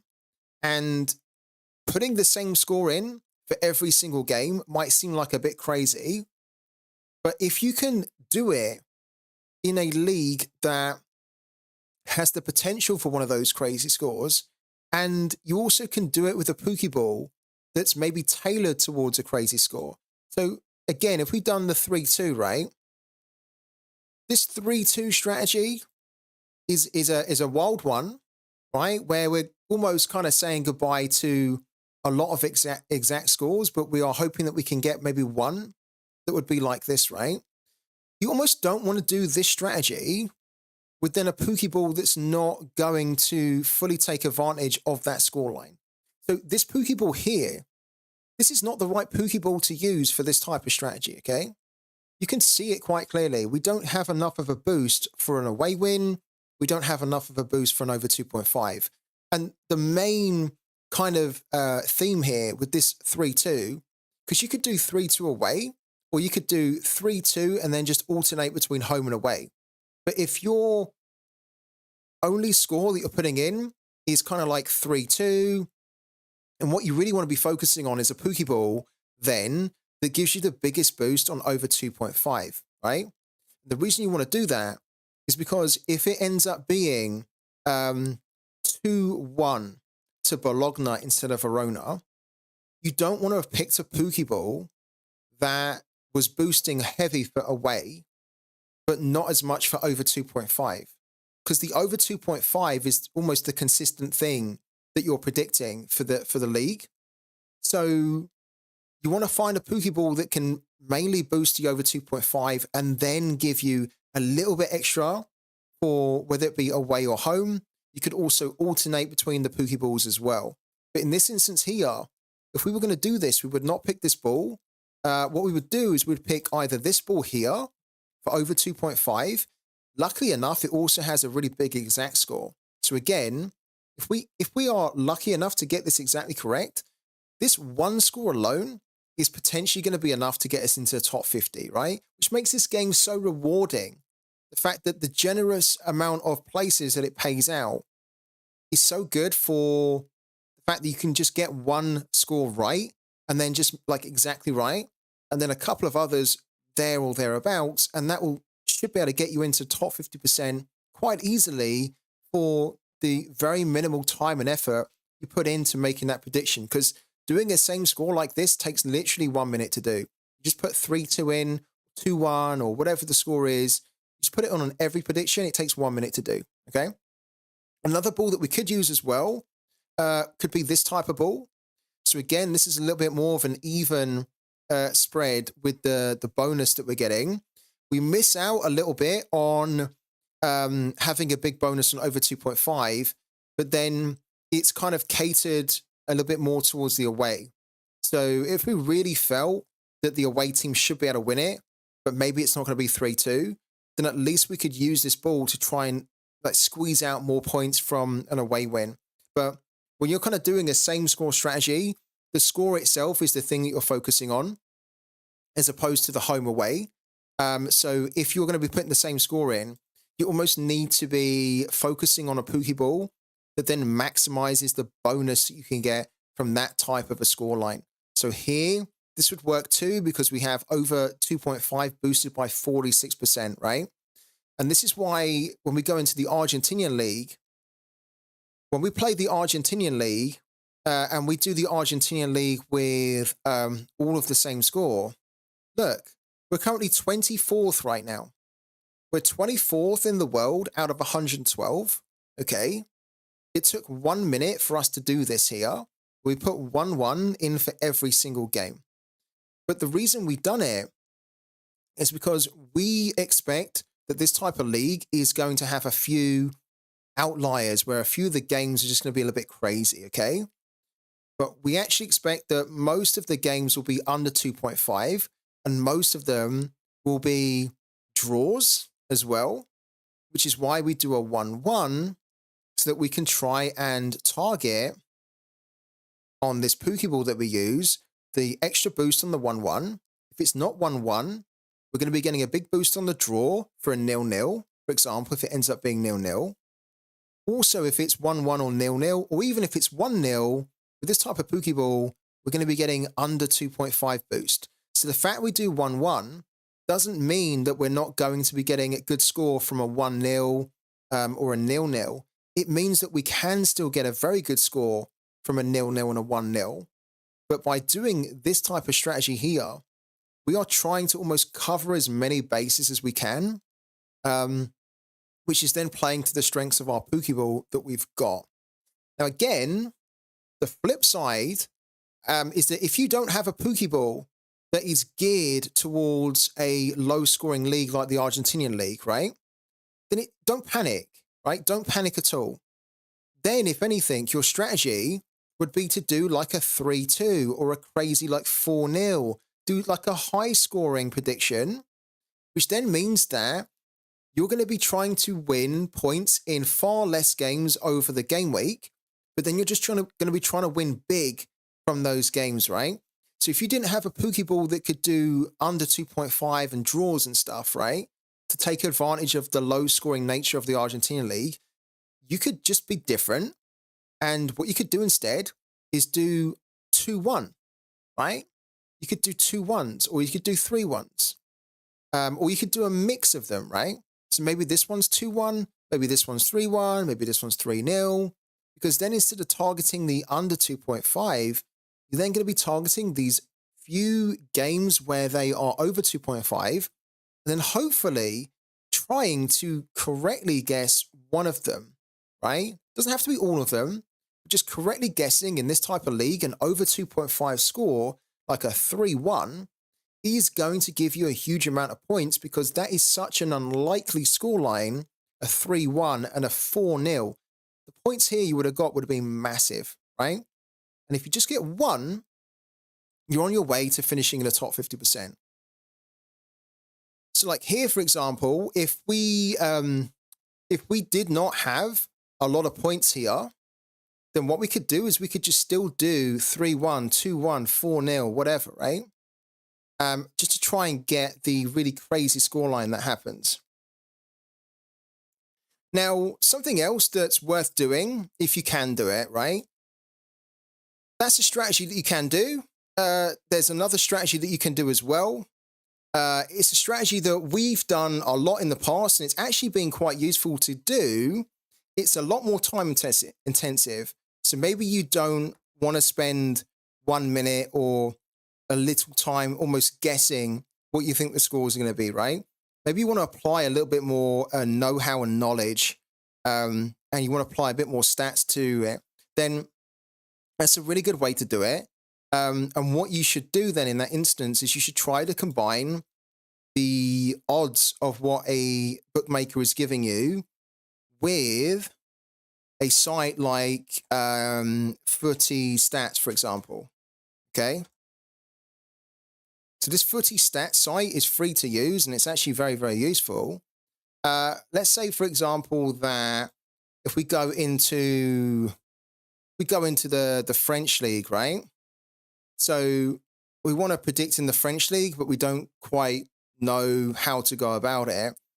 Then we'd use a combination of sources to try and come up with the most accurate, realistic expectation of how many goals are going to be in that game, how many would score, like which team would score them, and realistically how that team is expected to do against each other. So if we take Lyon-Nice, for example, we go on Footy Stats, we type in Lyon, it's going to come up with Lyon versus Nice, okay? And then what you can see here from the offset is that it shows you the form of the two teams, right? So Nice have not been in very good form. Lyon have won 3 of their last 5, but they've also lost 2. You then get a little bit of information around the potential for goals in this game. Who would score them? Would it be both teams that would score? The average amount of goals that's expected here. And the really good stuff comes in when you scroll further down, because then what you're able to see are the head-to-head records between the two teams. So what you can see is that there's actually not much of a difference when these two teams have gone up against each other. Like the record is almost very equal. They've won roughly the same amount of games each, and they've had 6 draws, okay? So historically, this is a game that can almost go any way. And then you also see some of the historical data around the goals that are scored in this fixture, how many times both teams are scoring, how many times they keep clean sheets. This sort of information is really, really useful to guide you around how you need to do your prediction. Because if both teams are struggling for clean sheets in this fixture, it's probably not a fixture in your prediction that you should be doing any kind of clean sheet, right? So maybe you need to be doing something like that. or something like that rather than something like that. Because historically, they tend to find the back of the net against each other. Now, you want to combine that historical data with relevant current data and form. Okay, you can't just go off, okay, so they don't really tend to score against each other, so they're not going to score now. You need to kind of combine it. So there's a few ways that you could do it. When you look at the tables a little bit lower down, what you can see is that Leon have only failed to score in 18% of their home games so far this season. Nice, on the other hand, have failed to score in 40%. Okay? So Leon tend to score a goal in their home games, right? Nice, though, they tend to fail to score. They're quite poor away from home, right? At home, they've only failed to score in 18%. So they score quite well at home. Away from home, not so much, actually. You've also got some other data here, like XG, XGA, and you should, and you know, it helps you to look at that. So if you look at the XG of Nice away, it's 1.39, right? It's quite consistent with the XG that they have at home and also overall, but it's not that strong. Like 1.39 is not that great, okay? Like you'd ideally want that to be over 1.5, closer to 2, because then you know that they have a better chance of scoring. And then especially if you're going to be looking at an over 2.5 prediction, this is not a good XG to help you with an over 2.5. Over 2.5 predictions depend largely on both teams being able to contribute towards that over 2.5, unless you have a really strong team going up against a really weak team. If you have like a Man City team going up against a Burnley, you don't have to worry too much about Burnley having to score a goal, because Man City by themselves can score 3 goals alone to take the game over 2.5. But when you've got two teams like this here, technically they can score 3 goals by themselves, right? But in this type of fixture where they're a little bit more, it's a little bit more like even, based on the players and the teams that they've got, you almost need to rely on both teams scoring to help it go over 2.5. And this is not really a good XG. But you can also see, for example, that they have an okay clean sheet record away from home. And you can see that on average at home, Leon are seeing 3 goals on average being scored. They concede a lot of goals at home. Look, an average of 1.73. So they're a little bit leaky. Some of their record recently, though, has been, look, 2-1, 1-0 at home. So 3-2, they lost at home. Then they lost 3-1. Then they won 1-0. So their recent form has been very difficult because it's been swinging between over 2.5 and under 2.5. Very difficult to gauge. So when you go down, you can kind of see realistically how many goals they score at home and away, which is very helpful for you to try and form in your head how many goals you think are going to be scored and by who for your prediction. And then what you can also do as well is when you go on to use the bookie sites, use the odds from a bookie to weigh up whether you think a team is going to score or not. So when you look at, let's type in Leon here, just to kind of keep it nice and simple. When you type in Leon here, right, this is the game that we were looking at on Footy Stats, okay? When you type in Leon here, there's a few things that the odds can tell you about a game. One of them is that when the draw price is about 3 or close to 3, and there's not much of a difference between the prices of the two teams, then the way that the bookies are saying is that there's not really a clear favourite in this game, and that both teams have the potential to cancel each other out and create a draw. So whenever you see a draw from a bookie that's priced around 3, or certainly less than 3, you should seriously consider putting a draw in for a prediction, okay? The other thing you need to keep in mind is the markets of both teams to score, because again, if the game is going to go over or under, a lot of that will largely depend on whether both teams can score or not. if there's a likelihood that both teams are going to score, then it's more likely that the game will go over 2.5.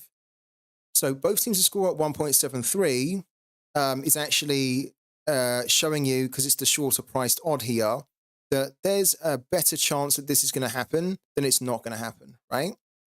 So that in itself should make you think that the over 2.5 has a good potential to happen in this game. But you also need to look at over 2.5 as well. So look, both teams to score 1.73, but then over 2.5 is 2.1. So as far as the bookies are looking at this, right, is that they think both teams can score, but they don't think there should be 3 goals in this game because the under 2.5 is significantly lower than the over 2.5. And then the draw outcome is 3.1. So if we were going to look at the correct score market, the correct score market would probably indicate that the 1-1 is going to be the shortest priced outcome. As in, that's the actual score that they think realistically should happen in this game. So you can see that, look, 1-1 is at 6, which is the shortest price, right? It's the lowest price here. And they really believe that.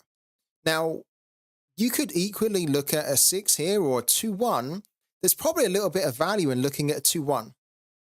All right? Because keep in mind that we go back to Leon and Nice here on footy stats, right? They've won 3 of their last 5. They're going up against a team that's lost 3 of their last 5, right? And if you look at the amount of goals that Leon score at home, they're quite good at scoring at home. They're much better than Nice are, okay? And when you look at the clean sheets and the goals conceded, they do concede more, but there's a potential that I think Nice could concede more than the 30% of over 1.5 here. So they have a good record for clean sheets. They don't concede a lot. But also, when you look at the amount of goals that Lyon can score, and Lyon are certainly the team in better form at the moment, look, then they could actually get 2 goals against them. Maybe then Nice just get 1. So the 2-1 is actually also not a bad prediction. So if we were going to look at this on POOKY, the 1-1 would be very low scoring because the odds are very low for it. But the 2-1 might be worth being brave for, because rather than getting 150, you could potentially get an extra 50 on the base, right? And then on the boosted, you could get an extra 15 or so. And there's actually a good chance, I think, of that happening. Are you guys still here? It's gone very quiet in the chat.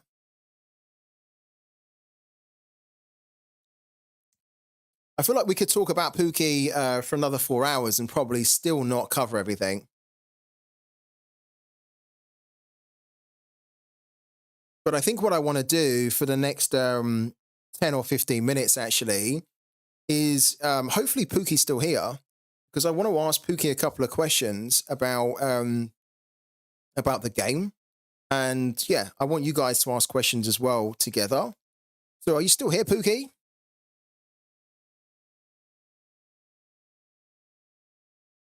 I mean, we could certainly talk more about the strategies and what things you need to do or what things you could try out. And yeah, we often do that on the stream. I just want to see if POOKY's here or not. I'm hoping they are, because I really want to ask them a question.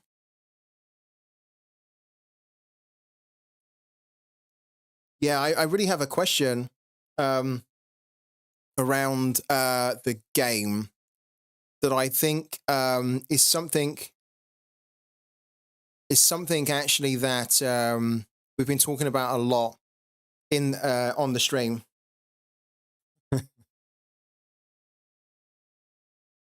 Yeah, so I want to see. Woots84 might be able to help. Do you work for POOKY as well then, Woots, do you? I think this is definitely something that I want to talk about that has been... Oh, he's here. Perfect. Okay. Nick is here. Perfect. Cool. So, yeah, I was just saying that I could probably go on and talk more about different strategies And I think we could, like, honestly, for hours and hours and hours, because we've had loads of good success doing, trialing out different things, right? But I wanted to dedicate a little bit of time on the stream just to ask a few questions myself around almost around two main things that I have come across in my experience playing the game. And I want to know whether the team over there is, whether it's been feedback that's been you've received or not.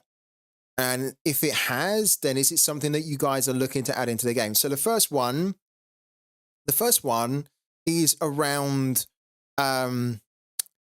exact score. Okay. So if we go into let's use my example of the Argentinian league here, right? So you can see that we have this strategy, which is like the board draw strategy, where we're not even trying realistically to predict them like properly. We're almost just trying to see if we can be lucky enough to get a couple of exact scores in here, but almost just trying to pick up as many points as we can from the under 2.5, right? And at the moment in the game, it's kind of quite free to experiment with the different strategies and whatnot. But we've also seen as well, and I've probably been guilty of it in many ways, is that we could do some kind of crazy scoreline, like and we have done it, where we've done like, say, all 3-3, okay? So we've done all 3-3 for every single game, and we are deliberately not trying to get a lot of exact scores. We are just then trying to get as many points as we can from predicting over 2.5. Also trying to see if we can get lucky with a few draws in there. And then, of course, if we get the exact score, we're going to be laughing because a 3-3 is going to give you lots of points, right? But the question I'm asking here is, are there any plans in the game to reward managers or maybe incentivize more managers to try and target the exact scores? Because in the in the game week where we've done all 3-3, I actually ended up getting a couple of crazy, I think it was like 2-2s, or there might have been 1-3-3, right? And we ended up actually scoring very well and probably way better than somebody who has spent the time to try and be as accurate as possible and did get more exact scores, right? But we just won less exact scores, but we won bigger. So are there any plans to maybe say that if you achieve 3 exact scores or 4, however much it is, right, you get an additional bonus to your scoring to then try and incentivize more accurate predictions, or not? Or do you intend for the game to be kind of played in as creative as way as possible? That's kind of the question. Yeah.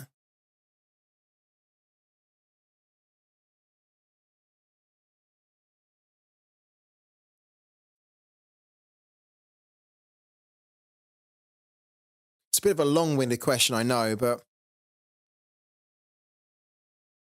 okay, so regarding aiming for an exact score, we are currently working on gameplay mechanics that will reward skill and knowledge, focusing on enjoyable gameplay where strategic decisions enhance competition, keeping raw prediction skills at the core. Yeah, so I saw that was mentioned in the blog. And so that for me, when I read it, that kind of, that's why I was kind of asking the question. That for me, almost, I translate that as that there is going to be some kind of a mechanic in the game that will reward managers for more exact scores, so more 100% getting it right, than managers that deliberately don't try and get it right, and just try and almost just get a few right, you know? Yeah, okay. So in short, yes, we're working on this and things will develop. Okay, cool. So I'm kind of happy to hear that. I'm happy to hear that, actually, because there's been a few times for me where it's been great, where we've won some great cash rewards. We really have. We've won so much, actually, from doing strategies that don't really take much time to do. They take no skill, no knowledge whatsoever, no research at all. And it's felt a little bit like we've kind of cheated because then you've got some guys out there that are really taking the time to research, and they're maybe getting a lot more exact scores than us. But because we've targeted the few scores that need to come off big in order for us to win, we've kind of ended up winning better than them. When it made me think, well, if anything, they should be getting a bit more of a bonus for trying to get as many exact scores as possible. Yeah. Yeah, my understanding is that players will want to go for actual exacts instead of just hacking at finding a score. Yeah. I think so. I'm happy to hear this. I really am, because I think that should almost be what predictors should be approaching the game, thinking, I really want to try and get as many exact scores as I can, because that's really where most of the points I'm going to be able to get, right? And it's in my interest to try and do it. But I'll be honest with you, and a lot of people will tell you in the chat, because we show them on the streams, is that I'm almost not even trying to get any. I'm not trying to get 5 or 6 or 7 exact scores anymore. I'm just almost trying to get 1 or 2 that are exactly correct, that are then just going to give me mad amounts of points because I went like crazy on the score.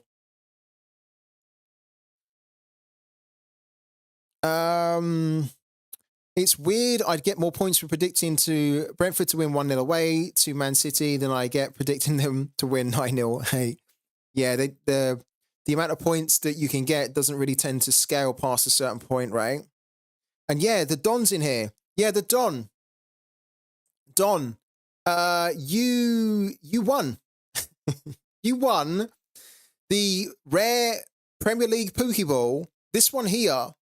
You won this Pookie Ball about an hour ago. We draw the winner, and it was you. We drew your number from the subs list. You've won this Pookie Ball, my man, that Pookie have very generously decided to give away.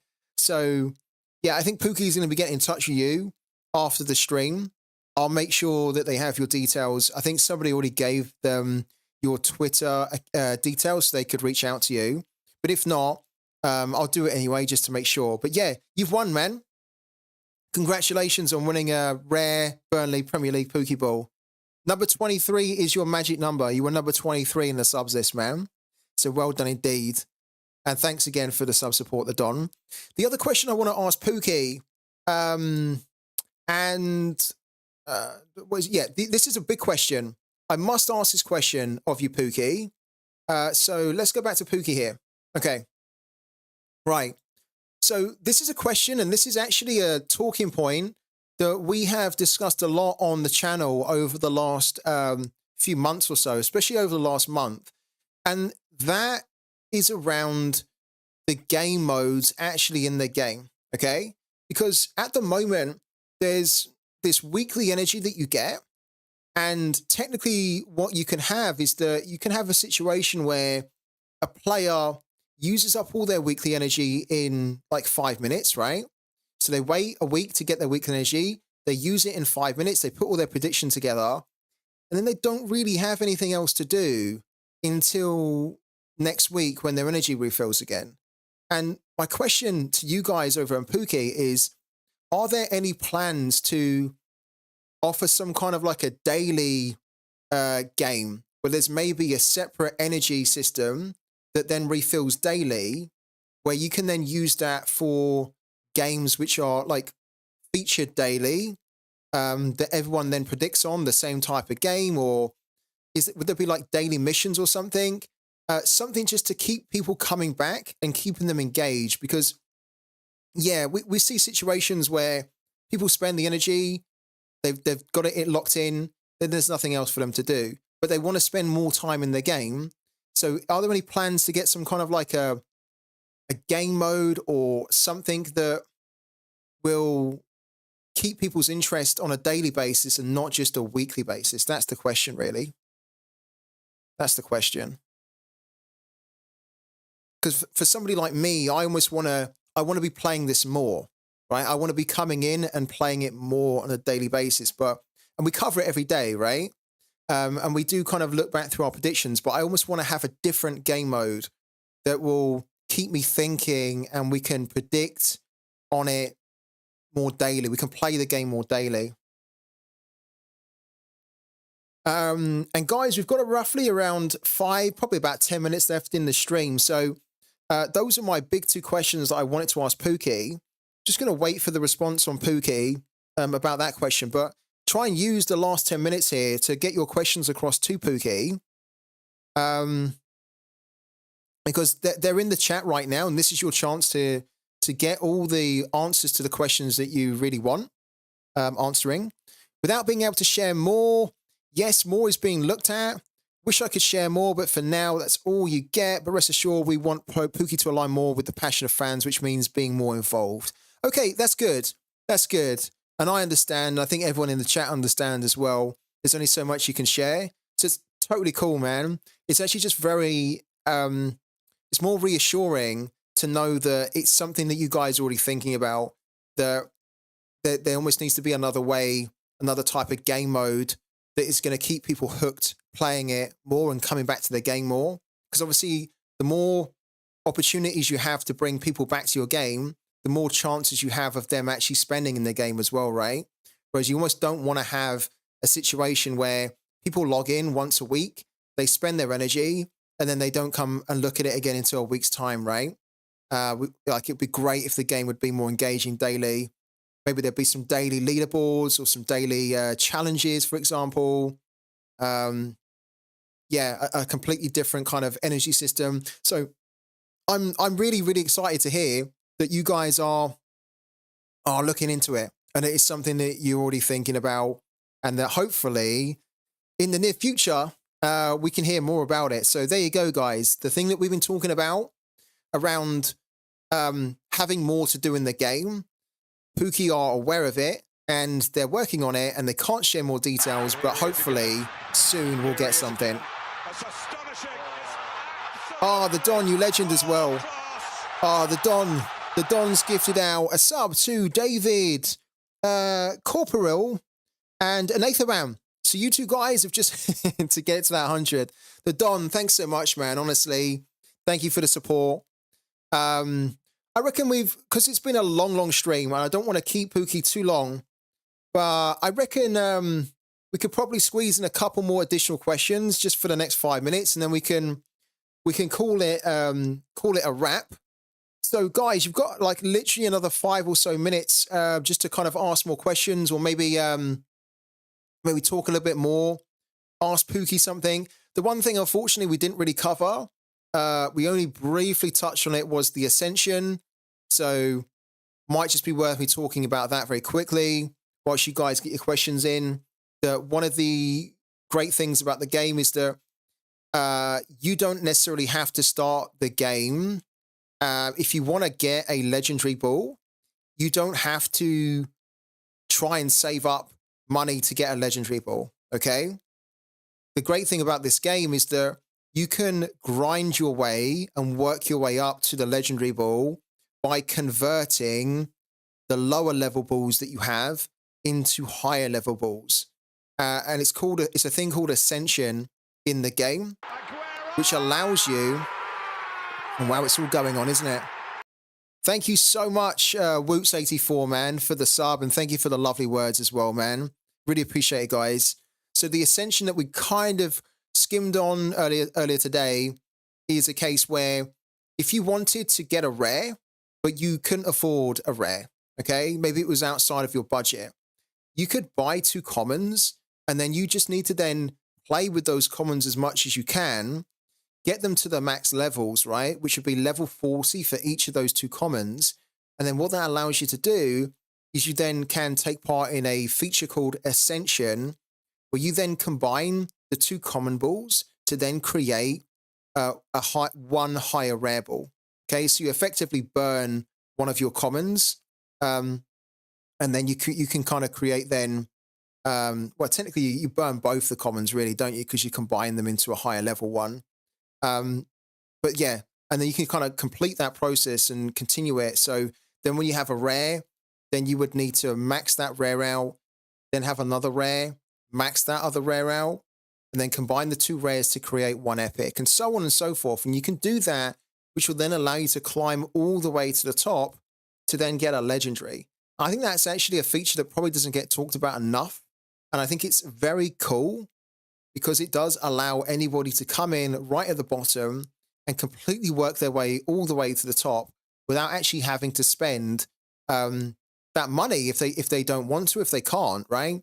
Instead of spending that money, you are simply then spending more time to get there. So it's an exchange of, do you want to spend less time but more money? Great, you can go and buy the legendary straight away. Or do you want to spend less money but just put a lot more time into the game and a lot more grind to then eventually get to the same point as somebody who bought it straight away? So Ascension's amazing. There's also more features like crafting, which are coming, which I'm hoping we're going to hear about soon as well. And just whilst we are talking about that, and I know this has been a heavy stream where we've talked about so much here today. So yeah, it's probably the stream or the video for everything Pooky related. We covered so much, but I think just another quick reminder is that Pooky have a Discord that is very, very good. So if you are still looking, hold on a minute. If you're still looking for, it's not, it's a bit of a fail. Let me go into Discord actually. Here we go. I have it already loaded up. Here we go. So if you're looking to get into Discord, if you're looking for more information about Pooky, then the Pooky Discord is full of very helpful people out there playing the game. The team are very active on Discord too. You'll find lots of threads in there that cover some basics, that expand on the basics. There's lots of announcements in there. You can also there's giveaways and stuff that they do in there regularly. So make sure that you jump into the Pooky server on Discord if you're still looking for extra information. And then the other thing that's also worth just reminding people about is the white paper. The white paper, they have a full transparent white paper on this game that everybody can access, and you can access it when you're at the main homepage here. When you log into Pooky, you scroll down to the bottom, you click on blog here, okay? When you click on blog, it then brings up, of course, their blog, where they are regularly posting updates and communication about big changes or new features in their game. So this is also a very valuable page to kind of bookmark and keep up to date. But then if you scroll all the way down to the bottom, you can then click on the white paper, and the white paper then really gives you the nitty gritty, the formulas and equations which are calculating certain things. You can look a bit more into the team as well. So it tells you about the team and it gives you the links to all the guys there on LinkedIn. It tells you a little bit more about some of the new features which are coming. There's a roadmap as well. So their current focus is this mobile app, which Nick mentioned in the chat. Then after that, they're going to be looking at the tokenomics. And then look, they've got crafting. So this is what I just mentioned. So if you wanted to know more about what is crafting and how is that going to fit into the game, you can then click on there, and they've got a nice little section just outlining what their vision is and their plans are maybe for crafting at this stage, right? And it says here that they're working on this and more details will be added soon. So if you want even more, look, Ascension's also covered in here. So if you wanted to really get your head around the ins and outs of Ascension, then you can also find this information. And this is another thing that I think is amazing about Pooky is that even when it launched, even before it was launched, this white paper was so complete with all aspects of the game. It's like they really knew exactly what they want this game to be, where it's going, how they're going to be evolving it. And they're constantly updating information in here as well. So do check out the white paper. Make sure you're on the on Pooky's Discord as well. And it'd probably be a little bit amiss as well, wouldn't it, if we didn't mention this? Go and give them a follow on Twitter as well, guys, if you can. I'll drop the link in the chat. There's the link as well for Pookies. If you're not following them on Twitter, then please make sure that you do too. They really should have a lot more followers than 4,800. And it's just another way to keep in touch with the stuff that they're doing, any kind of announcements as well, any videos, because they're doing a lot more videos on YouTube as well. So you'll be able to check out their videos that they do. They often post some links on them. Just really, really good, you know, really, really good. So do go and give them a follow everywhere. But as you can see that we don't have many more questions for Pooky, but also for myself, I just want to say that was a huge stream. I think my mouth is very grateful that I'm going to give it a little bit of a break because we've been talking nonstop. But I wanted to say a big, big thank you to everyone for today's stream. All the guys that jumped on, especially all the guys that have been here right from the get-go, because it's been 5 hours and it's been quite full on at times, right? So huge thank you to everyone that's been on. Thank you to everyone that kind of jumped in, jumped back out, and it's kind of been hopping on and hopping off, right? Anyone that took any part in today's stream, massively appreciated. As I mentioned, this is quite an epic one because we dived really deep from top to bottom about this game. We covered a lot of things, explained a lot of things in its basic form. We also talked a little bit about some of the advanced features as well. So what I will do over the next few days is I'll try and cut a lot of the stream down into some of the best bits that can form a bit of a highlights, right? That can then almost serve as a bit of a tutorial to how to get in the know on this game. And I'll then post that on YouTube and I will post that on Twitch as well. So that then you'll have something that is not like 5 hours to digest. You might have something that's about half an hour to digest, okay? The winner, so the Don who won the Pooky Ball, I'll make sure that Pooky has all your details so they can reach out to you and send you the Pooky Ball. And guys, we are going to be back tomorrow with a Sorare stream. And a Pooky stream, of course, but we'll be covering Sorare in the first half of the stream. So plenty more to come tomorrow. We may even also do a stream later on tonight. So I'll keep you guys posted on that. But again, huge thank you for the support. Thank you for all the follows, all the subs, and a big, big thank you as well to Pooky for being in the stream, because Pooky have literally been here for 5 hours.